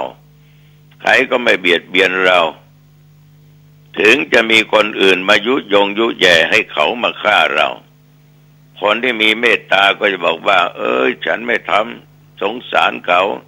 เอ็นดูเขารักเขาเดี๋ยวลูกเมียเขาก็จะเดือดร้อนผัวเขาจะเดือดร้อนฆ่าไปทำไมไม่ช้าไม่นานเขาก็ต้องตายเหมือนกับเราต้องตายคนมีเมตตาธรรมมีความรักจะไม่ทำสิ่งเหล่านี้เป็นเด็ดขาดนอกจากนั้นทบทวนกันไปก็คือว่า ก็อยู่กันอย่างสงบรั้วบ้านไม่มีก็ได้สิ่งของมันจะไม่หายรถจะไม่หายสัตว์จะไม่หายอะไรไว้ที่ไหนที่ไหนก็ไม่หายอยู่ตามปกติถ้าจะมีคนมาเอาคนนั้นเกิดมีเมตตาเขาจะไม่ทำเด็ดขาดเราก็จะไม่ทำสิ่งเหล่านี้กลัวครอบครัวเขาจะได้รับความเดือดร้อนเพราะสิ่งเหล่านี้ญาติโยมถ้ามันเกิดขึ้นกับใครมันได้รับความเดือดร้อนเนี่ยมีครอบครัวหนึ่งนะเล่าสู่ให้กันฟังมีเยอะอาตมาพาโยมมาเล่าให้ฟังใกล้เปิดเทอมในการเรียนของลูกสองสามีภรรยามีลูก3 คนอุตส่าห์ที่ต้องไปรับจ้างทำมาหากินผัวได้วัน300 กว่าบาทเมียก็300 บาทตามอัตราจ้างใช้จ่ายบ้างเป็นค่าอาหารเป็นค่าน้ำมันรถค่าน่นค่านี่จิปาถะเอาใช้หนี้เก่าบ้างแล้วลูกก็จะเปิดเทอมเรียนหนังสือไหนจะค่าเทอมไหนจะค่าน่นค่านี่จิปาถะต้องหมดไปเกือบ 20,000 บาทอุตส่าห์เก็บเงินเก็บทองไว้เพื่อลูกจะเข้าเรียนหนังสือที่โรงเรียนจะต้องเสียค่าเทอมเสียค่าน่นค่านี่ทีนี้พลาดไปไม่ได้นำเงินนี้ไปฝากธนาคารก็คิดว่าเอาไว้ที่บนบ้านนี่แหละไม่เป็นไรด้วยความประมาทเผลอเลอโยมทั้งหลายโยมทั้ง2 คนนี้ก็เก็บเงินที่เก็บหามาได้นั้นเอาไว้ที่ใต้หมอนเอาไว้ที่ใต้หมอนก็นึกว่าไม่มีใครจะมาเอาไปได้ทีนี้ต่อมาไปทำงานด้วยความเผลอเลอขาดสติก็ลืมปิดประตูห้องนอนนะโยมลืมไปทำงานก็นึกไม่ถึงก็นึกว่าจะเหมือนทุกวันไอ้ลูกก็ไปเล่นไม่อยู่บ้านกลับมาแล้วอาบน้ำอาบท่าทานข้าวกันเรียบร้อยคุณสามีก็ถามภรรยาว่าแม่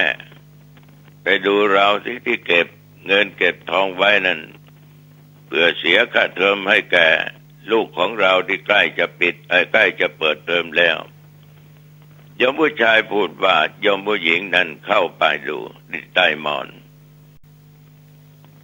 ใจหาย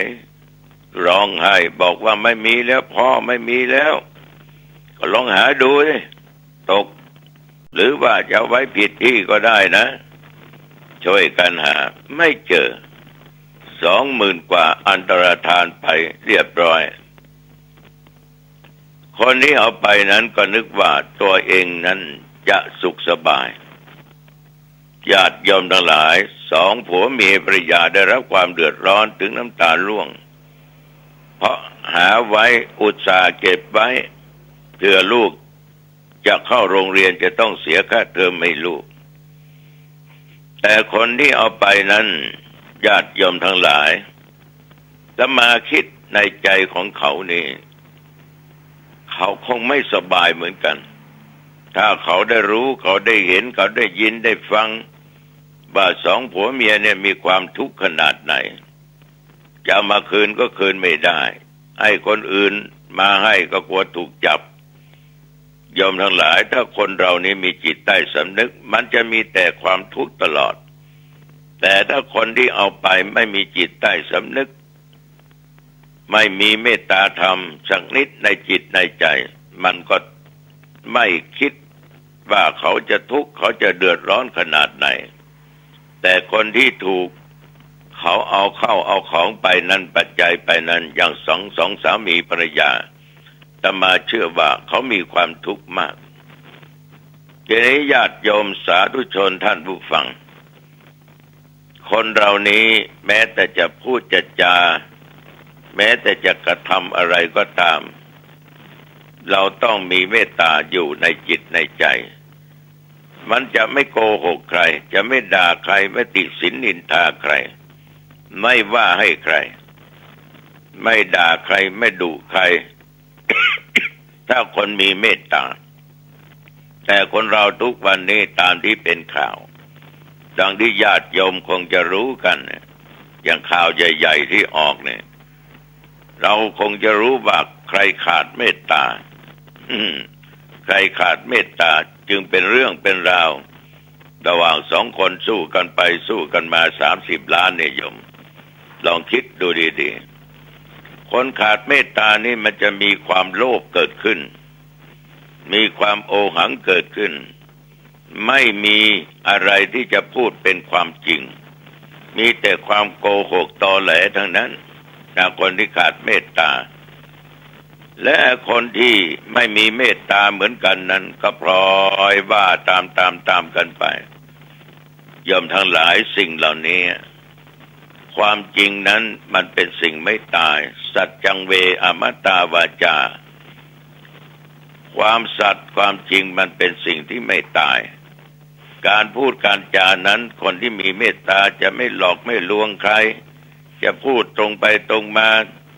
ตรงกับความเป็นจริงแต่สิ่งเหล่านี้โยมทั้งหลายมันก็ยังมีอยู่ตลอดเวลาคนหลอกลวงโลกคนหลอกคนเป็นผีหลอกคนดังที่เป็นข่าวกันอยู่ตลอดเวลายกตัวอย่างเช่นว่าการตกทองบ้าง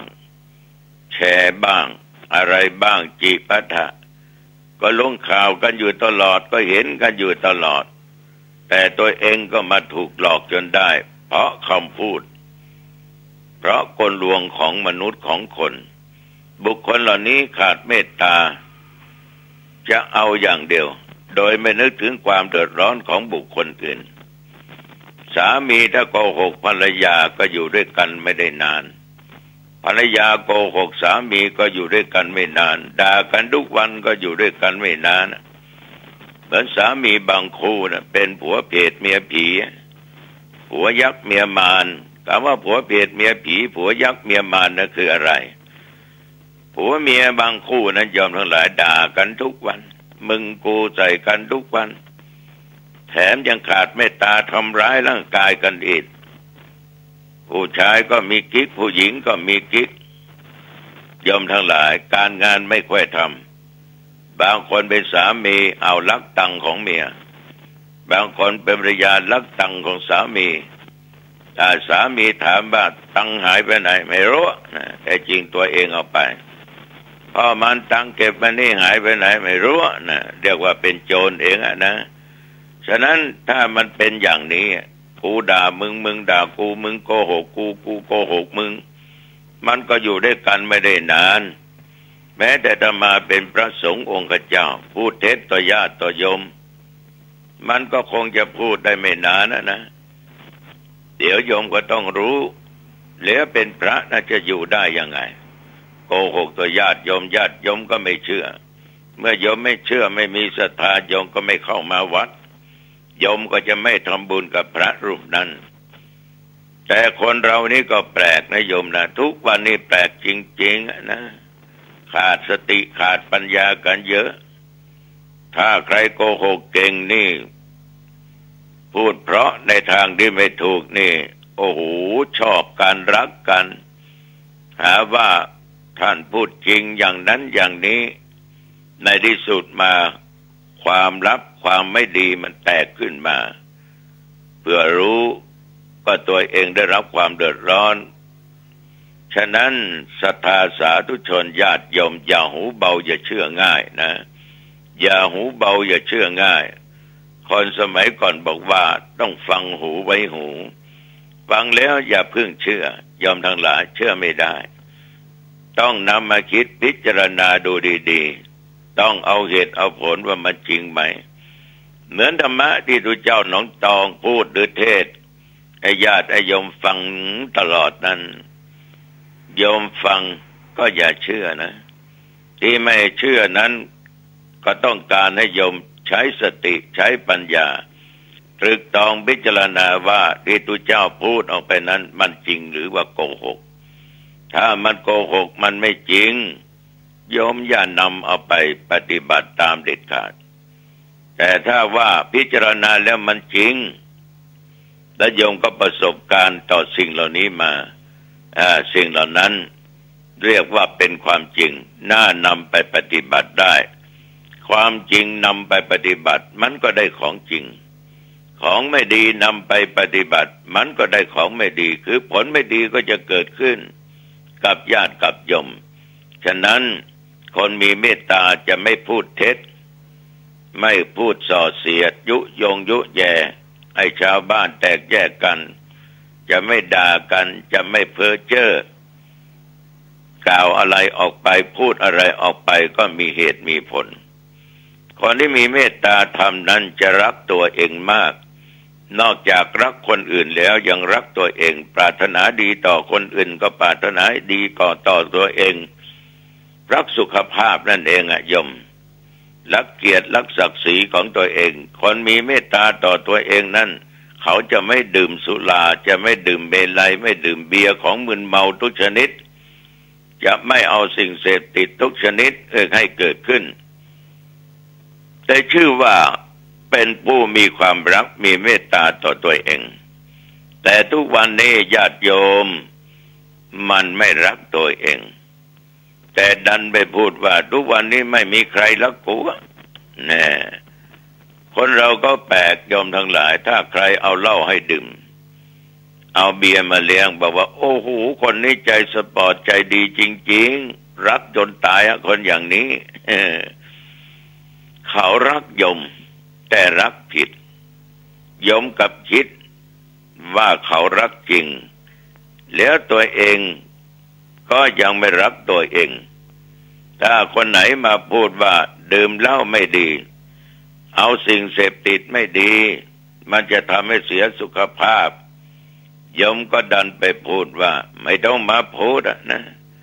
ไม่ให้ดื่มไม่ให้เสพไม่ให้กินแล้วยังมาว่าตังก็ไม่ให้ไม่ได้เอาตังของคุณมาซื้อกินซื้อดื่มซื้อเสพว่าไปเสียอย่างนั้นฉะนั้นญาติโยมทั้งหลายคนที่ดื่มมากๆชื่อว่าไม่รักตัวเองทำให้เสียสุขภาพบั่นทอนสติกำลังปัญญาไม่มีความละอายนะทำอะไรก็ทำได้จิปัฏฐะพูดอะไรก็พูดได้หมดเสียเงินเสียทองเสียข้าวเสียของก่อการทะเลาะวิวาทงานไหนก็งานนั้นขนาดว่างานกินเลี้ยงกันฉลองกันโยมทั้งหลายเอาอะไรมาดื่มเอาของมึนเมามาดื่มเขาก็บอกแล้วว่ามันมึนเมาเมื่อมันเมามันก็ขาดสติพูดอะไรผิดหูกันหน่อยเดี๋ยวก็ลุกตีกันชกต่อยกันทำร้ายร่างกายเป็นข่าวเพื่อนกันจริงๆสีกันอยู่โยมทั้งหลายทำอาชีพอย่างเดียวกันจิตใจขาดเมตตาก็ยังคิดโกงกันอยู่ลู่แย่งชิงกันมีจิปาถะวันหนึ่งก็มานั่งคุยกันหัวเราะกันคุยกันไปคุยกันมาไอ้ที่หัวเราะนั่นเป็นการแช่งการด่ากันเรียกว่าดุใส่การด่ากันไอ้บังเอิญต่างคนก็ต่างมีอาวุธคือปืนชักปืนยิงกันโยมทั้งหลายที่เป็นข่าวผลปรากฏว่าเจ็บปางตายคนหนึ่งแล้วก็เจ็บอีกคนหนึ่งคนที่ปางตายนั่นก็ไปตายอีกคนหนึ่งรอดแต่ก็เป็นทุกข์จะต้องติดคุกอย่างแน่นอนฉะนั้นสาธุชนญาติโยมสิ่งที่มันเกิดขึ้นเหล่านี้เพราะมันขาดเมตตาไม่รักตัวเองเอาเหล้าเป็นใหญ่เอาของมึนเมานำทางอยู่ตลอดเวลาฉะนั้นเมตตาจะค้ำจุนโลกต่อเมื่อทุกคนมีเมตตาต่อสัตว์ต่อเพื่อนมนุษย์ต่อทุกสิ่งทุกอย่างต่อตัวเองศีลก็สามารถควบคุมได้อะไรทุกสิ่งทุกอย่างก็สามารถควบคุมได้เพราะเมตตาธรรม3 วันพูดมามีแต่เมตตาธรรมเอาละญาติโยมสาธุชนท่านผู้ฟังก็หมดเวลาหมดจะมาขอบใจแต่โยมมีเมตตาต่อธรรมาภาพนะเต็มร้อยตัวเจ้าวัดหนองตองมีเมตตาปรารถนาดีต่อญาติโยมท่านผู้ฟังทุกท่านทุกคนขอ อสิ่งดีๆที่เป็นมงคลจงบังเกิดกับญาติโยมขอญาติโยมจะมีความสุขกายสบายใจมีธรรมะวุฒิ4ประการคืออายุวันนะสุขะพละจงบังเกิดกับญาติโยมเจริญพร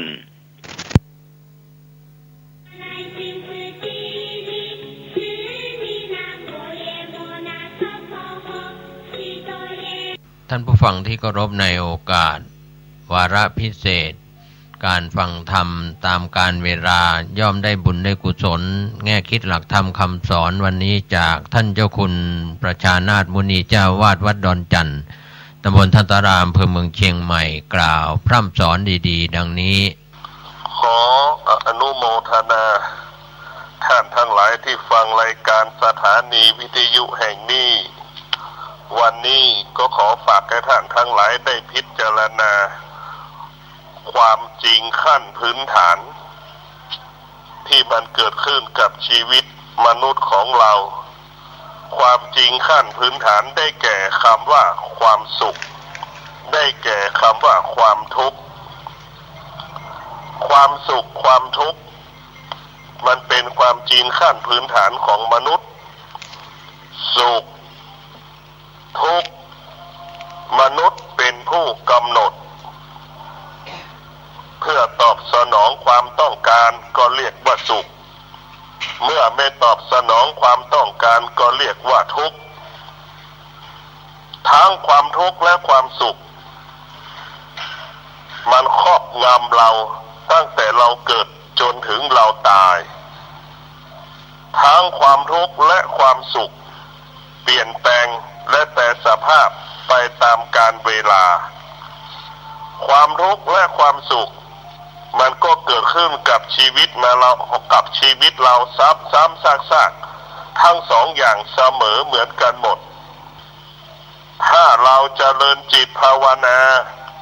ด้วยพระวิปัสสนากรรมฐานเราจะได้เกิดปัญญาจะได้พิจารณาว่าความสุขความทุกข์มันมีระยะเวลาอันสั้นมีระยะเวลาอันสั้นดังกลิ่นวาเป็กไอเป็กที่เราสูดดมทาจมูกที่สุดมันก็ระเหยแห้งหายไปจากจมูกของเราฉันใดถ้าเรามีสติมีสมาธิมีปัญญาพิจารณาความสุขความทุกข์ที่มันเกิดขึ้นกับชีวิตของเราถ้าเราพิจารณาได้แล้วว่าที่สุดความทุกข์และความสุขมันก็จะจากไปจากชีวิตเราดังเช่นกลิ่นวาเป็กไอเป็กมันก็แห้งและเหยหายไปความทุกข์และความสุขก็จากเราไปฉันนั่นแหละเราจะเข้าถึงความทุกข์เราจะเข้าถึงความสุขเราจำเป็นต้องอาศัยพระวิปัสสนากรรมฐานพระวิปัสสนากรรมฐานเนี่ยเป็นเครื่องคัดแยกระหว่างความชั่วระหว่างความดีเป็นเครื่องคัดแยกความชั่วความดีให้ออกจากจิตใจของเราความชั่วก็จะให้ออกไปความดีก็ให้อยู่อีกที่หนึ่งความชั่วก็ให้อยู่อีกที่หนึ่งเราแยกแยะความชั่วความดีออกจากจิตใจไปพระวิปัสสนากรรมฐานไปจัดระบบไปจัดระเบียบความดีเพื่อให้ความดีได้ไปสู่ความดีงามอันแท้จริงได้แก่พระวิปัสสนากรรมฐานเป็นหลักการที่เราจะให้เกิดปัญญาเป็นหลักการที่เราให้หลุดพ้นจากวัฏฏะทุกข์ให้เราหลุดพ้นจากความทุกข์ทั้งปวงได้ก็เพราะพระวิปัสสนาคำว่าหลุดพ้นจากความทุกข์ก็คือตัวปัญญาจะเข้าใจสุขที่สุดก็เกิดแล้วจากทุกข์ที่สุดเกิดแล้วจากที่สุดชีวิตของเราไม่มีพ่อมีแม่ที่สุดชีวิตของเราก็มีเราสามารถมีชีวิตอยู่ได้ที่สุดสามีไม่มีภรรยาสามีก็มีชีวิตอยู่ได้ที่สุดภรรยาไม่มีสามีที่สุดภรรยาก็สามารถมีชีวิตอยู่ได้ที่สุดลูกไม่มีพ่อมีแม่ลูกก็สามารถมีชีวิตอยู่ได้นี่แหละคือปัญญาเราจะเข้าใจว่าที่สุดก็คือตน และเป็นที่พึ่งแห่งตนถ้าเราเข้าใจเช่นนี้แล้วเราก็จะประพฤติปฏิบัติชีวิตของเราก็จะมีแต่ความสุขเราจะรู้แล้วว่าที่สุดชีวิตของเรานั้นจะต้องพึ่งพาตนเองอาศัยตนเองเป็นหลัก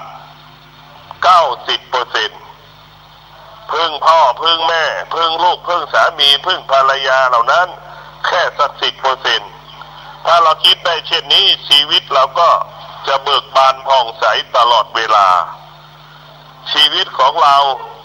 าจะต้องแก้ไขต้องปรับปรุงต้องเปลี่ยนแปลงตลอดเวลาเพราะว่ากิเลสมันครอบงำดวงจิตกิเลสเราก็คงเปรียบเสมือน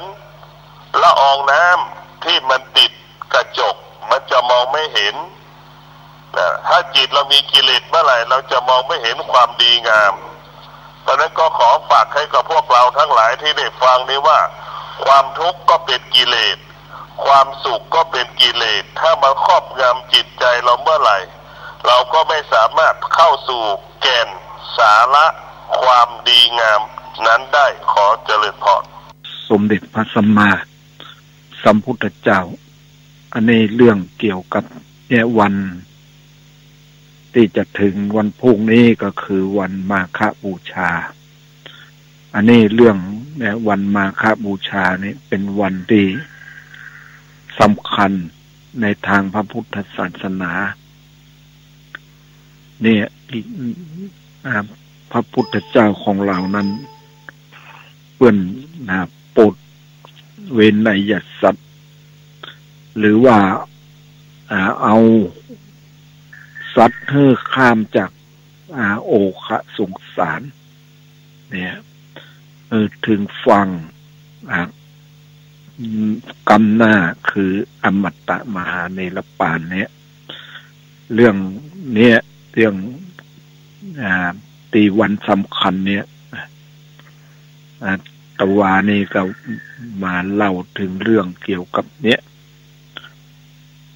เรื่องความสงบสมณะผู้ดีสงบผู้ดีเนี่ยผู้ที่จะสงบนั้นก็ต้องใจเนี่ยหลักธรรมในทางพระพุทธศาสนาเนี่ยอย่างนี้ละอย่างตะวานี่ก็พูดเรื่องพระอันนี้เรื่องเกี่ยวกับสันติมหาอมาตย์เนี่ยนะแต่ว่าบางคนที่ยังมองผิวเผินยังมองโดยที่ว่าจะเป็นไปได้หรือเนี่ยว่าสันติมหาอมาตย์จะได้เข้าสู่พระนิพพาน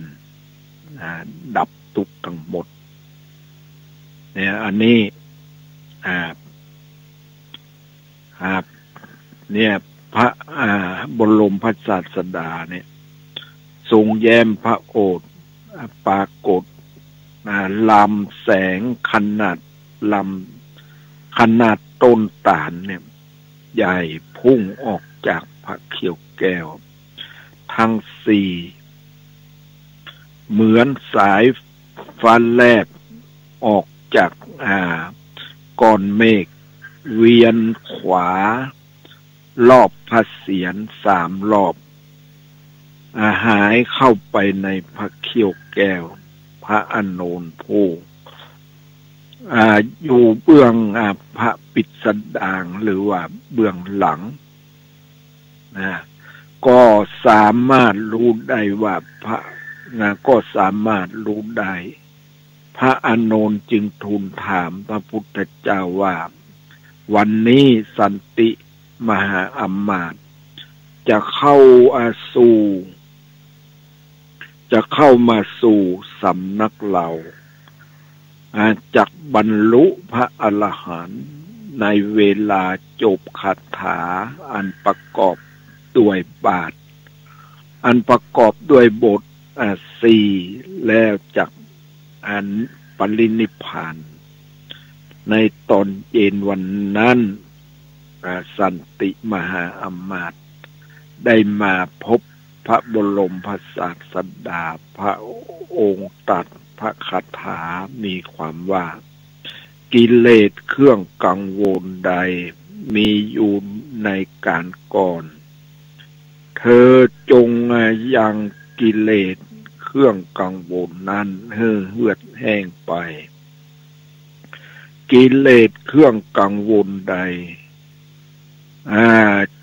จงอย่ามีแก่เธอในภายหลังถ้าเธอจะไปยึดถือขันในท่ามกลางจะเป็นผู้สงบระงับเที่ยวไปในการจบพระคาถาสันติมหาอมาตย์บรรลุธรรมเป็นพระอรหันต์แล้วและรู้ว่าตนเองต้องนิพพานในเวลานั้นจึงได้ทูลลาพระบรมศาสดาเข้าสู่นิพพานพระพุทธองค์ได้ตรัสให้สันติมหาอมาตย์บอกกรรมของตนเองที่เคยได้กระทำมาในอดีตเพื่อให้ผู้อื่นได้รู้ว่าอะไรเป็นเหตุให้ท่านบรรลุธรรมได้ในเวลาอันรวดเร็วเมื่อฟังคาถาจบ4 บทท่านสันติมหาอมาตย์ได้เหาะขึ้นสู่เวหาประมาณส่วนลำตาลหนึ่งแล้วเหาะกลับลงมากับบาทยุคโคนเสร็จแล้วเหาะกลับขึ้นไปใหม่อีกโหนสูง2 ส่วนลำตาลจนตลาบเท่าถึง7 ส่วนลำตาลและทุกครั้งได้เหาะลงมากราบพระบาทพระบรมศาสดาในครั้งที่7ท่านนั่งบนบัลลังก์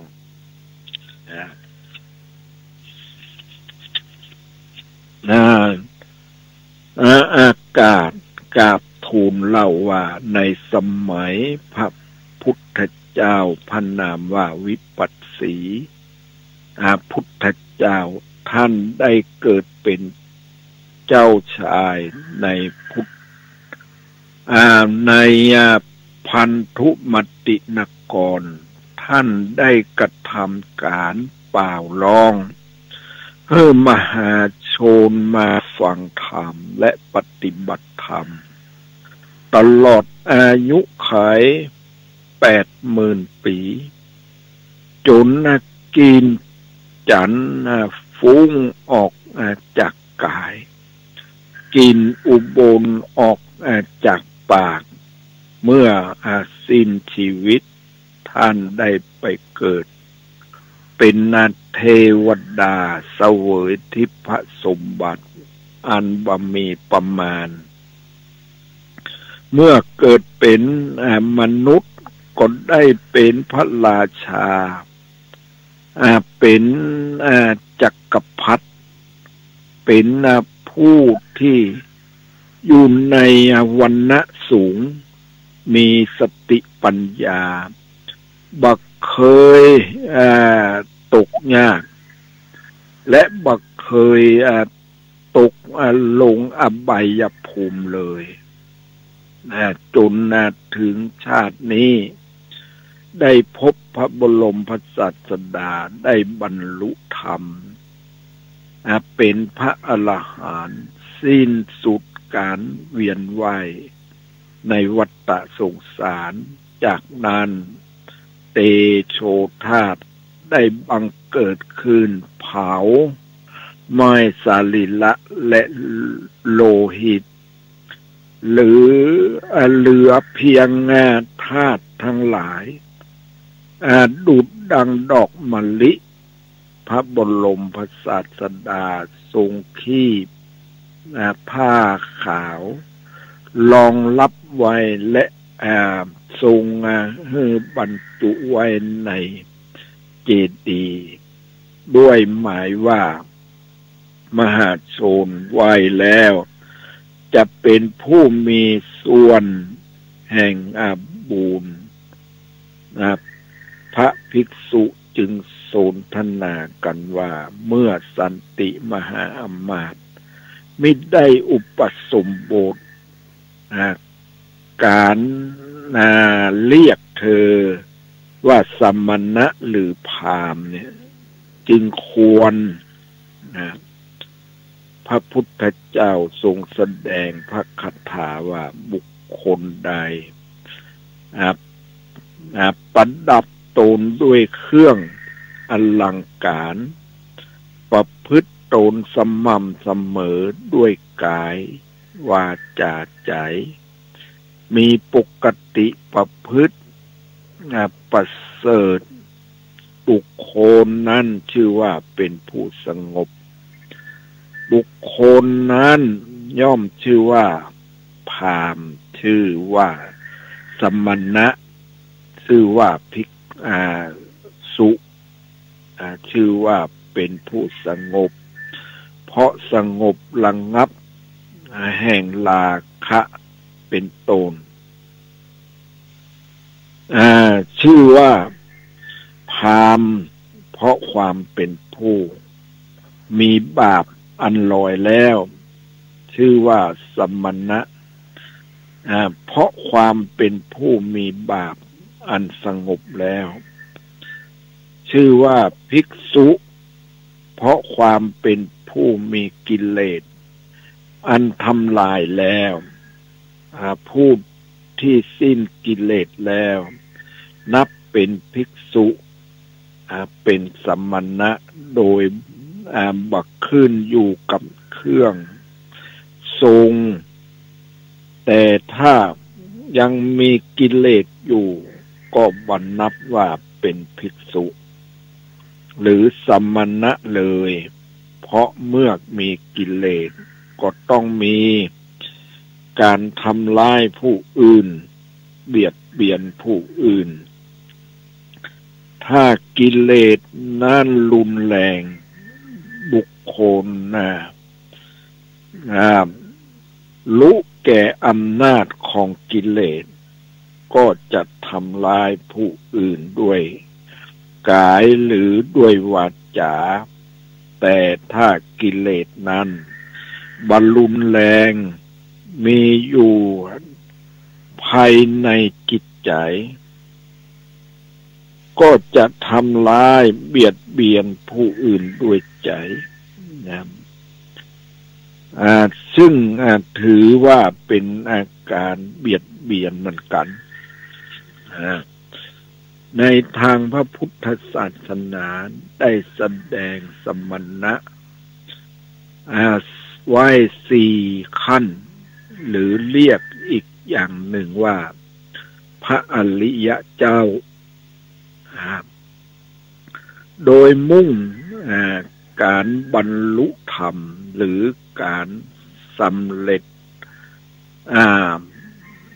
มรรคผลเป็นเกณฑ์บำมุ่งเพศว่าจะเป็นชายหรือเป็นหญิงเป็นบรรพชิตหรือเป็นคฤหัสถ์ผู้บำเพ็ญเพียรจะมีนิพพานความดับสูญความความบังเกิดอีกเป็นจุดหมายปลายทางทำอย่างไรจึงจะสำเร็จมรรคผลพระพุทธองค์ทรงแสดงว่าในโลกนี้มีเครื่องผูกพันที่มัดตาไว้ได้มัดตาไว้ให้ต้องมาเกิดเสมอ เครื่องผูกอาภันนี้เรียกว่าสังโยชน์นะฉะนั้นผู้ที่จะบรรลุหรือสำเร็จมรรคผลเป็นสัมมาณะทั้ง4ขั้นนะจะต้องขจัดสังโยชน์10ประการให้ได้นี่อันนี้นะเรื่องเนี้ยสังโยชน์สิ่งที่ผูกสัตว์ไว้ตึงสัตว์ไว้เนี่ยนะเนี่ยอย่างเนี้ยคือสัมมาทิฏฐิความเห็นว่าเป็นกายหรือว่ามีตัวตนมีตัวมีตน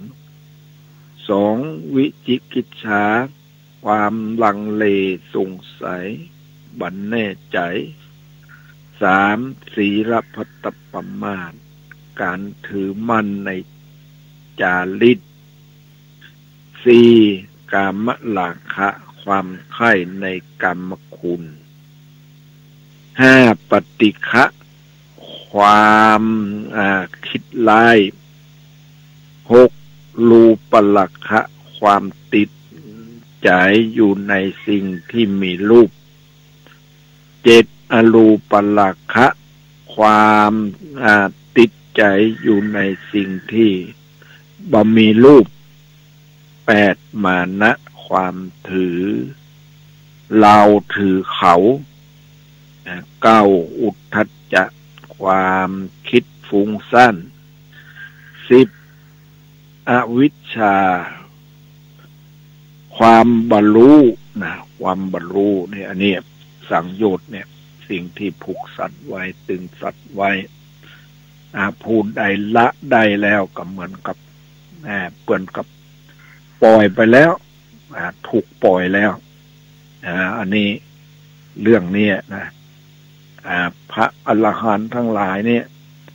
จะต้องเรียกว่าทำลายได้หมดเลยสังโยชน์เนี่ยสิ่งที่ผูกสัตว์ไว้ตึงสัตว์ไว้เนี่ยนะตัดขาดได้หมดเลยนะครับข้อที่1นะข้อที่1หรือว่าสังโยชน์เบื้องต่ำเนี่ยนะคือสักกายทิฏฐิวิจิกิจฉาศีลพัตตปมาสเนี่ยจะต้องตัดขาดนะตัดขาดได้แล้วก็ต่อไปมันก็นั่นมันละเหมือนกับเปื้อนลมนะกลมลอยนะกลมลอยขึ้นอากาศนะถ้าเอาควนเข้าเป็นลมแล้วเนี่ยมันตึงเข้าแล้วเนี่ยพอปล่อยมันแล้วก็ไปเลยนะกลมแล้วก็ลอยไปเลยขึ้นไปเลยอันนี้สังโยชน์ก็เหมือนกันนะเนี่ยผู้ใดที่ฝึกฝนทางด้านกายทางด้านวาจาทางด้านจิตใจมาอย่างดีแล้วเนี่ย พอได้ฟังธรรมแต่หัวข้อเนี่ยก็หลุดไปเลยแหละเหมือนกับเปิ้นปล่อยกลมลอยนะหมายว่ามันปล่อยแล้วพอสวะแล้วมันก็ไปแล้วอันนี้เรื่องเนี้ยเรื่องสักกายทิฏฐิวิจิกิจฉาศีลพัตตปมาสเนี่ยนะเป็นเรื่องที่เราจะต้องเอามาศึกษาเอามาพิจารณาอย่างเนี้ยเรื่องเรื่องราวที่มันเกิดขึ้นเนี่ยอย่างเรื่องนางมาคันธิยานางมาคันธิยาเรื่องนางสามมาวดีเนี่ยนะเรื่องนางมาคันธิยานี่ครับแกมีความรูปสวยนะรูปสวยงดงามเรียกว่าเป็นเยี่ยมนะพ่อแม่เนี่ยก็ห่วงแหนแล้วกับใครจะมาขอเนี่ยผู้ตีมจันสูงต่างๆเนี่ยจะมาขอก็บ่ใครนั้นน่ะบ่ใครยอมให้ภัยละแต่พอดีเนี่ยพระพุทธเจ้าของเรานี่นะเปื้อนมีทิพจักษุ เปิ้นหันแล้วเนี่ย2-3 คนเนี่ยทั้งพ่อทั้งแม่ทั้งลูกเนี่ยแต่ว่าเนี่ยเปิ้นก็ไปโปรดแต่ว่าบิดามารดานี่พอได้ฟังธรรมของพระพุทธเจ้าเนี่ยนะได้หันรอยเท้าพระพุทธเจ้าแล้วก็ว่านี่เป็นคนที่นั่นแล้วเป็นผู้คนที่สำคัญเป็นคนที่หมดกิเลสนะแต่ว่านางลูกสาวเนี่ยมาคันธิยาเนี่ยยังคล้ายๆอย่างเนี้ยติดในรูปร่างกายตัวเองว่ามันสวยมันงามอย่างนั้นอย่างนี้นะแต่พระพุทธเจ้าเพิ่งก็บอกแล้วนะว่ามันนะมันเป็นสิ่งที่โสโครกทั้งนั้นแหละในร่างกายเราเนี่ยนะนี่แล้วก็พยายามอธิบายออกไปแถมกันนางก็มาเข้าใจว่าเรามีความยึดมั่นถือมั่นนั่นนะในที่สุดแล้วก็เกลียดถือพระพุทธเจ้านะภายหลังได้มาเป็นพระราชเทวีเนี่ยเป็นนางพญาเนี่ยแล้วก็ได้โอกาสกับเนี่ยคล้ายๆกับคิดเครียดแค้นเนี่ยในเนี่ยเรื่องนี้นะเรื่องนางมาคันธิยาเนี่ยแต่ว่ามันต่างกันคือนางสัมมาวดีก็นี่หมู่ดีน่ะหมู่ที่เพิ่นมีจิตใจเลื่อมใสแล้วก็สำเร็จเป็นบุคคลที่ประเสริฐเนี่ยนะอันนี้เรื่องนี้นะเรื่องเนี้ยพระพุทธเจ้าเนี่ยภิกษุทั้งหลายสนทนากันในโรงธรรมว่าหญิง500มีพระนางสัมมาวดีเป็นประมุขถูกไฟไหม้ในตำหนักพวกญาติของพระนางมาคันธิยาถูกจุดไฟอันมีฟางเชื้อไว้เบื้องโบนแล้วทำลายด้วยไถเหล็กเนี่ยหมายความว่าเครียดแค้นแล้วก็ไปทำลายคนอื่นแทนเนี่ยเอาหญิงเนี่ยตั้ง500มีพระนางสัมมาวดีเป็นประมุขแต่หมู่นี้เปิ้นได้ดวงตาเห็นธรรมเปิ้นได้นานแล้วแต่ว่าไปทำเปิ้นเนี่ยได้เสียหายแต่พระนางมาคันธิยาก็เนี่ยมันก็ได้รับผลได้รับผลแต่จิตใจมันต่างกันผู้ที่ได้มีจิตใจดีกับจิตใจที่บ่ดีเนี่ยพูดจิตใจดีเนี่ยจิตใจที่เป็นกุศลจิตใจที่นั่นกับถึงแม้จะตายเนี่ยถึงแม้จะตายไปเนี่ยก็เรียกว่าเป็นผู้ที่บ่ตายนะแต่ผู้ที่ประมาทแล้วที่ทำอกุศลต่างๆถึงแม้จะอยู่จะมีชีวิตอยู่เนี่ยก็เหมือนตายแล้วนะเพราะตายจากคุณงามความดีต่างๆนะหมายความว่าทำบาปทำกรรมต่างๆเนี่ยนะก็ทำให้เนี่ยตายจากคุณงามความดีนะอกุศลต่างๆเข้าครอบงำอันนี้เรื่องนี้เรื่อง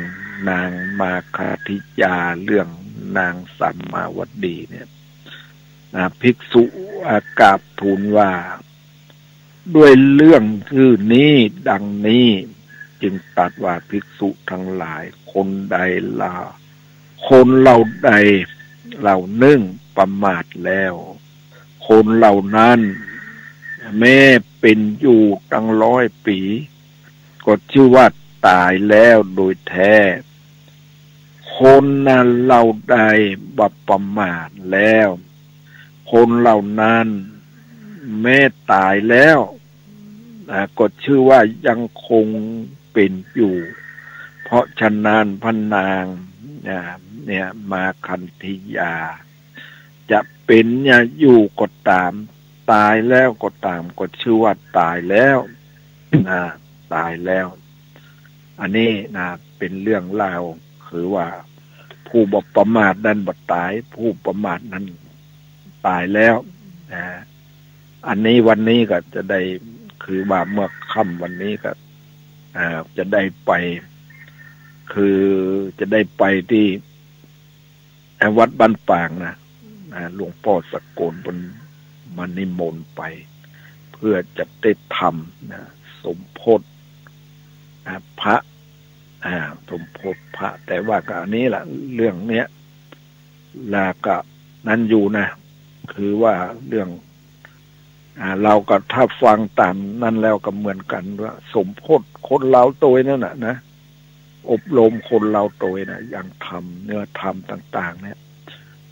อันนี้เรื่องอันนี้เรื่อง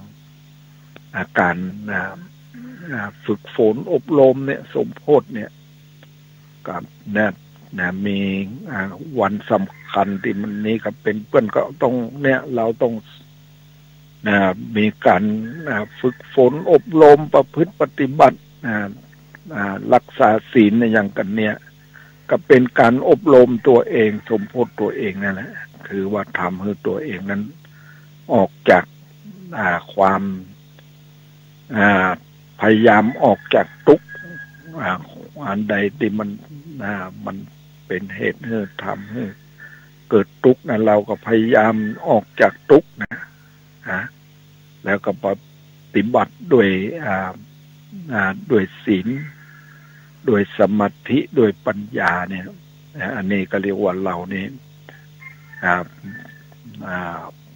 แบบเสียเวลาก็เป็นประโยชน์กับเราทุกคนนั่นแหละวันนี้ก็คิดว่าได้เวลาแล้วก็ขออนุโมทนากับคุณสมพรเจ้าหน้าที่สถานีและท่านผู้ฟังทั้งหลายก็ขอให้มีความสุขความเจริญโดยทั่วหน้ากันขออนุโมทนา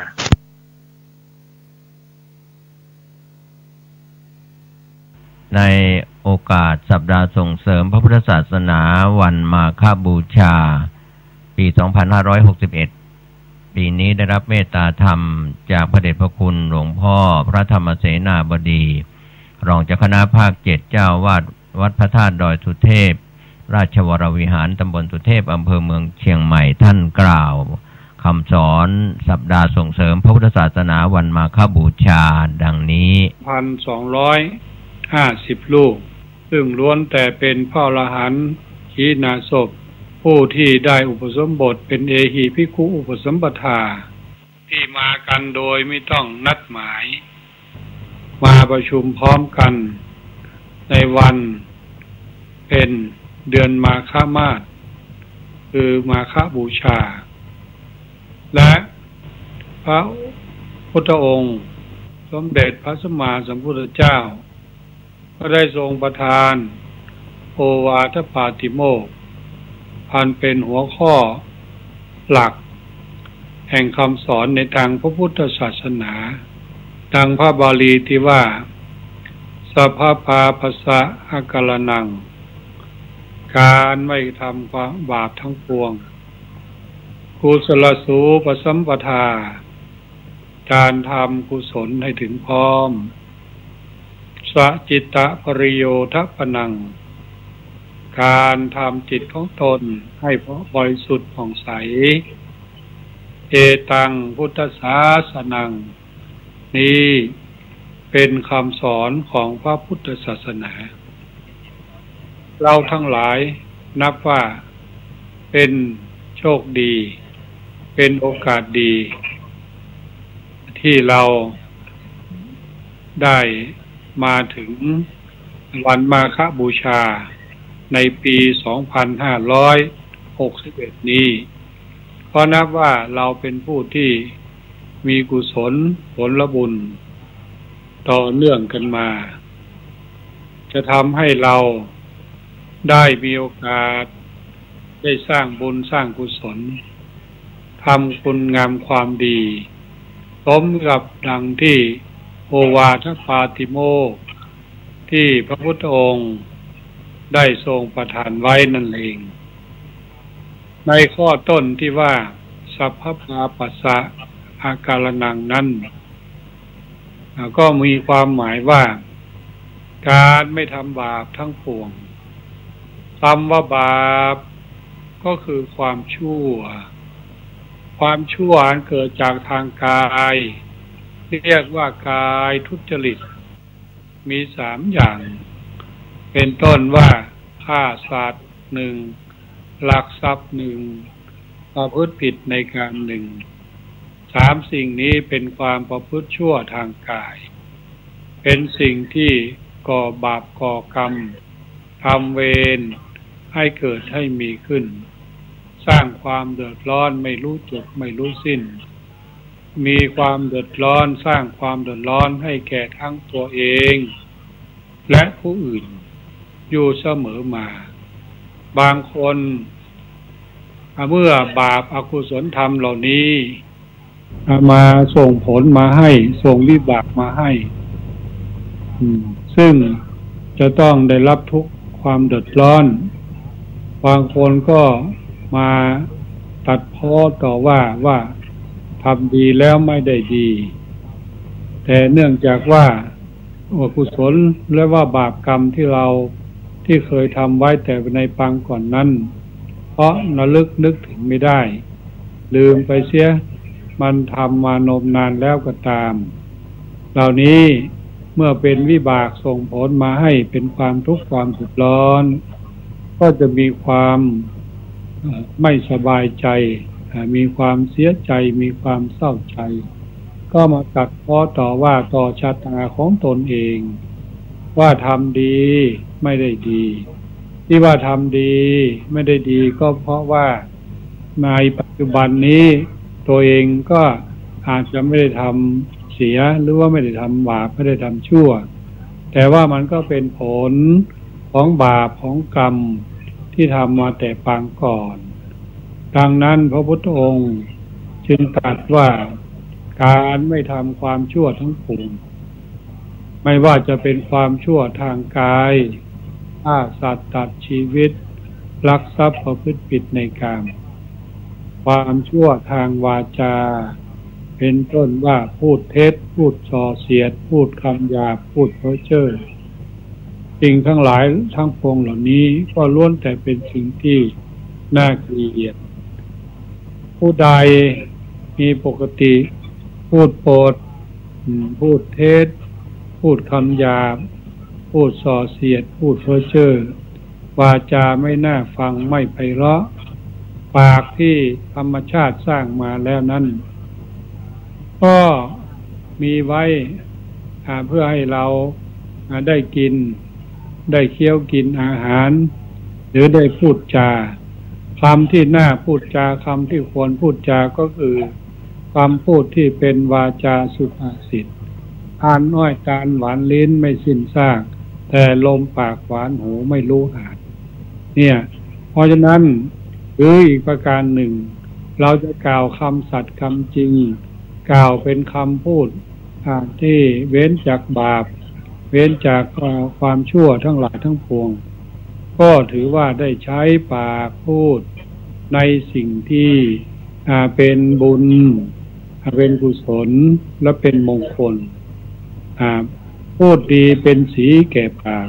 อันนี้เราจะต้องจดจำแล้วนำเอาไปใช้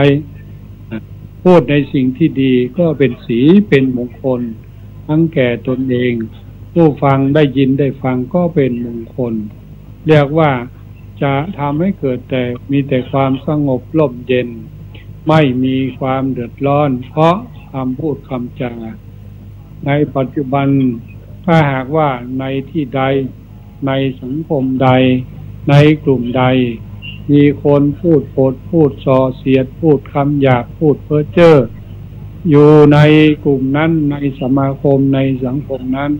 ก็จะมีแต่ความเดือดร้อนกระสับกระส่ายวุ่นวาย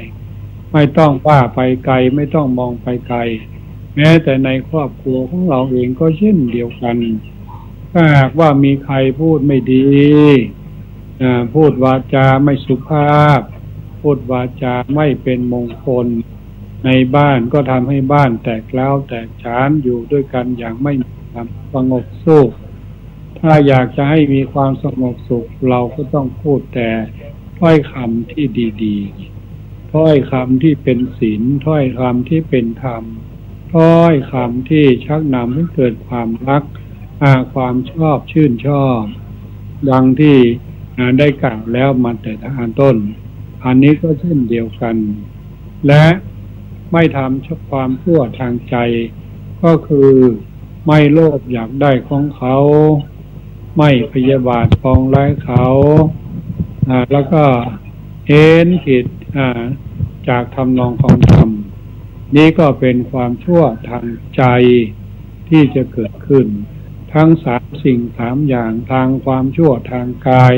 ความชั่วทางวาจาความชั่วทางใจเป็นสิ่งที่เราจะต้องงดเราจะต้องเว้นไม่เพียงแต่เฉพาะในวันมาฆบูชาอย่างเดียวเท่านั้นวาจาความชั่วนี้เราก็ควรจะเว้นให้ตลอดไปเมื่อเราเว้นได้อย่างนี้แล้วเราชื่อว่าไม่ทำความชั่วหรือว่าทำกุศลข้อในประการที่หนึ่งประการที่สองกุศลสูปสัมปทาก็คือทำคุณงามความดีทางกายก็ทำ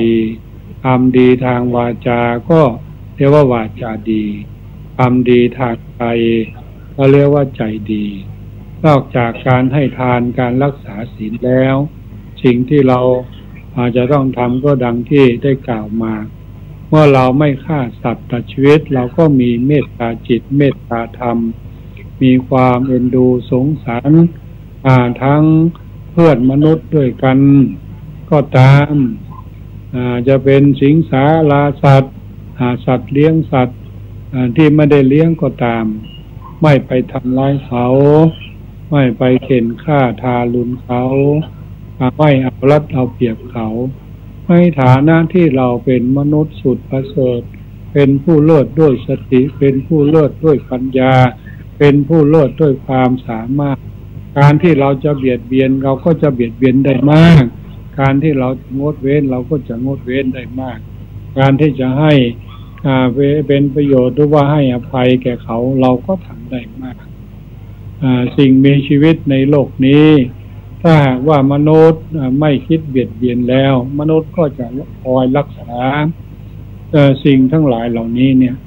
ให้คงอยู่คู่กับมนุษย์คู่กับสัตว์โลกนี้ไปตลอดนานเท่านานเรียกว่าอยู่ได้อยู่เย็นเป็นสุขนี้ก็เพราะความประพฤติที่ดีที่งามของมนุษย์เราในประการสุดท้ายที่องค์สมเด็จพระสัมมาสัมพุทธเจ้าได้ประทานไว้ก็คือสัจจิตตปริโยทัปปนังก็หมายความว่าทำจิตใจของเราเนี่ยให้บริสุทธิ์ผุดผ่องใสไม่มีความโลภไม่มีความโกรธไม่มีความหลงไม่ให้ความโลภเข้าครอบงำจิตใจไม่ให้ความโกรธคือโทสะเข้าครอบงำจิตใจไม่ให้ความลุ่มหลงมัวเมาเข้าครอบงำจิตใจจิตใจนั้นจะเป็นจิตใจที่ฉลาดจะเป็นจิตใจที่มีแต่กุศลผลบุญคุ้มครองปกป้องรักษาในความเพียรสี่อย่างเรียกว่าสังวรประทานเพียรระวังไม่ให้บาปเกิดขึ้นในสัตว์อันนี้เป็นประการที่หนึ่งเป็นประการต้นเมื่อคอยระวังรักษาไม่ให้ความชั่วเกิดขึ้นในสันดานแล้วประการที่สองก็คอยละบาป กุศลที่เคยเกิดขึ้นนั้นให้หมดสิ้นไปเหมือนกับชาวไร่ชาวนาคอยถอนวัชพืชที่คอยเบียดเบียนต้นกล้าต้นไม้ต้นดอกแปลงดอกหรือแปลงพืชแปลงผักแปลงสวนว่าเราไม่คอยถอนเราไม่คอยตรวจตาดูแลวัชพืชทั้งหลายก็จะเบียดเบียนพืชไร่พืชสวนจะไม่ให้ได้ผลหรือว่าให้ได้ผลน้อยย้ำใดก็ตามจิตใจเราก็เช่นเดียวกันถ้าหากว่าไม่คอยระมัดระวังแล้วบาปอกุศลธรรมและกิเลสนั้นก็จะเกิดขึ้นถ้าหากว่าไม่คอยระวังไม่คอยป้องกันไม่คอยปราบปรามแล้วเมื่อบาปอกุศลเกิดขึ้นก็จะท่วมทับจิตใจของเราก็จะกลายเป็นจิตใจที่เป็นบาปจิตใจที่มืดจิตใจที่ไม่สว่างดังนั้นเราจะต้องคอยใช้ประทานคือความเพียรนี้คอยสังวรระวังการต้นปหานาประทานคือคอยละบาปอกุศลธรรมที่เกิดขึ้นในจิตในใจนั้นอันนี้เป็นประการที่สองในประทานความเพียรที่สามก็คือว่าภาวนาประทานคอยบำรุงรักษากุศลผลบุญที่ได้กระทำไว้แล้วเนี่ยให้เต็มเปี่ยมอยู่ในจิตในใจลำลึกขึ้นมาทีใดก็มีแต่ความสุขมีแต่ปีติ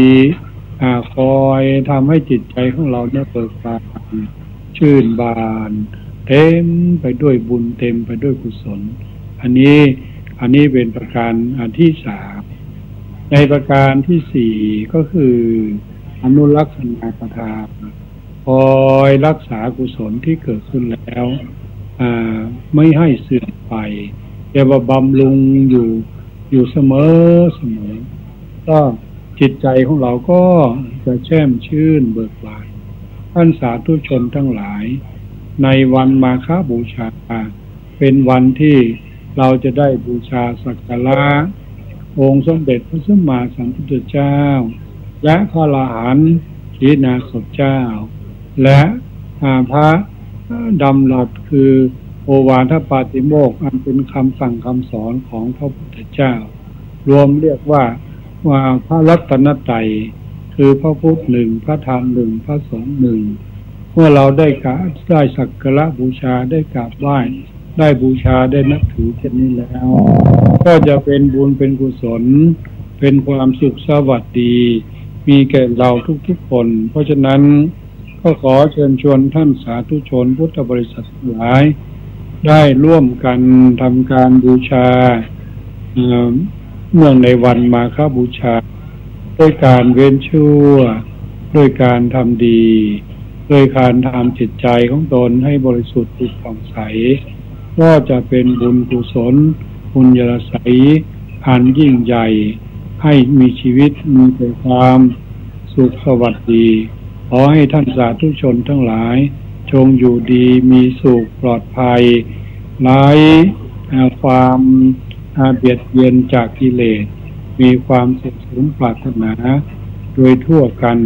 เพราะอำนาจคุณพระศรีรัตนตรัยได้ดลบันดาลอภิบาลคุ้มครองให้ทุกท่านเจริญด้วยจตุพิธพรใจทั้งสี่มีอายุวันนะสุขะภละปฏิภาณธรรมสารคุณสารสมบัติโดยทั่วกันทุกท่านทุกคนเทินขอเจริญพรที่ท่านได้รับฟังจบลงไปแล้วนั้นก็เป็นโอวาทคำสอนจากพระเดชพระคุณหลวงพ่อพระธรรมเสนาบดีรองเจ้าคณะภาค 7เจ้าวาดวัดพระธาตุดอยสุเทพราชวรวิหารตำบลสุเทพอำเภอเมืองเชียงใหม่ท่านได้มีเมตตาธรรมคำสอนเหล่านี้นำไปประยุกต์ใช้ในส่วนตนครอบครัวหน่วยงานของท่านผู้ฟังที่เคารพในโอกาสสัปดาห์ส่งเสริมพระพุทธศาสนาวันมาฆบูชาปี 2561 ในปีนี้ได้รับเมตตาธรรมจากพระเดชพระคุณพระเทพโกศลที่ปรึกษาเจ้าคณะภาค 7เจ้าวาดวัดศรีโสดาพระรามหลวงตำบลสุเทพอำเภอเมืองเชียงใหม่ท่านกล่าว โอวาทคำสอนดังนี้ขอเจริญพรพุทธศาสนิกชนญาติโยมพี่น้องศรัทธาสาธุชนทุกท่านวันนี้เป็นวันสำคัญวันหนึ่งของพระพุทธศาสนานั่นคือเป็นวันมาฆบูชาเป็นวันที่องค์สมเด็จพระสัมมาสัมพุทธเจ้าทรงแสดงพระโอวาทปาติโมกข์ให้แก่พระภิกษุจำนวน 1,250 รูปใจความสำคัญของโอวาทปาติโมกข์หรือโอวาทเตือนพระภิกษุพระภิกษุในพระพุทธศาสนานั้นก็คือข้อที่ 1ไม่ทำบาปข้อที่ 2ทำกุศลให้ถึงพร้อมข้อที่ 3ทำจิตใจของตนให้ผ่องใสตามพระบาลีว่าสัพพะปาปัสสะอาการนังกุศลสูปสัมปทาสจิตตปริโยทะปนังเอตังพุทธศาสนังการไม่ทำบาปทำปวงการทำกุศลให้ถึงพร้อมการทำจิตใจให้ผ่องใสเหล่านี้เป็นต้นเป็นโอวาทของพระพุทธเจ้าเพราะฉะนั้นเมื่อวันสำคัญเช่นนี้ได้เวียนมาบรรจบครบรอบท่านทั้งหลายในฐานะที่เราเป็นชาวพุทธก็จงระลึกนึกถึงพระธรรมคำสั่งสอนของพระองค์พยายามหลีกเล่นความชั่วต่างๆความบาปหรือความชั่วความไม่ดีงามทั้งปวงและพยายามทำสิ่งที่ดีงามที่เป็นประโยชน์ตนและประโยชน์ผู้อื่นแต่ที่สำคัญที่สุดคือทำจิตใจของเราให้ผ่องใสสะอาดบริสุทธิ์ปราศจากความโลภความโกรธความหลงเมื่อเราทำได้อย่างนี้เราจะได้ชื่อว่าเป็นพุทธศาสนิกชนที่ปฏิบัติตามคำสั่งสอนขององค์สมเด็จพระสัมมาสัมพุทธเจ้าจึงขอเจริญพรญาติโยมศรัทธาสาธุชนทุกท่านได้นึกถึงวันมาฆบูชาถ้ามีโอกาสตอนเย็นก็ไปเวียนเทียนที่วัดใดวัดหนึ่งที่ใกล้บ้านของตัวเองหรือถ้าไม่มีโอกาสก็อยู่ที่บ้านประพฤติปฏิบัติตามคำสอนของพระเจ้า3ข้อดังที่ว่าไม่ทำบาปทำความดีทำจิตใจให้บริสุทธิ์สะอาดตอนนี้เป็นต้นก็จะเป็นบุญเป็นกุศลแก่ตนเองให้เป็นบุญเป็นกุศลแก่ครอบครัวจึงขออำนวยอวยพรให้ญาติโยมพุทธบริษัททุกท่านที่เอาใจใส่ดูแลงานสำคัญของพระพุทธศาสนาด้านนี้มีความสุขความเจริญรุ่งเรืองในพระพุทธศาสนาตลอดไปทั่วทุกท่านทุกคนเดินท่านผู้ฟังที่เคารพในโอกาสสัปดาห์ส่งเสริมพระพุทธศาสนาวันมาฆบูชาปี 2561 วันนี้ก็ได้รับเมตตาธรรมจากพระเดชพระคุณพระเทพปริยัติเจ้าคณะจังหวัดเชียงใหม่เจ้าวาดวัด7 ยอดพระอารามหลวงตำบลช้างเผือกอำเภอเมืองเชียงใหม่ท่านได้มีธรรมเมตตาพร่ำสอนในเทศกาลสัปดาห์ส่งเสริมพระพุทธศาสนาวันมาฆบูชาดังนี้เจริญพรท่านสาธุชนพุทธบริษัททั้งหลายเนื่องในปีพุทธศักราช 2561 วันมาฆบูชาเป็นวันสำคัญพุทธศาสนาจะมาในวันที่ 1 มีนาคม 2561 หน้านี้วันสำคัญพุทธศาสนาเวียนมาบรรจบอีกครั้งหนึ่งเราท่านทั้งหลายฐานะเป็นชาวพุทธก็ขอเชิญชวนท่านทั้งหลายได้บำเพ็ญธรรมบำเพ็ญคุณธรรมให้เป็นประโยชน์ต่อตนเองสังคมและพระศาสนาพระพุทธเจ้าทรงสอนทรงตรัสพระพุทธพจน์พระธรรมพระดำรัสหรือพระธรรมเทศนาให้แก่พระภิกษุ 1,250 รูปซึ่งมากันโดยไม่ได้นัดหมายแม้แต่นิดเดียวหน้าที่พระเวฬุวันมหาวิหารซึ่งเป็นสวนไม้ไผ่ของเจ้าชายสิทธัตถะพระเจ้าเขาเป็นไม้ไผ่ของพระเจ้าพิมพิสารได้ถวายเป็นพระรามให้พระพุทธเจ้าเป็นครั้งแรกในโลกดังนั้นเมื่อภิกษุจำนวนถึง 1,000 กว่ารูปมาประชุมกันโดยไม่ได้นัดหมายเช่นนี้แล้วภิกษุทั้งหลายเหล่านั้นเป็นพระสงฆ์ที่พระพุทธเจ้าทรงอุปสมบทให้หรือทรงบวชให้โดยวิธีเอหิภิกขุอุปสัมปทาว่าเธอทั้งหลายจงเป็นภิกษุมาเถิดทำดังกล่าวดีแล้ว จงทำที่สุดแห่งทุกข์ให้ถึงให้บรรลุถึงที่สุดแห่งทุกข์ในพุทธศาสนานี้ฉะนั้นเมื่อเป็นเช่นนั้นเราท่านทั้งหลายฐานะเป็นชาวพุทธแล้วก็คนแสวงหาสิ่งที่เป็นประโยชน์กับตนเองอันนี้แก่การประพฤติธรรมและปฏิบัติธรรมในวันสำคัญนั้นในวันที่หนึ่งแต่ในทางราชการมหาสมาคมร่วมกับทางรัฐบาลกำหนดให้จัดวันสัปดาห์ส่งเสริมพุทธศาสนาตั้งแต่วันที่25เป็นต้นไปแล้วนะจนถึงวันที่1และที่2นู่นสำหรับในจังหวัดเชียงใหม่ทางราชการก็ตั้งคณะกรรมการขึ้นตามมติมหาสมาคมก็จะจัดกันในวัดที่สำคัญหรือในวัดเป็นพระอารามหลวงของจังหวัดเชียงใหม่โดยประมาณ6วัดมีวัดพระสิงห์วัดศรีหลวงวัดเจ็ดยอดวัดพระธาตุดอยสุเทพวัดสวนดอกเนี่ยเป็นจำนวน6วัดนี้เป็นพระอารามหลวงข้าราชการชั้นผู้ใหญ่จะแจกกันไปจะแบ่งหน้าที่ของท่านกันไปประจำอยู่หน้าที่แห่งละหนึ่งเมื่อเป็นเช่นนั้นญาติโยมทั้งหลายวันสำคัญนั้นเป็นเรื่องสมมติแต่ที่ถ้าเราจะถือเอาประโยชน์ข้อวัดปฏิบัติอะไรก็ตามจากวันสำคัญนั้นก็ขอให้ท่านทั้งหลายได้ร่วมกันสำรวมกายวาจาให้เกิดความเรียบร้อยสงบจิตให้เกิดความมั่นคงเพื่อดำรงตนอยู่ในพระวรพุทธศาสนาถ้าจะเป็นฆราวาสก็ตามเป็นวรชิตก็ตามขอให้ท่านทั้งหลายเหล่านั้นได้ประสบความสุขความเจริญตามมีความมุ่งปรารถนาสิ่งหนึ่งประการใดให้เป็นไปในทางที่ชอบประกอบด้วยธรรมขอความปรารถนานั้นของท่านหลายจงพันสำเร็จตามอนุรสจงทุกประการทั่วกันทุกท่านเชิญพระพุทธองค์ก็ทรงบำเพ็ญ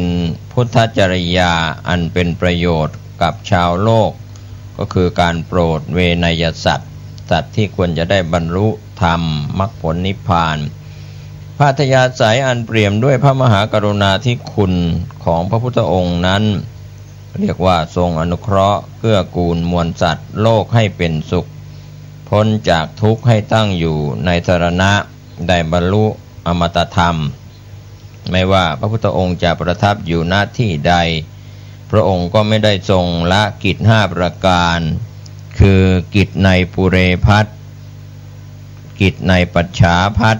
กิจในปฐมยามกิจในมัชชิมยามและก็กิจในปัจฉิมยามดังโบราณอาจารย์กล่าวไว้ว่าปุพพันเห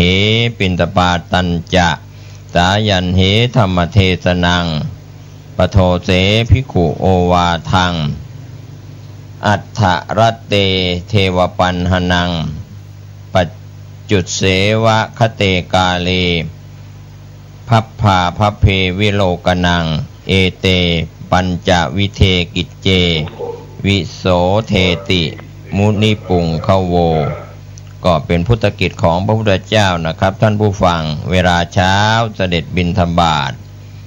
เวลาเย็นทรงแสดงธรรมโปรดมหาชนเวลาค่ำประทานโอวาทกับพระเราต้องสร้างสมาธิเราต้องสร้างสมาธิเราจะเป็นต้องรักษาสมาธิเราต้องส่งเสริมให้เราชีวิตของเรานั้นให้อยู่เย็นเป็นสุขสมาธิก็คงเปรียบเสมือนต้นไม้ต้นผักกาดเราต้องไปปลูกแล้วมันก็ต้องรดน้ำพรวนดินใส่ปุ๋ยเรียกว่าสมาธิเราต้องสร้างเมื่อสมาธิเกิดแล้วเราต้องรักษาสมาธิเราจะต้องรักษาสมาธิเมื่อเรามีสมาธิเราไปทำเราไปประกอบธุรกิจประกอบธุรกิจดำเนินชีวิตทำสิ่งใดสิ่งหนึ่ง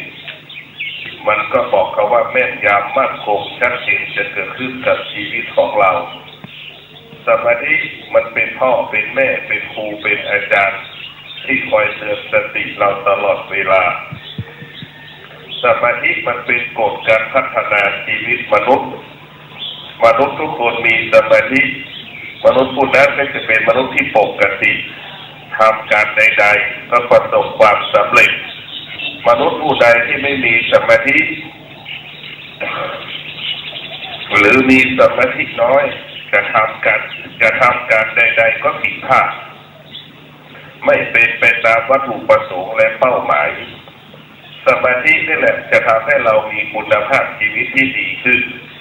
เมื่อเรามีสมาธิสุขภาพเราก็ดีเมื่อเรามีสมาธิไปประกอบหน้าที่ไปปฏิบัติหน้าที่ก็ประสบความสำเร็จเมื่อเรามีสมาธิเราจะไปประกอบหน้าที่แสวงหาปัจจัยสี่เราก็จะได้มาซึ่งทรัพย์และสมบัติเรียกว่าธรรมะสมาธิก็คือธรรมะตอบโจทย์ชีวิตเราได้ตอบโจทย์ชีวิตเราได้เพราะว่าสมาธิถ้าเรามีสมาธิแล้วเราไปประกอบอาชีพเราก็จะสมปรารถนาในสิ่งที่เราพึงปรารถนาเพราะว่าสมาธิที่จะทำให้เกิดคำว่าละเอียดปราณีตสุขุมรอบคอบเกิดที่ตาที่หูสมาธิก็คือเป็นพลังมันเป็นพลังมหาศาลมันมีอำนาจมีประโยชน์พูด7 วัน 7 คืนก็ไม่หมดเพราะว่าสมาธิมันมีพลังคนที่มีสมาธิจะคือเป็นคนที่มีพลังของสมาธิเปรียบเสมือนเสือเปรียบเสมือนช้างเวลาเราจะไปพูดไปเจรจาใดๆคนที่เราจะไปคุยมันเป็นงัวเราก็ชนะมันเลยถ้าเราไม่มีสมาธิไปคุยกับมันเมื่อไหร่มันกลายเป็นเสือเรากลายเป็นงัวถูกมันกินหมายถึงไปเจรจาแล้วไม่ประสบความสำเร็จถ้าเรามีพลังแล้วเราจะไปพูดไปคุยไปเจรจาใดๆแล้วเราจะชนะเขาเพราะนั้นสมาธิก็คือเป็นการสร้างพลังให้กับปากเวลาจะไปพูดไปเจรจาแล้วมีพลังมีอำนาจเพราะสมาธิเรานี้มันจะเป็นขยายผลในการรับรู้หูได้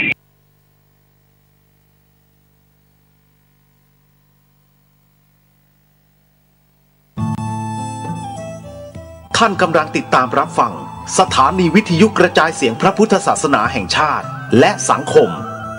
คลื่นเพื่อการศึกษาพระพุทธศาสนาและวัฒนธรรมระบบ FM 104.5 เมกะเฮิรตซ์รายการต่อไปเป็นรายการทานธรรมทางสงบดำเนินรายการโดยพันเอกตนัท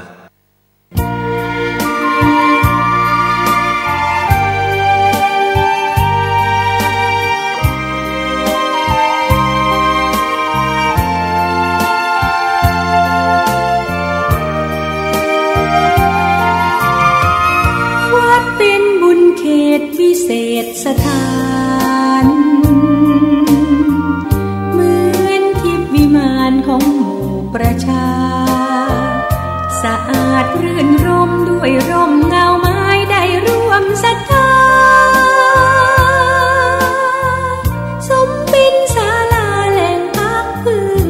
ใจเห็นพระประธานเหนือแท่นทำรง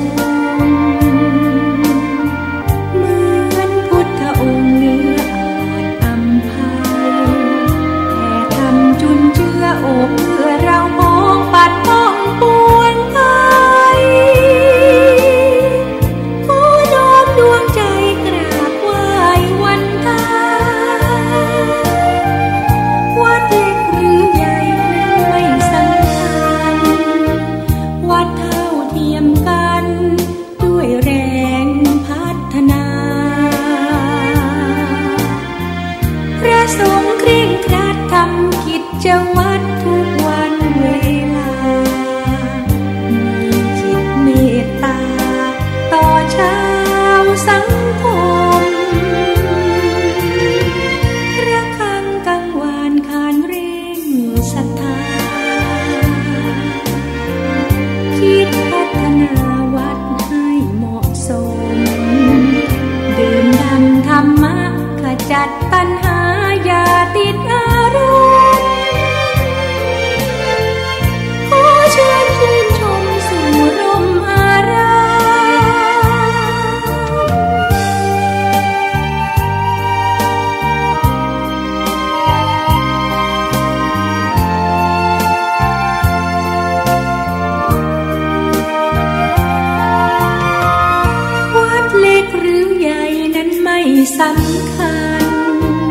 วัดเท่าเทียมกันด้วยแรงพัฒนาพระสงฆ์เคร่งครัดทำกิจวัตรทุกวันเวลามีจิตเมตตาต่อชาวสังคมระฆังกังวานขานเร่งศรัทธาคิดพัฒนาวัดให้เหมาะสมดื่มดำธรรมะขจัดตัณหาอย่าติดอารมณ์ขอเชิญชื่นชมสู่ร่มอารา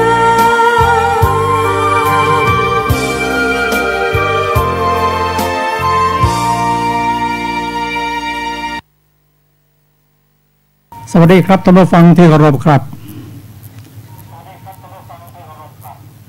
ท่านผู้ฟังกำลังรับฟังรายการทานธรรมทางสงบอันเป็นทานแห่งศีลสมาธิและปัญญาเมื่อไหลรวมกันน้อมนำประพฤติพร้อมๆกันเป็นสมังคีก็จะทำให้เกิดความสุขความสงบ ท่านผู้ฟังครับ วันนี้เมื่อ 2,600 ปีที่ผ่านมาพระผู้มีพระเจ้าของเราพระองค์ประทับอยู่ที่ถ้ำสุกรคตา บนภูเขาคิชกูดและท่านผู้ฟังที่เคยไปประเทศอินเดียก็เคยขึ้นภูเขาคิชกูดนะก่อนจะถึงยอดเขาก็จะเจอถ้ำพบถ้ำที่เรียกว่าสุกรคตาเขาเขียนติดประกาศว่าที่นี่เป็นถ้ำสุรคตาซึ่งครั้งหนึ่งครั้งนั้นเมื่อ 2,600 ปีมาแล้วพระองค์คงจะลงจากยอดเขาคิชกูดพระบนยอดเขานั้นมีขันธกุฎีของพระพุทธเจ้าและของพระอานนท์ด้วยลงจากพระขันธกุฎีมาประมาณไม่ถึง50 เมตรก็จะเจอถ้ำสุรคตาณที่นั้นพระพุทธเจ้าของเราพระองค์ประทับอยู่มีพระสารีบุตรถวายงานพัดอยู่ทางด้านหลังของพระองค์พระองค์แสดงธรรมให้หลานชายของท่านพระสารีบุตรได้รับฟังกันเนี่ยเป็นวันตอนภาคเช้าของวันมาฆบูชานั่นเอง ก็งานมาฆบูชาอ้างกิจกรรมเรียกว่าพุทธกิจของพระองค์ในวันมาฆบูชาหรือวันบูชาวันเพ็ญเดือนสารเริ่มตั้งแต่ภาคเช้าลงมาละ เป็นต้นไปก็ธรรมะที่พระพุทธเจ้าได้แสดงให้แก่หลานชายของพระสารีบุตรนั้นพอพระองค์แสดงจบหลานชายของท่านพระสารีบุตรก็ได้เป็นพระโสดาบันส่วนท่านพระสารีบุตรนั้นหลังจากบวชได้15 วันก็ได้เป็นพระอรหันต์ในวันนั้นเองเพราะฉะนั้นกันมาฆบูชาภาคเช้านั้นจึงเกิดเหตุการณ์ที่น่าอัศจรรย์คือพระองค์แสดงธรรมครั้งเดียวทำให้บรรลุตั้งหลายครับเราจะศึกษารายละเอียดกันถึงวันปฏิบัติถึงวันฟังธรรมของท่านหลานชายพระสารีบุตรคือทีฆนัคคะ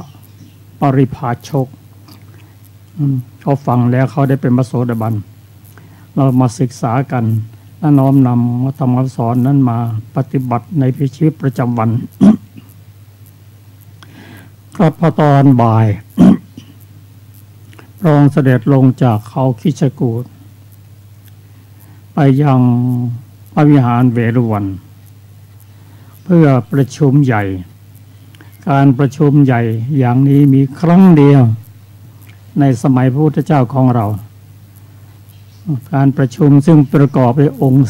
4ที่เราเรียกกันว่าจาตุรงคสันนิบาตนั้น คือประกอบด้วยวันเพ็ญเดือน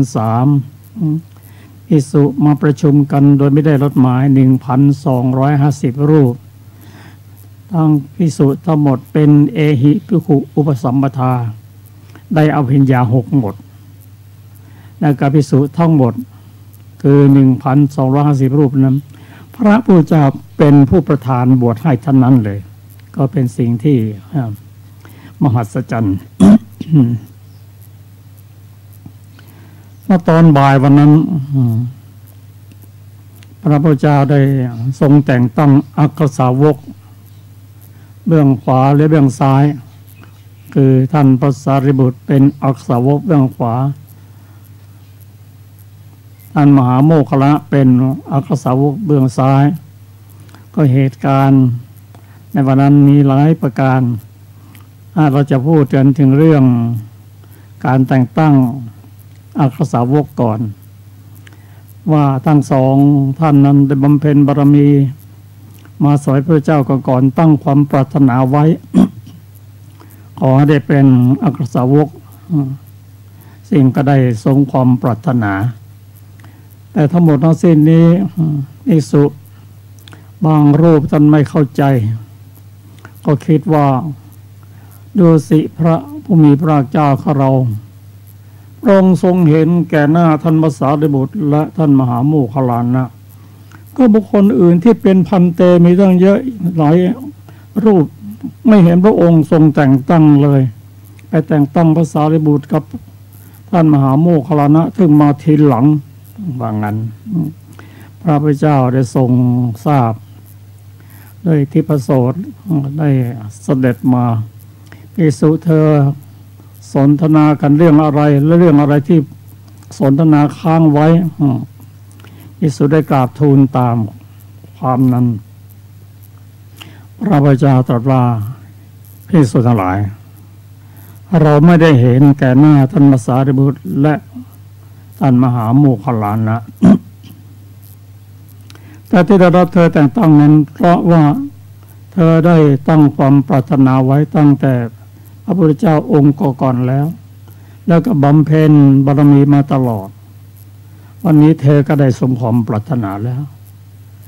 ก็ดูท่านอัญญาโกฏัญญะก็เหมือนกันท่านตั้งความปรารถนาไว้ขอให้ได้บรรลุธรรมก่อนผู้อื่นเธอก็ได้บรรลุเรียบร้อยแล้วเป็นผลงาน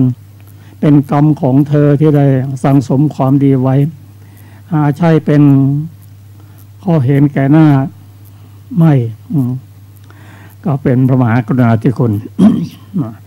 การที่เป็นนินทากล่าวร้ายพระพุทธเจ้านั้นพระพุทธเจ้าเราทำไมได้มาโปรดไม่รับรู้ไม่ยอมรับว่าที่พูดไปนั้นเพราะความเขลาแล้วก็อันตรายครับอันนี้เรื่องของการแต่งตั้งท่านอักษาวกเบื้องขวาหรือเบื้องซ้าย ที่นี่เราจะมาศึกษากันถึงเรื่องผลการประชุมนั้นที่พระองค์ได้แสดงโอวาทปฏิโมกข์มีข้อความสำคัญมากเป็นหัวใจของพระพุทธศาสนาทีเดียวเราจะนำมาศึกษาทีละอย่างกันอย่างแรกนั้นพระองค์ตรัสว่าภิกษุทั้งหลายขันติเป็นเครื่องบ่มกิเลสอย่างยิ่งขันติคืออะไรคือความอดทนต่ออะไรความร้อนความหนาวอดทนต่อความเจ็บปวดในการนั่งเจริญสมาธิอดทนต่อการถูกว่าถูกด่าก็อดทนนั่นแหละเพราะว่าส่วนมากกิเลสมันถ้าเราไม่บ่มอย่างนี้มันจะโผล่ออกมาเท่าด่ามาทีเราก็ด่าต่อไป2-3 ครั้งชนิดเป็นต้นแต่อดทนทุกสิ่งทุกอย่างเป็นเครื่องบ่มกิเลสไม่ให้กิเลสมันโผล่ขึ้นมา พระพุทธเจ้าตรัสว่า พระพุทธองค์ตรัสว่าพระพุทธเจ้าทั้งหลายตรัสว่าพระนิพพานเป็นธรรมที่สูงสุดพระนิพพานนั้นจะว่าไปก็เป็นเป้าหมายของพุทธศาสนิกชนทุกคนเป็นเป้าหมายสูงสุด เริ่มตั้งแต่ปุถุชนไปเป็นอริยบุคคลเป็นพระโสดาบันเป็นพระสกทาคามีเป็นพระอนาคามีเป็นพระอรหันต์แล้วก็เข้าสู่นิพพานเป็นยอดเป็นเป้าหมายที่ให้พ้นจากการดึงดูดของโลกพ้นจากโลกไม่ต้องกลับมาเกิดมาแก่มาเจ็บมาตายอีกพระองค์ตรัสว่าพระพุทธเจ้าทั้งหลายก็เป็นเป้าหมายของพวกเราที่จะน้อมนำมาเป็นสิ่งปฏิบัติพระองค์ตรัสว่าการทำร้ายสัตว์อื่นก็ดีการเบียดเบียนสัตว์อื่นก็ดีไม่ใช่เป็นงานของบรรพชิตและไม่ใช่เป็นงานของผู้ที่ว่าเป็นสมณะคือผู้ทำร้ายผู้อื่นไม่ชื่อว่าเป็นบรรพชิตผู้เบียดเบียนผู้อื่นไม่ชื่อว่าเป็นสมณะอันนี้ก็เป็นเรื่องของกล่าวเรื่องของศีล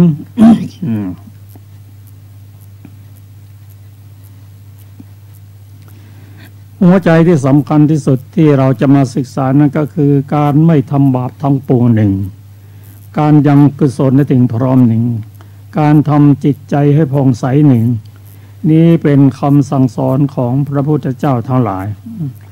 การไม่ทำบาปทั้งปวงคือการน้อมศีลมาปฏิบัติน้อมศีลมาศึกษา ให้เข้าใจและน้อมนำมาปฏิบัติยังกุศลให้ถึงพร้อมก็เจริญด้านสมถะเจริญสมาธิพร้อมด้วยสติเป็นผู้เจริญกรรมฐานมีเจริญพรหมวิหารสี่เป็นต้นอันนี้ก็สร้างบุญสร้างกุศล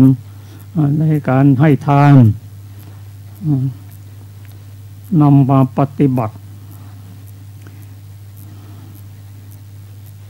การทำให้จิตใจการทำจิตใจให้ผ่องใสหนึ่งอันนี้ก็เป็นเป้าหมายที่สำคัญคำว่าผ่องใสและบริสุทธิ์นั้นคือ เจริญศีลสมาธิและเจริญวิปัสสนาจนได้เป็นอริยบุคคลความสะอาดผ่องใสนั้นก็จะเพิ่มขึ้นไม่ใช่ว่าจะทำอย่างอื่นการทำจิตใจให้ผ่องใสนั่นก็คือความเข้าสู่ความเป็นอริยบุคคลนั่นเองเพราะจะผ่องใสจะบริสุทธิ์นั้นไม่ใช่ด้วยการมีทรัพย์สินมากก็ไม่ใช่เพราะโคตรไม่ใช่เพราะตระกูลไม่ใช่เพราะยศถาบรรดาศักดิ์แต่จะสะอาดบริสุทธิ์ผ่องใสนั้นด้วยกรรมวิชาได้ทำได้ศีล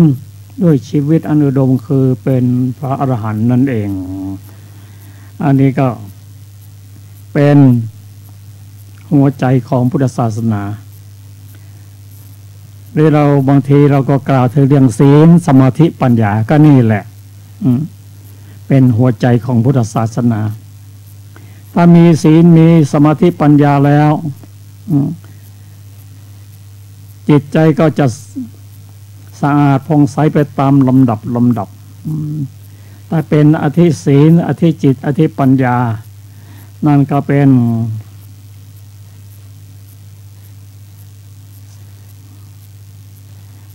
นสิ่งที่จะทำให้จิตผ่องใสสามารถจะแก้ปัญหาได้ทุกอย่าง ก็พระพุทธเจ้าทุกพระองค์ตรัสสอนไว้อย่างนี้ บางคนบางท่านมีความปรารถนาว่าถ้าไม่ได้สำเร็จไม่ได้มีดวงตาเห็นธรรมในสมัยของพระโคดมขอให้ได้มีโอกาสได้ตรัสรู้ได้เห็นธรรมในสมัยของพระพุทธเจ้าศรีอริยเมตไตรก็พระพุทธเจ้าทุกองค์ตรัสรู้อย่างเดียวกันการสอนธรรมะเหมือนกันเพราะฉะนั้นเราปรารถนาถึงพระเจ้าพุทธเจ้าคือพระศรีอริยเมตไตรแล้วก็เริ่มทำคำสอนปฏิบัติคำสอนที่พระพุทธเจ้าพระสัมมาโคดมท่านตรัสสอนอย่างไรกันน้อมนำมาแล้วไปศึกษาต่อในสมัยพุทธเจ้าองค์ต่อไป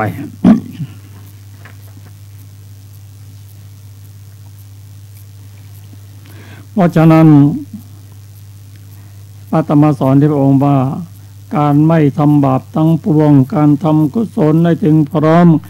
การทำจิตให้ผ่องใสหนึ่งก็เป็นการปฏิบัติการศึกษาการปฏิบัติเป็นตามลำดับตั้งแต่ปุถุชนไปจนถึงพระอรหันตบุคคลคำเดียวด้วยธรรม3ประการดังกล่าวนั้นก็คือศีลสมาธิปัญญาการไม่ทำบาปทำปวงการยังกุศลให้ถึงพร้อมการทำจิตใจให้ผ่องใสและพระพุทธเจ้าทั้งหลายตรัสสอนไว้อย่างนี้นี่ข้อปฏิบัติในชีวิตประจำวันที่เราจะน้อมนำปฏิบัติซึ่งพระองค์กล่าวว่าการไม่กล่าวร้ายหนึ่งเรียกว่าเป็นสัมมาวาจาการไม่ทำร้ายหนึ่งคือการน้อมศีลมาปฏิบัติความสำรวมในปฏิโมกข์หนึ่งคือเป็นการสังวรระวังสังวรการสำรวมปฏิโมกข์คือการสำรวมในศีลปฏิโมกข์เป็นผู้รู้ประมาณในโภชนะหนึ่งรู้ประมาณในการใช้โภชนะต่างๆมีการที่มีอาหารเกี่ยวกับการกินการนุ่งห่มการทำมาหากิน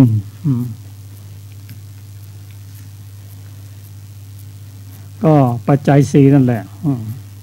ได้แก่อาหารเครื่องนุ่งห่มที่อยู่อาศัยและก็เภสัชยาต่างๆรู้ประมาณในโภชนะที่นั่งที่นอนอันสงัดหนึ่งอันนี้ก็เป็นด้านทำจิตใจให้สงบหาที่อันสงบสงัดเพื่อเจริญด้านสมถะประกอบความเพียรในอาทิตย์หนึ่งนั่นคือการพัฒนาจิตด้วยการเจริญสมาธิพร้อมด้วยสติหนึ่งทำจิตให้ยิ่งด้วยการเจริญวิปัสสนาก็คำสอนของพุทธศาสนาตั้งแต่ปุถุชนมาถึงพระอรหันต์บุคคลองค์ได้ตรัสไว้ในโอวาทปาติโมกข์จึงเป็นธรรมะที่คนน้อมนำมาพิจารณาศึกษาให้เข้าใจแล้วก็น้อมนำมาปฏิบัติก็วันมาฆบูชาพระองค์ได้แสดงพุทธกิจของพระองค์อย่างสมบูรณ์ที่สุด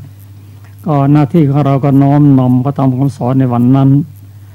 มาศึกษาและมาปฏิบัติครับเราจะเริ่มตั้งแต่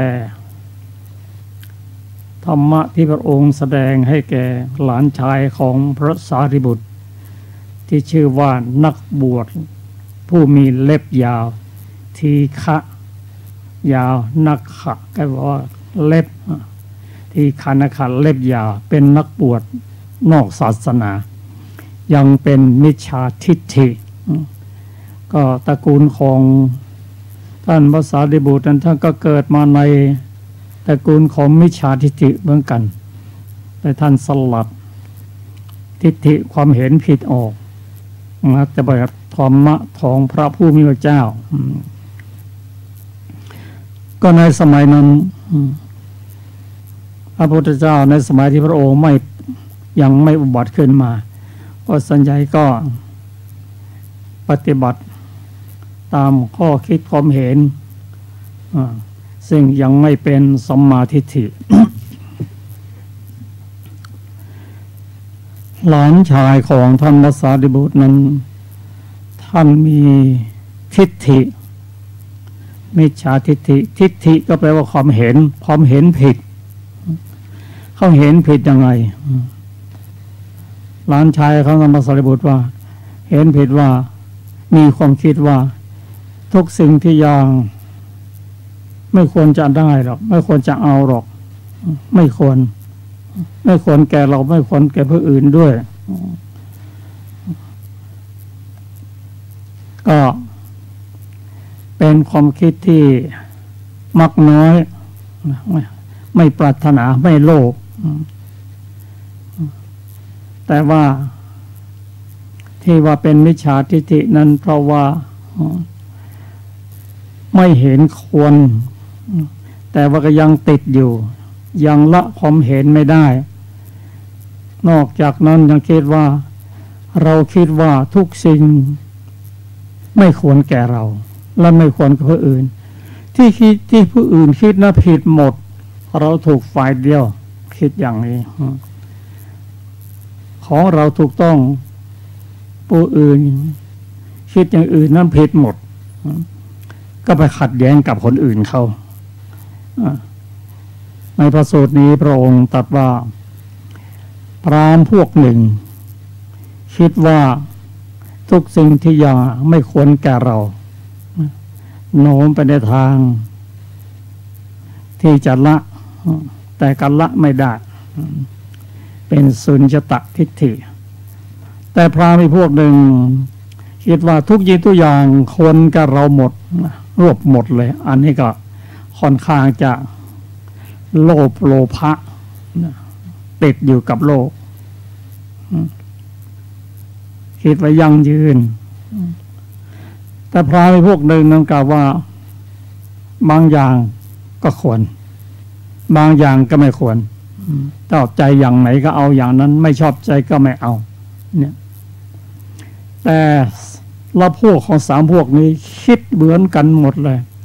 เราของเราเท่านั้นถูกคนอื่นผิดหมดเนี่ยแล้วก็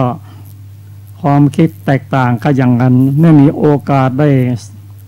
พูดได้จากันก็ขัดกันเกิดการทะเลาะทุ่มเถียงไม่ลงรอยกันทำร้ายซึ่งกันและกันเพราะทิฏฐิเท่านั้นเพราะความเห็นนั้นถ้าความเห็นเรามันตรงกันด้วยหลักธรรมตามความเป็นจริงแล้วก็ไม่ขัดแย้งกันดังที่ผมได้เรียนกับท่านผู้ฟังว่าพระพุทธเจ้าของเราประชุมภิกษุ500 รูปภิกษุหลังจากได้ฟังพระธรรมของพระองค์แล้วพระองค์ได้ตรัสว่าภิกษุทั้งหลายมีข้อคิดอะไรที่จะแก้ไขเพิ่มเติมก็ขอได้แสดงออกมาพระองค์ได้ตรัสให้โอกาสถึง3 ครั้งภิกษุทั้ง500 รูปนั้นไม่มีผู้ใดเลยคิดว่าจะแก้ไขข้อบัญญัติข้อที่พระองค์ได้ตรัสไว้ซึ่งพระอานนท์ได้เห็นเหตุการณ์นั้นได้กราบทูลว่าโอ้พระพุทธเจ้าน่าอัศจรรย์จริงๆภิกษุทั้ง500ไม่มีผู้ใดที่จะคัดค้านสงสัยพระธรรมคำสอนของพระองค์เลยพระพุทธเจ้าตรัสว่าอานนท์ไม่ใช่เรื่องน่าอัศจรรย์อย่างใดเลยเพราะความเห็นภิกษุนั้นใกล้เคียงกันหมดเพราะเป็นอย่างต่ำที่สุดเป็นพระโสดาบันนะตั้ง500นะเป็นสัมมาทิฏฐิคิดอะไรก็ถูกต้องเพราะคำสอนของพระพุทธเจ้าที่พระองค์ได้แต่งตั้งบัญญัติไว้นั้นพระองค์ได้สร้างปัญญาบารมีมานานแสนนาน4 สงไขยกับแสนมหากัป กรองแล้วกลั่นแล้วทำแล้วพิจารณาแล้วแก้ไขแล้วจนสะอาดหมดจดหมดเพราะฉะนั้นคำสอนของพระพุทธเจ้านั้นไม่มีใครที่จะปฏิวัติได้เพราะเป็นประโยชน์ตนเป็นประโยชน์ท่านเป็นประโยชน์ตนทั้งประโยชน์ท่านเป็นธรรมที่คำกล่าวที่ทำให้พ้นจากทุกข์ทั้งนั้นไม่ประกอบด้วยโลภะโทสะโมหะก็เป้าหมายทุกคนก็เป็นอย่างนี้แหละการปกครองระบอบประชาธิปไตยนั่นก็ต้องอาศัยบุคคลที่มีปัญญามาบัญญัติ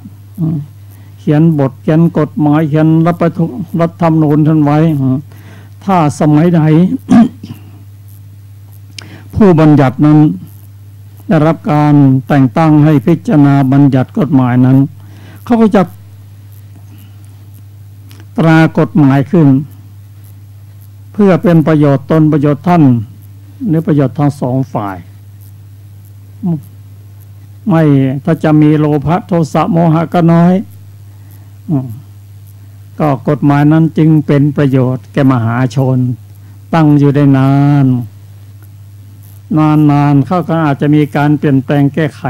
ได้เป็นบางครั้งบางคราวแต่ของพระพุทธเจ้านั้นไม่ต้องแล้ว 2,000 หัวกะปีก็ยัง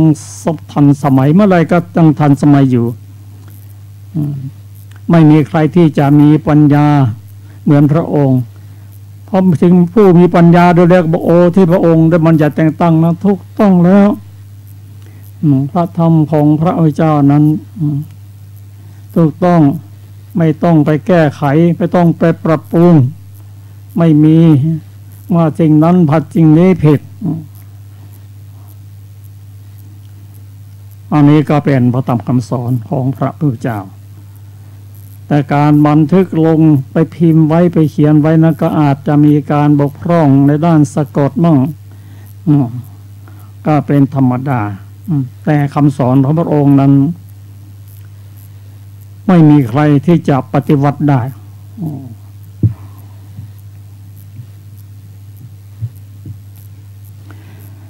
ครับเราก็จะมาศึกษากันเริ่มตั้งแต่เราจะนำคำสอนที่พระองค์ได้ตรัสสอนให้กับหลานชายพระสารีบุตรจนได้สำเร็จเป็นพระโสดาบันนั้นได้แก่อะไรมั่งหนอสิ่งแรกที่พระองค์ได้ตรัสสอนไว้นั้นก็คือให้ หลานชายเข้าใจหลานชายของพระสารีบุตรเข้าใจเรื่องมิจฉาทิฏฐิ พระองค์ตรัสว่าที่ความเห็นของเธอว่าทุกสิ่งที่อย่างไม่ควรแก่เธอไม่ควรแก่ผู้อื่นนั้นแม้แต่เธอก็ไม่ควรจะยึดถือและบางอย่างเธอก็ยังเลิกไม่ได้ยังยึดถือมั่นอยู่เธอคิดอย่างนั้นมีหลายพวกคิดอย่างนี้ก็โน้มไปในทางที่จะลดจะละแต่ก็ไม่ได้ลดละจริงทางยังคิดว่าตัวเองถูกต้องผู้อื่นผิดหมดแล้วมีพวกอื่นๆล่ะที่เขาคิดไม่เหมือนเราเช่นบางอย่างควรก็รับไว้บางอย่างไม่ควรก็มารับไปบางอย่างก็ควรทั้งหมดเลยเนี่ยทั้ง3กลุ่มเนี่ยดิ่งไปในทางใดทางหนึ่งแล้วก็ไปประทุษร้ายไปขัดต่อกลุ่มอื่นก็เกิดข้อวิวาททะเลาะกัน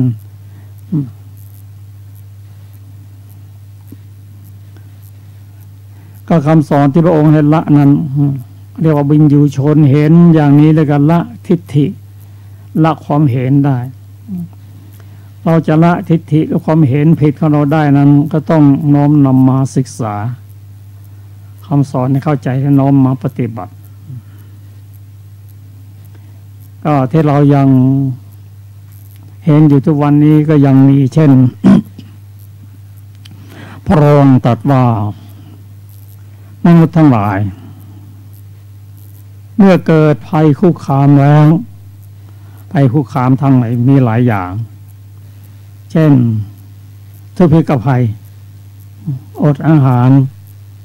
ความยากจนการทำมาหากินไม่พอเพียงภัยจากธรรมชาติจากไฟจากลมจากน้ำท่วมก็ดีส่วนมากถ้าไม่เข้าใจมีความคิดไม่ถูกต้องก็ไปพึ่งต้นไม้บ้างพึ่งเทวดาบ้างไปพึ่งสิ่งอื่นบ้าง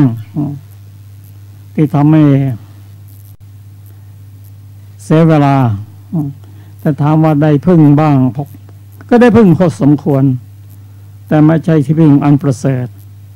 ไม่ใช่ที่พึ่งอันถาวรอันนี้ก็เป็นคำสอนที่พระองค์ได้ตรัสไว้ตามว่าปัจจุบันนี้ยังมีอยู่แม้คนที่เข้าใจผิดพลาดก็ยังมีอยู่ประการต่อมาพระองค์ตรัสสอนว่าเตคณคะอคิเวสนะเธอจงพิจารณากายของตนเองต้องเริ่มตรัสสอนเรื่องเกี่ยวกับเจริญสติปัฏฐานสี่กายานุปัสสนาสติปัฏฐานให้แก่หลานชายของท่านพระสารีบุตรก็ท่านหลานชายท่านสารีบุตรนะท่านจะว่าไปแล้วก็มีปัญญาพอสมควรคือมีปัญญาที่ติดมาตั้งแต่เกิดสามารถจะบรรลุธรรมในชาตินี้ได้อันที่สองนั้นมีบุญได้เกิดในสมัยพระพุทธเจ้าได้เห็นพระพุทธเจ้าด้วยตาเนื้อได้ฟังธรรมของพระพุทธเจ้าด้วยตนเองแล้วก็มีตาปัญญาเกิดขึ้นคือธรรมะที่พระองค์จะแสดงนั้นพระองค์ทรงทราบอุปนิสัยและให้ทำตามสมควรแก่ปัญญาของบุคคลนั้นพระองค์ตรัสว่าอคิเวสนะเธอจงพิจารณากายของตนเองกายคือไงคือร่างกายตั้งแต่ผมจนถึงพื้นเท้าพิจารณาเธอจงพิจารณากายว่าประกอบด้วยธาตุดินธาตุน้ำธาตุไฟธาตุลม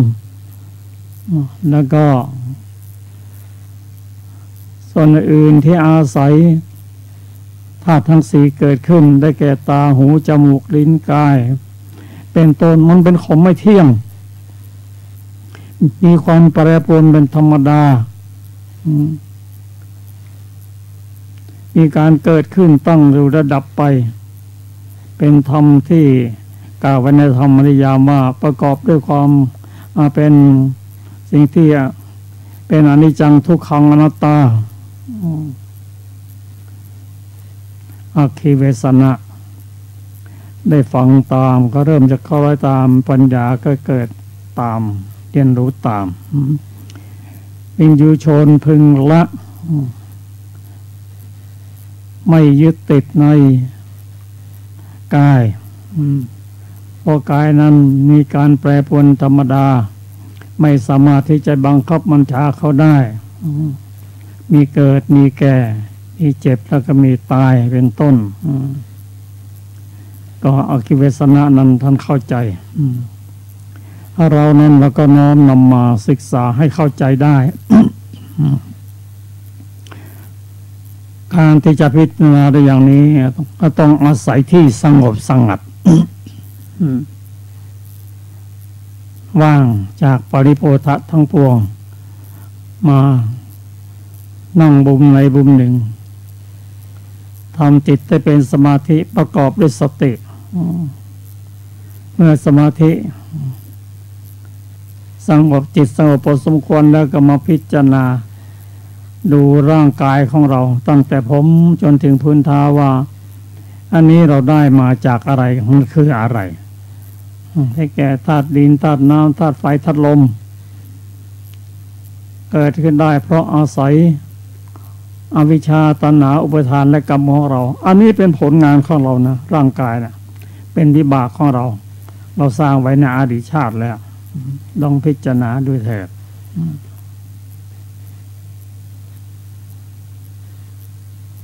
เมื่อเห็นอย่างนี้ว่ามีการแปรปรวนอยู่ตลอดเวลาไม่สามารถจะหยุดนิ่งได้แม้เราจะรู้ไม่รู้ก็ตามมันเปลี่ยนแปลงมันเกิดดับอยู่ตลอดเวลารูปนั้นก็เกิดดับช้ากว่าจิต17 เท่าช้ากว่าจิตมีความเร็ว17 เท่าเกิดดับ17 เท่าเร็วกว่ารูปนั้นก็เกิดดับช้าหน่อยแต่ก็มีการเปลี่ยนแปลงธรรมดาเราจะรู้ไม่รู้ก็ตามแต่บางอย่างเราก็เรียนรู้ทีหลังเมื่ออายุมากขึ้นพอสมควรมีอาการปวดฟันบ้างอะไรเงี้ยไอ้หมอฟันเขาดูหมอฟันบอกโอ้ฟันของท่านสึกต้องใช้งานมานานก็ฟันก็ยังสึกนะเป็นกระดูกก็มีการเปลี่ยนแปลงไปธรรมดาไม่มีใครจะไปห้ามได้เกิดมาแล้วก็แก่แล้วก็เจ็บไข้ได้ป่วยห้ามไม่ได้เลยแล้วก็ตายไปในที่สุดกันบินอยู่ชนพึงคิดนาอย่างนี้จึงเบื่อในรูปเบื่อในผมขนเล็บฟันหนังที่เวสนะท่านมีปัญญาเข้าใจ หลังจากที่พระองค์แสดงกายานุปัสสนาแล้วก็แสดงเวทนานุปัสสนาให้ฟังอีกคือแสดงทั้งสองอย่างทั้งกายานุปัสสนาและธรรมและเวทนานุปัสสนา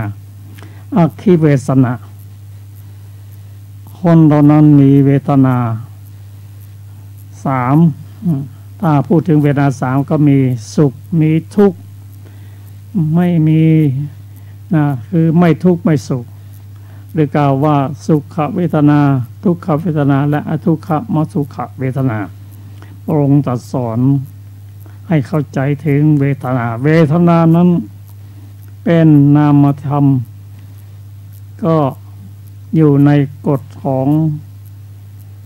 สามัญลักษณะคืออนิจจังทุกขังอนัตตา ไม่เที่ยงเป็นทุกข์ไม่ใช่ตัวไม่ใช่ตน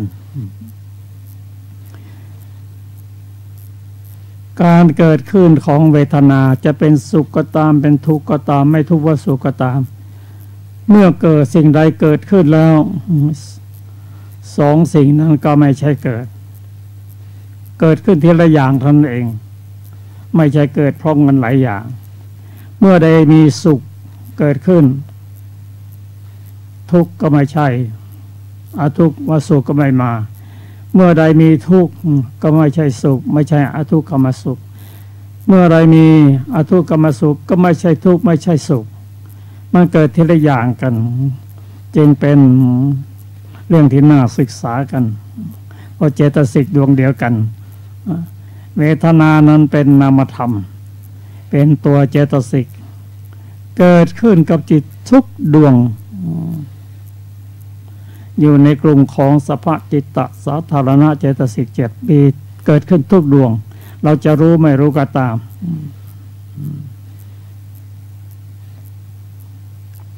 เวทนานั้นไม่ได้เกิดขึ้นลอยๆเขาต้องมีเหตุมีปัจจัยที่ทำให้เกิดขึ้นของเวทนานั้นก็คือผัสสะเพราะผัสสะเป็นปัจจัยจึงเกิดเวทนาก็ผัสสะนั้นก็ไม่ใช่ว่าจะเกิดขึ้นโดดๆก็ไม่ใช่ประกอบด้วยธรรม3 อย่างคือ วัตถุอารมณ์และวิญญาณสามอย่างรวมกันเป็นผัสสะแม้แต่ละอย่างนั้นจะเป็นวัตถุก็ตามอารมณ์ก็ตามแปรปรวนไปทั้งนั้นเลยเมื่อทั้งสองอย่างไม่นิ่งแปรปรวนธรรมดาแล้วก็วิญญาณนั้นจะเที่ยงมาจากไหนเมื่อสามอย่างไม่เที่ยงเป็นผัสสะไม่เที่ยงเวทนาก็ไม่เที่ยงเดี๋ยวก็สุขเดี๋ยวก็สุขเดี๋ยวก็ไม่ทุกข์ไม่สุขแต่ถ้าพูดถึงเวทนาห้าแล้วก็จะมีโทมนัสกับสมนัสรวมเข้ามาด้วยพระองค์ได้ชี้แจงว่ามันไม่เที่ยงอย่างนี้อาคิเวสนะความจริงเวทนาที่เกิดขึ้นนั้นจะเป็นสุขก็ตามเป็นทุกข์ก็ตามเมื่อเกิดขึ้นแล้วมันจะทุกข์กับสุขนั้นก็อยู่ที่การปรุงแต่งการสังขารเพราะวัตถุวิญญาณและอารมณ์ที่เกิดขึ้นนั้นมันเป็นผลของกรรมของเราที่เราจะต้องได้รับยกตัวอย่างเช่นจักขุวิญญาณเกิดขึ้น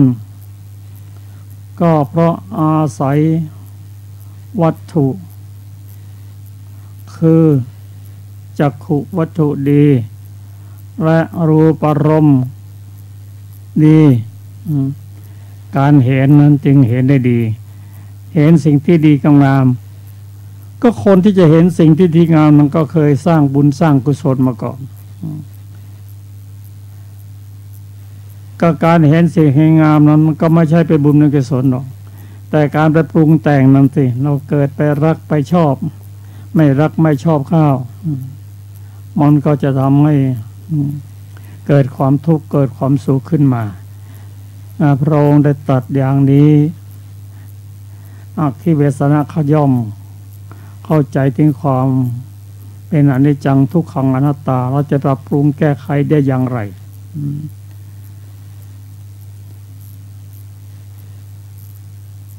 การแก้เหตุนั้นง่ายกว่าการแก้ผล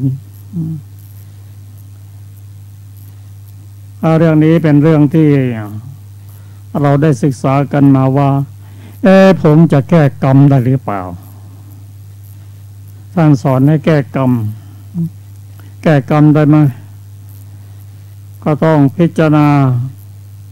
ให้เข้าใจว่ากรรมคืออะไรกรรมคือการกระทำแก้ได้มาแก้ได้ก่อนกระทำแก้ได้การคิดการพูดการทำสามารถปรับปรุงแก้ไขได้แต่ถ้าพูดไปแล้วทำมาแล้วคิดไปแล้วแล้วมันไปละไปตามแก้ไขยังไงจะว่าไปก็เหมือนเราเขียนจดหมายนะท่านผู้ฟังที่เคารพครับเราจะเขียนยังไงบางทีก็จะส่งได้นะโดยเฉพาะหนุ่มสาวๆนะเขียนจดหมายคิดแล้วคิดอีกเขียนแล้วเขียนอีกเดี๋ยวปรับปรุงเดี๋ยวแก้ไขบางทีใส่ในซองแล้วนะจะส่งอยู่แล้วโอ้ไม่พอใจก็เปิดซองมาแก้ไขได้แต่ถ้าย่อนลงไปในตู้ไปรษณีย์แล้วก็โอ้จะไปแก้ไขยังไงแก้ไขไม่ได้ละเหมือนกันกรรมคือการกระทำก่อนจะทำเราแก้ไขได้พูดไปดีก็พูดซ้ำใหม่คิดไม่ดีก็คิดใหม่ทำไม่ดีคิดไม่ดีพูดไปแก้ไขไม่ได้แต่มันผ่านไปแล้วแก้ไขยากเขาไม่เรียกว่ากรรมหรอกเขาเรียกว่าวิบากแก้กรรมง่ายแก้วิบากยาก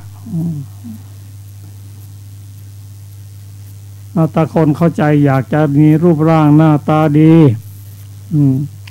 มีนิสัยใจคอดีมีปัญญาดีก็สร้างตั้งแต่บัดนี้เป็นต้นไปเราจะได้รับผลตอนเราเกิดใหม่นั่นแหละ แต่ไปแก้ทีหลังมันแก้ยากอยากจะให้ร่างกายส่วนนั้นส่วนนี้มันสวยมันงามตั้งความปรารถนาไปว่าแก้ทีหลังนั้นมันแก้ยากสรุปแล้วการแก้กรรมแก้ได้การแก้วิบากแก้ผลของกรรมนั้นแก้ยากหรือในการเจ็บป่วยเหมือนกันเขาบอกว่าการเจ็บไข้ได้ป่วยมีสมุขฐานหลายอย่างเกิดจากอาหารก็ป่วยได้เกิดจากอากาศก็ป่วยได้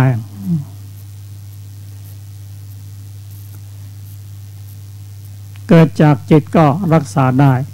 แต่เกิดจากกรรมนั่นรักษาได้ยาก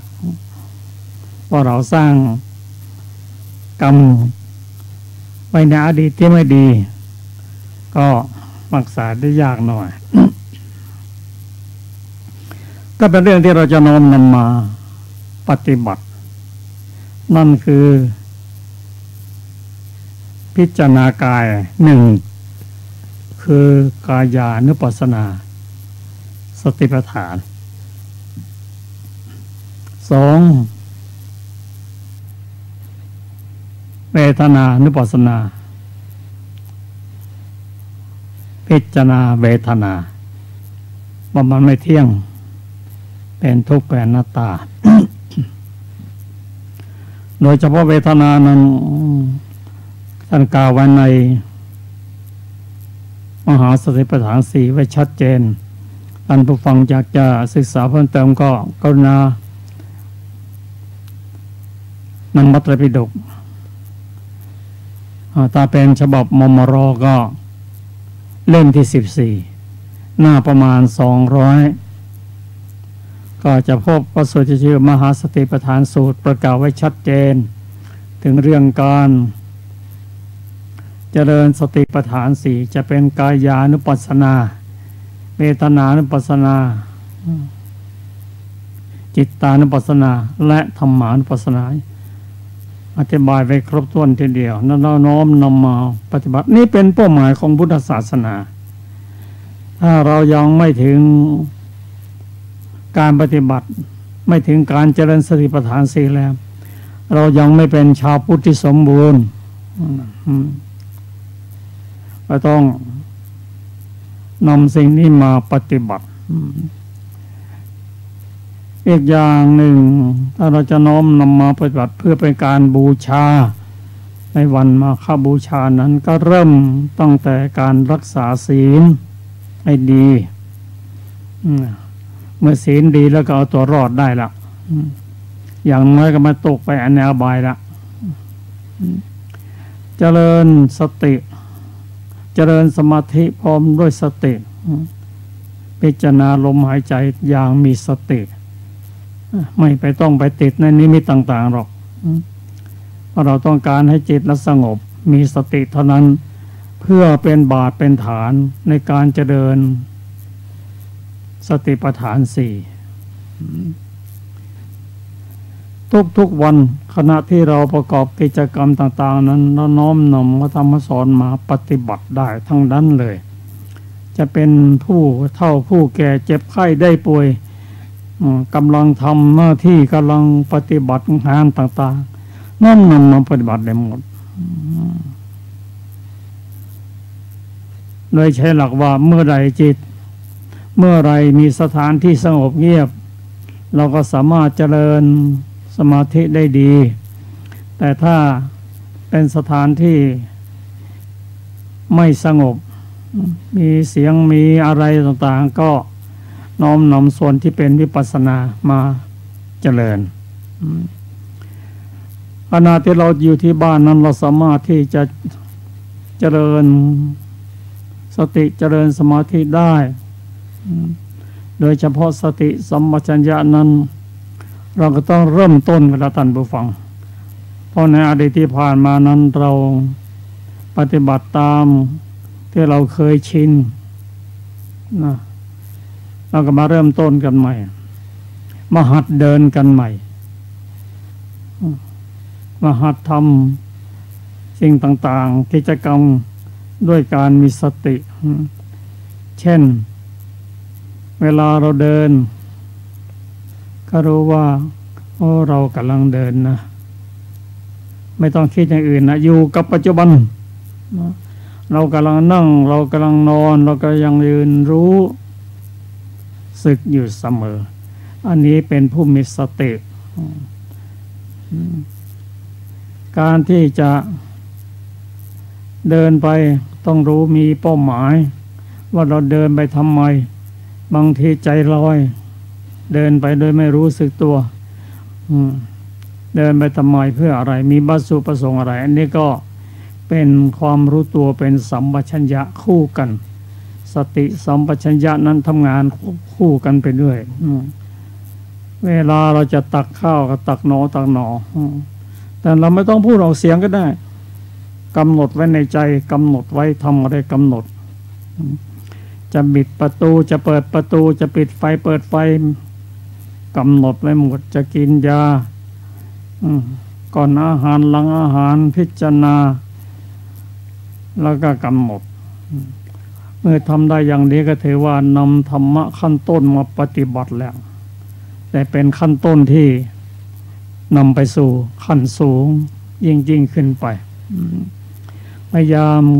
รู้สึกตัวด้วยสติรู้ตัวด้วยพร้อมด้วยสัมปชัญญะฝึกเธอทำเถิดเริ่มหัดตั้งแต่บัดนี้เป็นต้นไปละได้ประโยชน์เยอะถ้ามีสติมีสัมปชัญญะนะท่านผู้ฟังผิดพลาดน้อยการคิดการทำการพูดนั่นก็ผิดพลาดหรือผิดพลาดน้อยที่สุดแต่จะให้สมบูรณ์ก็ต้องปฏิบัติเป็นนานๆผู้ที่มีสติสมบูรณ์ไม่นี้ก็ไม่บกพร่องเลยก็คือพระอรหันตบุคคลท่านมีสติสัมปชัญญะสมบูรณ์ที่สุดนี่เราน้อมนำสิ่งนี้มาปฏิบัติถือว่าเป็นการบูชาวันมาฆบูชาท่านผู้ฟังที่เคารพครับรายการทานธรรมทานสอบก็มาถึงช่วงสุดท้ายก็ขอขอบคุณท่านผู้ฟังทุกท่านที่ติดตามรายการนี้ขอความสุขสวัสดีจงมีแก่ท่านผู้ฟังทุกท่านทุกคนเถิดสวัสดีครับ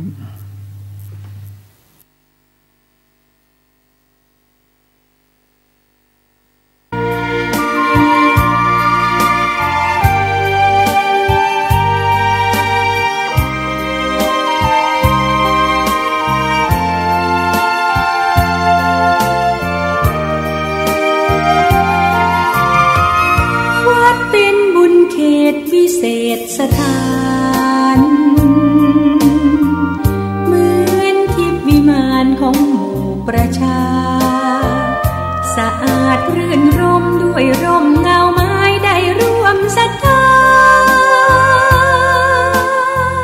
สมเป็นศาลาแหล่งพักพึ่งใจเห็นพระประธานเหงื่อแท่นทำรง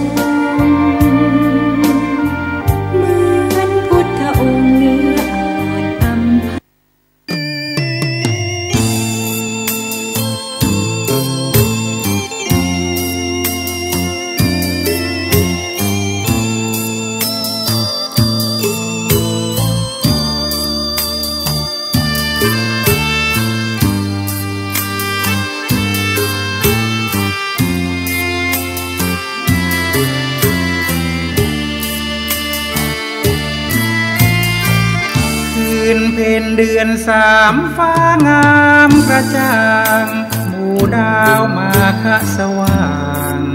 ลมเดือนอยู่กลางเวหาสุภักดิทีเมื่อพระอรหันต์มุ่งมาเข้าเฝ้าพระศาสดาณเวฬุวันโดยไม่นัดหมายทรงตรัสโอวาทปาติโมกข์ไว้เป็นแสงธรรมส่องโลกย่นย่อขอธรรมทั้งหลายย่อลงให้เหลือสามข้อพุทธาธิบาย กันได้ง่ายๆตรัสไว้ให้เป็นคันลองหนึ่งทำดีให้ถึงที่สุดสองหยุดอย่าทำความชั่วทั้งพองสามชำระใจให้สดใสเรื่องรอ